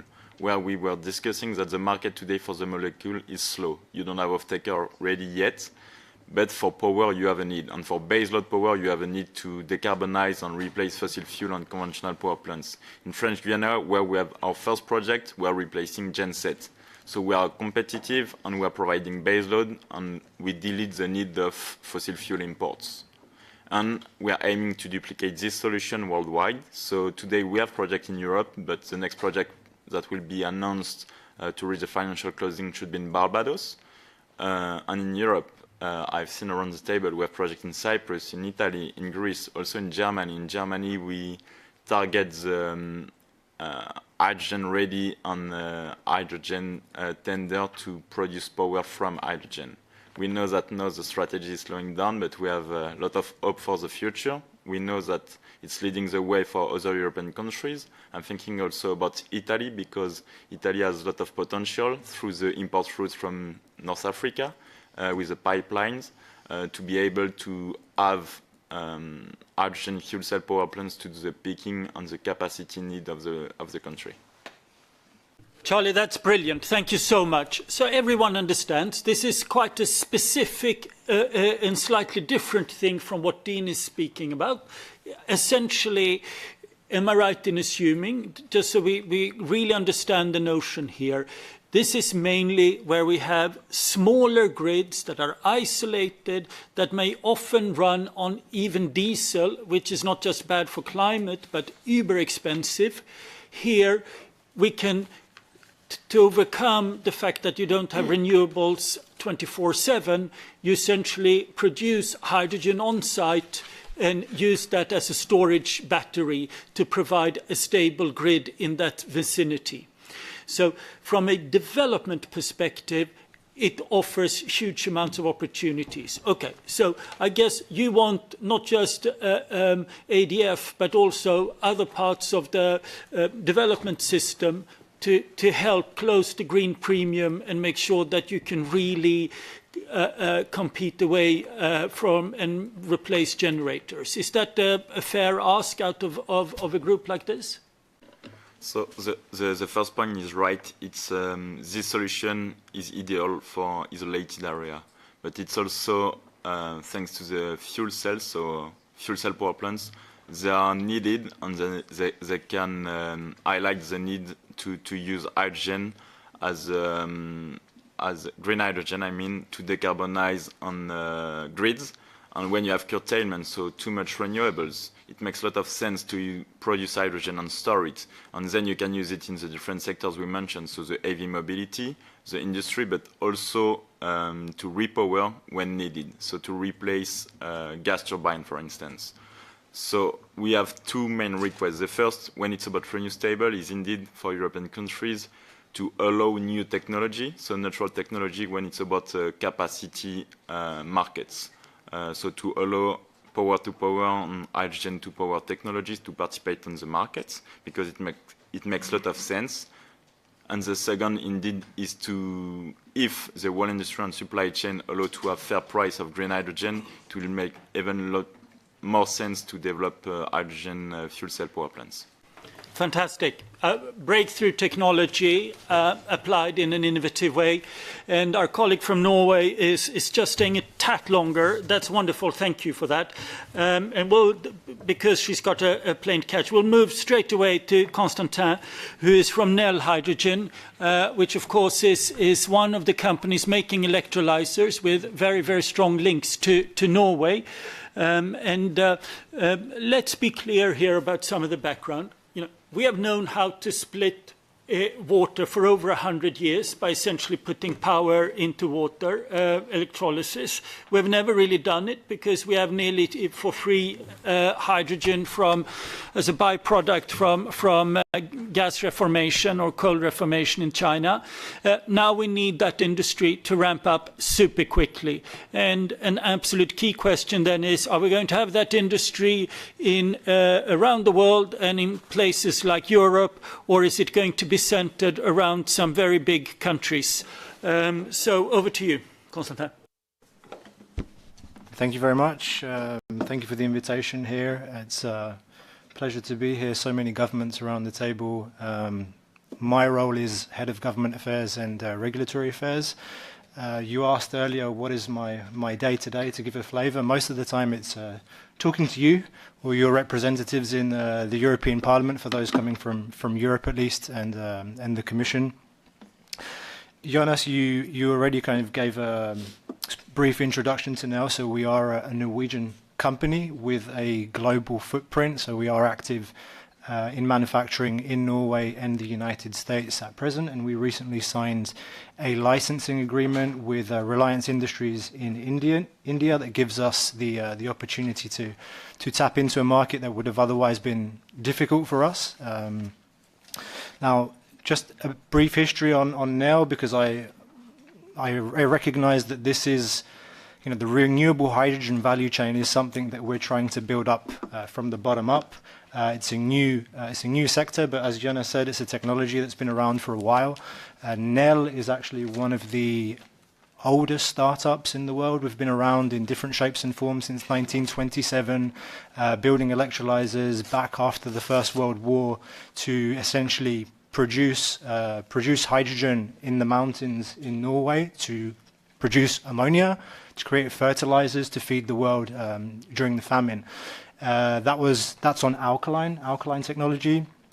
We also manufacture PEM electrolyzers. First PEM electrolyzers were used in the 1940s, again actually period of war, where PEM electrolyzers were used to produce oxygen in submarines. So those are some quick anecdotes on the uses of electrolyzers. Of course, now the challenge is less so on famine and war, but combating climate change. That's why we need electrolyzers today. Now, in terms of regulatory incentives and framework conditions that we've been working on to help create a market for our products, I think we've done a pretty good job, at least in Europe, on defining RFNBO, renewable fuels of non-biological origin, targets, both in industry and transport. That creates a signal for us to be ready with our investments, to have manufacturing capacity available. I think if you compare the United States and Europe in their approaches, in Europe we've chosen to put the stick first in terms of the law and then worry about the carrot later. In the US, they did the flip side. They offered the carrot first. August 2022, they passed the Inflation Reduction Act. They said there's $369 billion on the table in terms of incentives for hydrogen, for batteries, for wind, for solar, for the renewable industry at large. And now they're tackling the stick, the regulatory. So where are we now? If you look at Europe as a front runner, as a first mover on renewable hydrogen, we had the hydrogen strategy that came out in 2020, and now here we are 4 years later. And to use the words that the Danish representative used earlier, I think we're in a phase of realism. I think we've gone from a sense of huge ambition and maybe even unrealistic ambitions in 2020, when we've been talking about 20 million tons of renewable hydrogen, 10 to be produced in Europe, 10 to be produced abroad. And if you actually look at the legal targets that have been adopted, at least in the Renewable Energy Directive, it's more like 2 to 4 million tons that are actually mandated in law. So, we shouldn't be overly optimistic and we shouldn't be overly pessimistic either, because, like I said, here we are 4 years later. You hear a lot of pessimism from some governments, from off-takers. Obviously, green premium needs to be bridged. It's all about cost. It's all about the capex. Companies are worrying less about OPEX. They should be worrying about both, looking at levelized cost of hydrogen altogether. So that's something I want to convey to you, is that it's good that we're, I think, in this phase of realism in tackling how we move forward, how we scale up the sector. And Jonas, you raised the point about where is the industry going to form? Is it going to be a global industry? Is it going to be centered in certain countries? And this is maybe my opportunity to make a plea to the Europeans around the table. European Economic Area, if I need to extend that more. Today, China has about 65 to 70% of the global manufacturing capacity of electrolyzers. They have oversupply on their market. They're able to come into the European market and essentially undercut us by about 70% on cost. Now, the European Union, the taxpayers, have spent close to 4 billion euros, taxpayers' money, to bring the electrolyzer sector, to bring European electrolyzer manufacturers to where they are today. And our challenge today is bringing costs down on the equipment side, but we can't do that if we don't scale up. So we're in this situation right now where we're waiting for the FIDs to take place, we're waiting for purchase orders to materialize, and we need to deliver those projects to make revenues to then invest in more capacity. If we don't scale up, we can't bring costs down. If we let China come in to Europe and do what they did with solar, I'm talking in a solar panel here, then the technology will be lost, and we will be replacing a reliance on an energy source from third countries with a dependence on equipment from third countries. So that's a plea to the European governments around the table, and maybe I'll stop there and welcome questions. Thank you. Wonderful. Thank you so much. That's great. You need to run, I know, but would you like to say something? Yes, thank you very much. And those very clear words from you. And thank you. I know that Norway has been really eager to have also a strategy on hydrogen. And I hope that you have had help from the Norwegian government. Yeah, but anyway, we are also implementing the EU regulations on this. So, so we are working together with EU on this very important issue. Thank you. Yeah, that's great, and that was very clear. Dean, just walked out of the room before we could remind him that he needs to be faster in order for you to survive, I guess. That's one of the messages. Is it, now, could you then, this is such an important issue and it is being discussed extensively at a big meeting downstairs, as I mentioned earlier.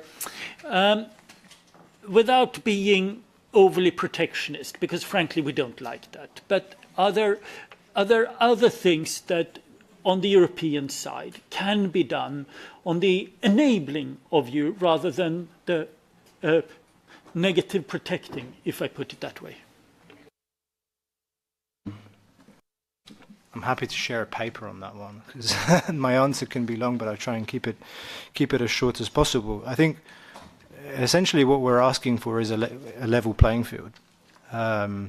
If you play a football match and you put 14 players on one side and 11 on the other, is it fair? No, it's not. If a government is giving zero interest loans to companies, and you know, in Europe we play by different rules. If everyone plays by different rules, then is it a level playing field? No, it's not.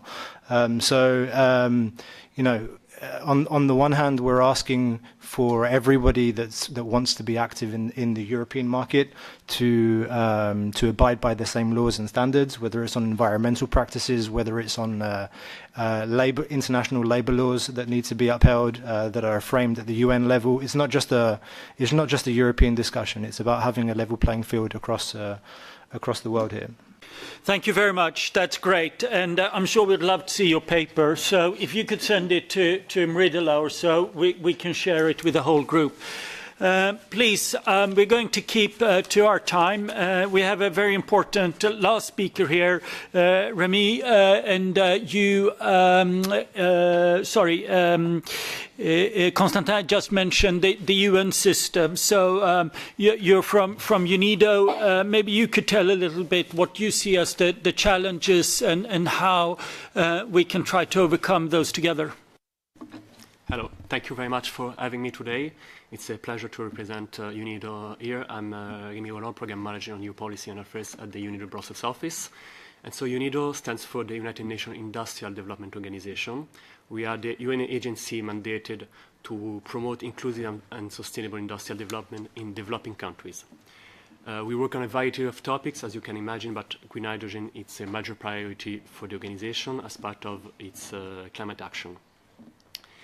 There's a lot of interest for green hydrogen, but we of course identified challenges for developing countries, policies and regulation, lack of appropriate standards and quality infrastructure, lack of financial instruments, lack of skills, lack of accessible and affordable innovation, and lack of coordination between stakeholders. Of course, you all live at these issues daily because it's present in developed industrial economies, but you can imagine that it's much more difficult to tackle in developing countries. UNIDO has the capacity to tackle those issues thanks to its multi-level approach. Indeed, we work at the macro level with the governments and international institutions, at mezzo level with quality infrastructure institutions, and micro level with the private sector. That's why we launched our global program for hydrogen in industry, which has two pillars. First, it's global partnerships, and second, technical cooperation. In its global partnership section, we aim to enabling dialogue between member states and the various stakeholders, including, of course, the international institutions, and quality infrastructure institutions, and the private sector. So, for example, in 2023, we were requested to take up the role of coordinating the International Hydrogen Trade Forum, which is established under the Clean Energy Ministerial Hydrogen Initiative, which is currently shared by the Netherlands and the United Arab Emirates.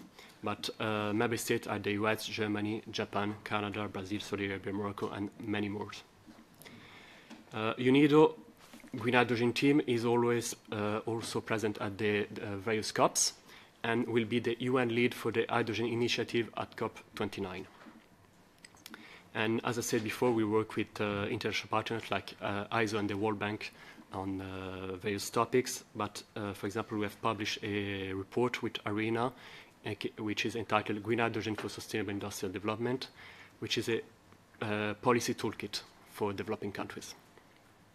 Regarding technical cooperation, I just would like to mention a few projects that we are currently running.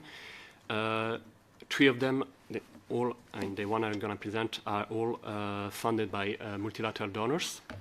First, we have the Green Climate Fund Readiness Program, which is implemented currently in Morocco and South Africa. So in Morocco, we collaborate with the Research Institute for Solar Energy and New Energies to decarbonize the steel industry. And in South Africa, we work on establishing a national green hydrogen energy center. A second project is the Green Hydrogen Energy Application Project, funded by the Global Environment Facility. It takes place in China, where we aim at accelerating green hydrogen production and usage. So through policy development, demonstration projects, capacity building, and international cooperation, we aim at mitigating about 150 million tons of CO2 emissions and generating about 50,000 green jobs. And last but not least, the Global Clean Hydrogen Program, again funded by the Global Environment Facility, which it's currently running in 8 countries. There are Ecuador, Algeria, Egypt, Nigeria, Namibia, South Africa, Philippines, and Malaysia. And we actually open 2 more. This program focuses on production and utilization of green hydrogen in the industrial and transportation sectors. And we do that, again, through advancing national institutional capacities, enabling policy frameworks, improved technical readiness, and financial mechanisms. Thank you. Thank you so much. That's great, and that gives a good flavour of the kinds of technical assistance and support that is being provided to a number of governments. I don't know if we've got a couple of more minutes. I don't know if there are any quick comments or questions. Maybe if I may put one to you, Remy, as you work on EU policies and affairs, and both with the Refinbo Delegated Act that we have in place, but also now on the Delegated Act on low-carbon hydrogen and fuels, there have been a number of concerns expressed by, in particular, developing countries. And we can discuss whether they are justified or not, but they are a fact that there are a number of concerns, in particular from the ones from the developing countries and emerging economies that are hoping to... Sorry. Oh, I see. Oh, excellent. That are hoping to export to Europe. Is this something that you can represent those developing countries into the EU system to make the points that these delegated acts, and in particular, if you want to address the need for RECs in developing countries? Yes, thank you for the question. Indeed, there's a lot of there's an inflation of EU regulation in the past years. CMAR, for example, and it is a major preoccupation for developing countries and, of course, African ones.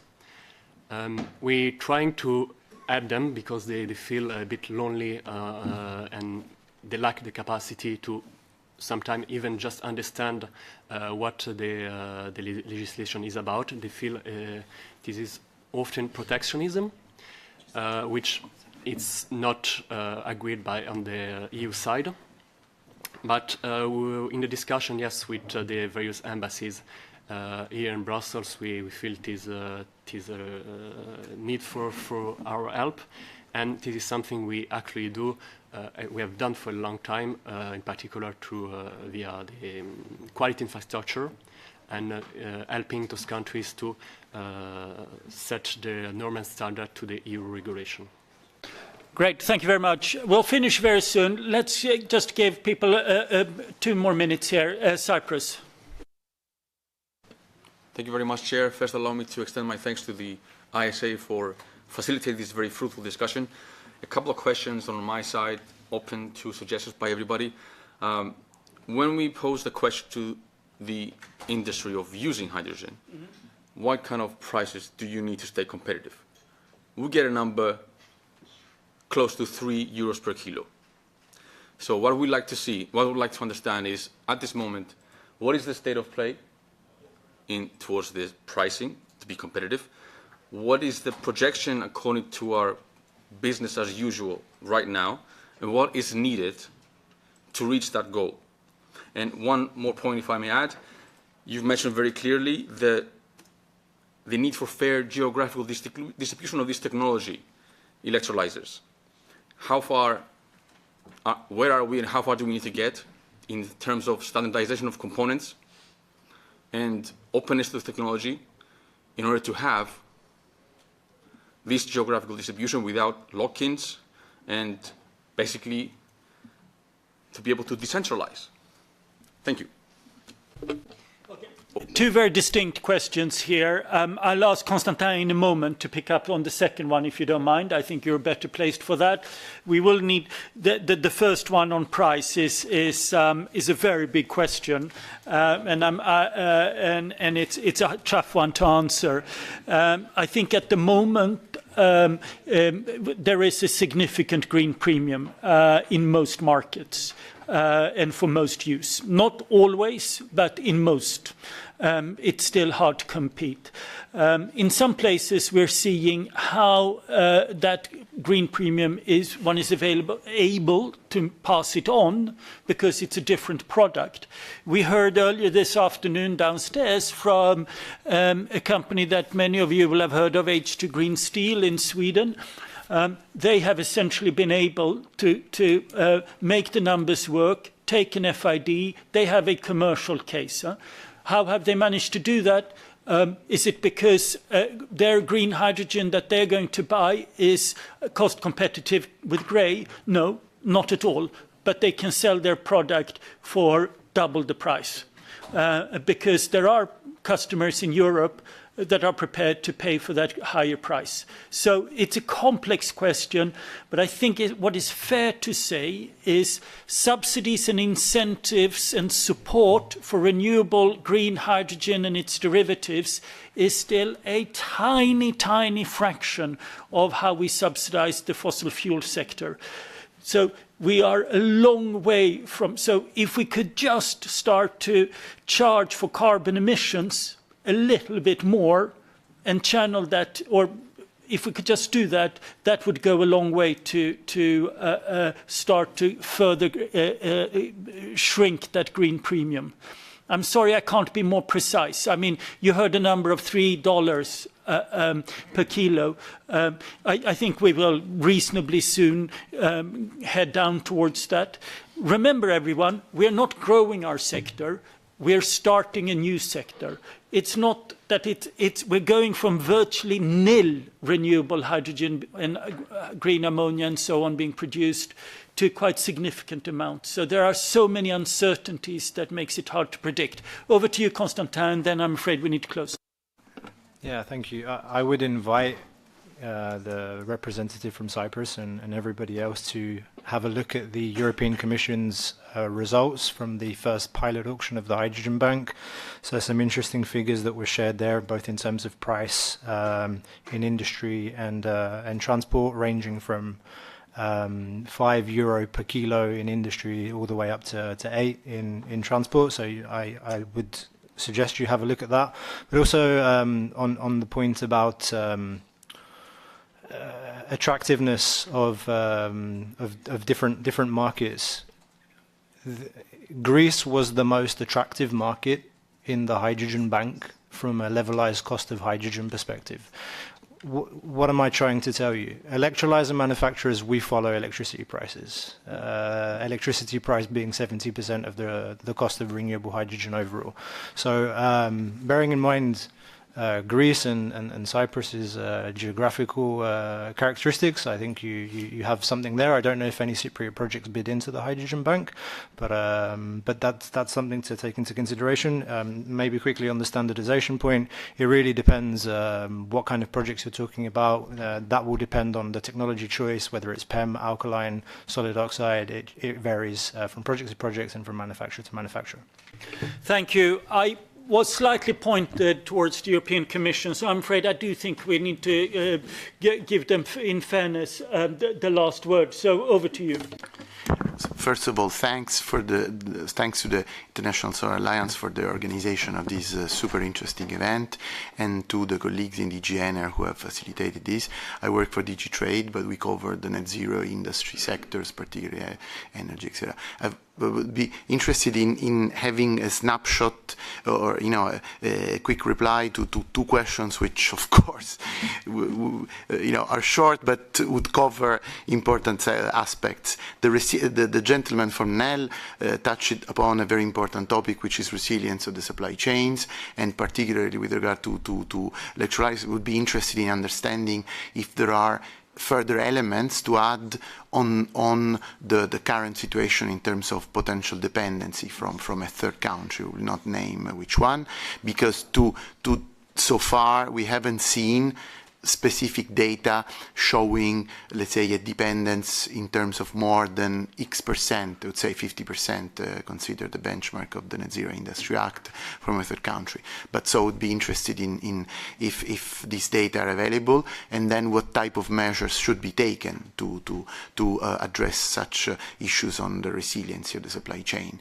The second point, just it's very important to understand, because all the projects that have been mentioned are very dear to the work that we have DigiTrade when we negotiate bilateral agreements with countries on renewable, be it India, be it Australia or others. What are the type of barriers that you encounter in terms of potential trade of hydrogen, be it certification, be it standards, be it issues in terms of the renewable qualification or else? Thanks. Thank you. Great questions. I'm afraid we need to return to them at some point, because I've already been violating the time constraints here. But they're really good ones. Once again, thank you so much, Ajay, for hosting us and for all the work together. And as he said, one of the things we're doing together is running a program for government officials from around the world, hoping to build a community of government officials hosting this industry that are learning from each other, and we hope you will all be part of that growing community. On that note, over to you, Mridula. Thank you. Thanks, Jonas, and all the speakers for a very enriching discussion. On behalf of International Solar Alliance, I would like to thank all of you for your support and interest in Green Hydrogen Program, and we deeply appreciate it. And we look forward to continued association as we move forward in this program. Thank you very much. We close the session now.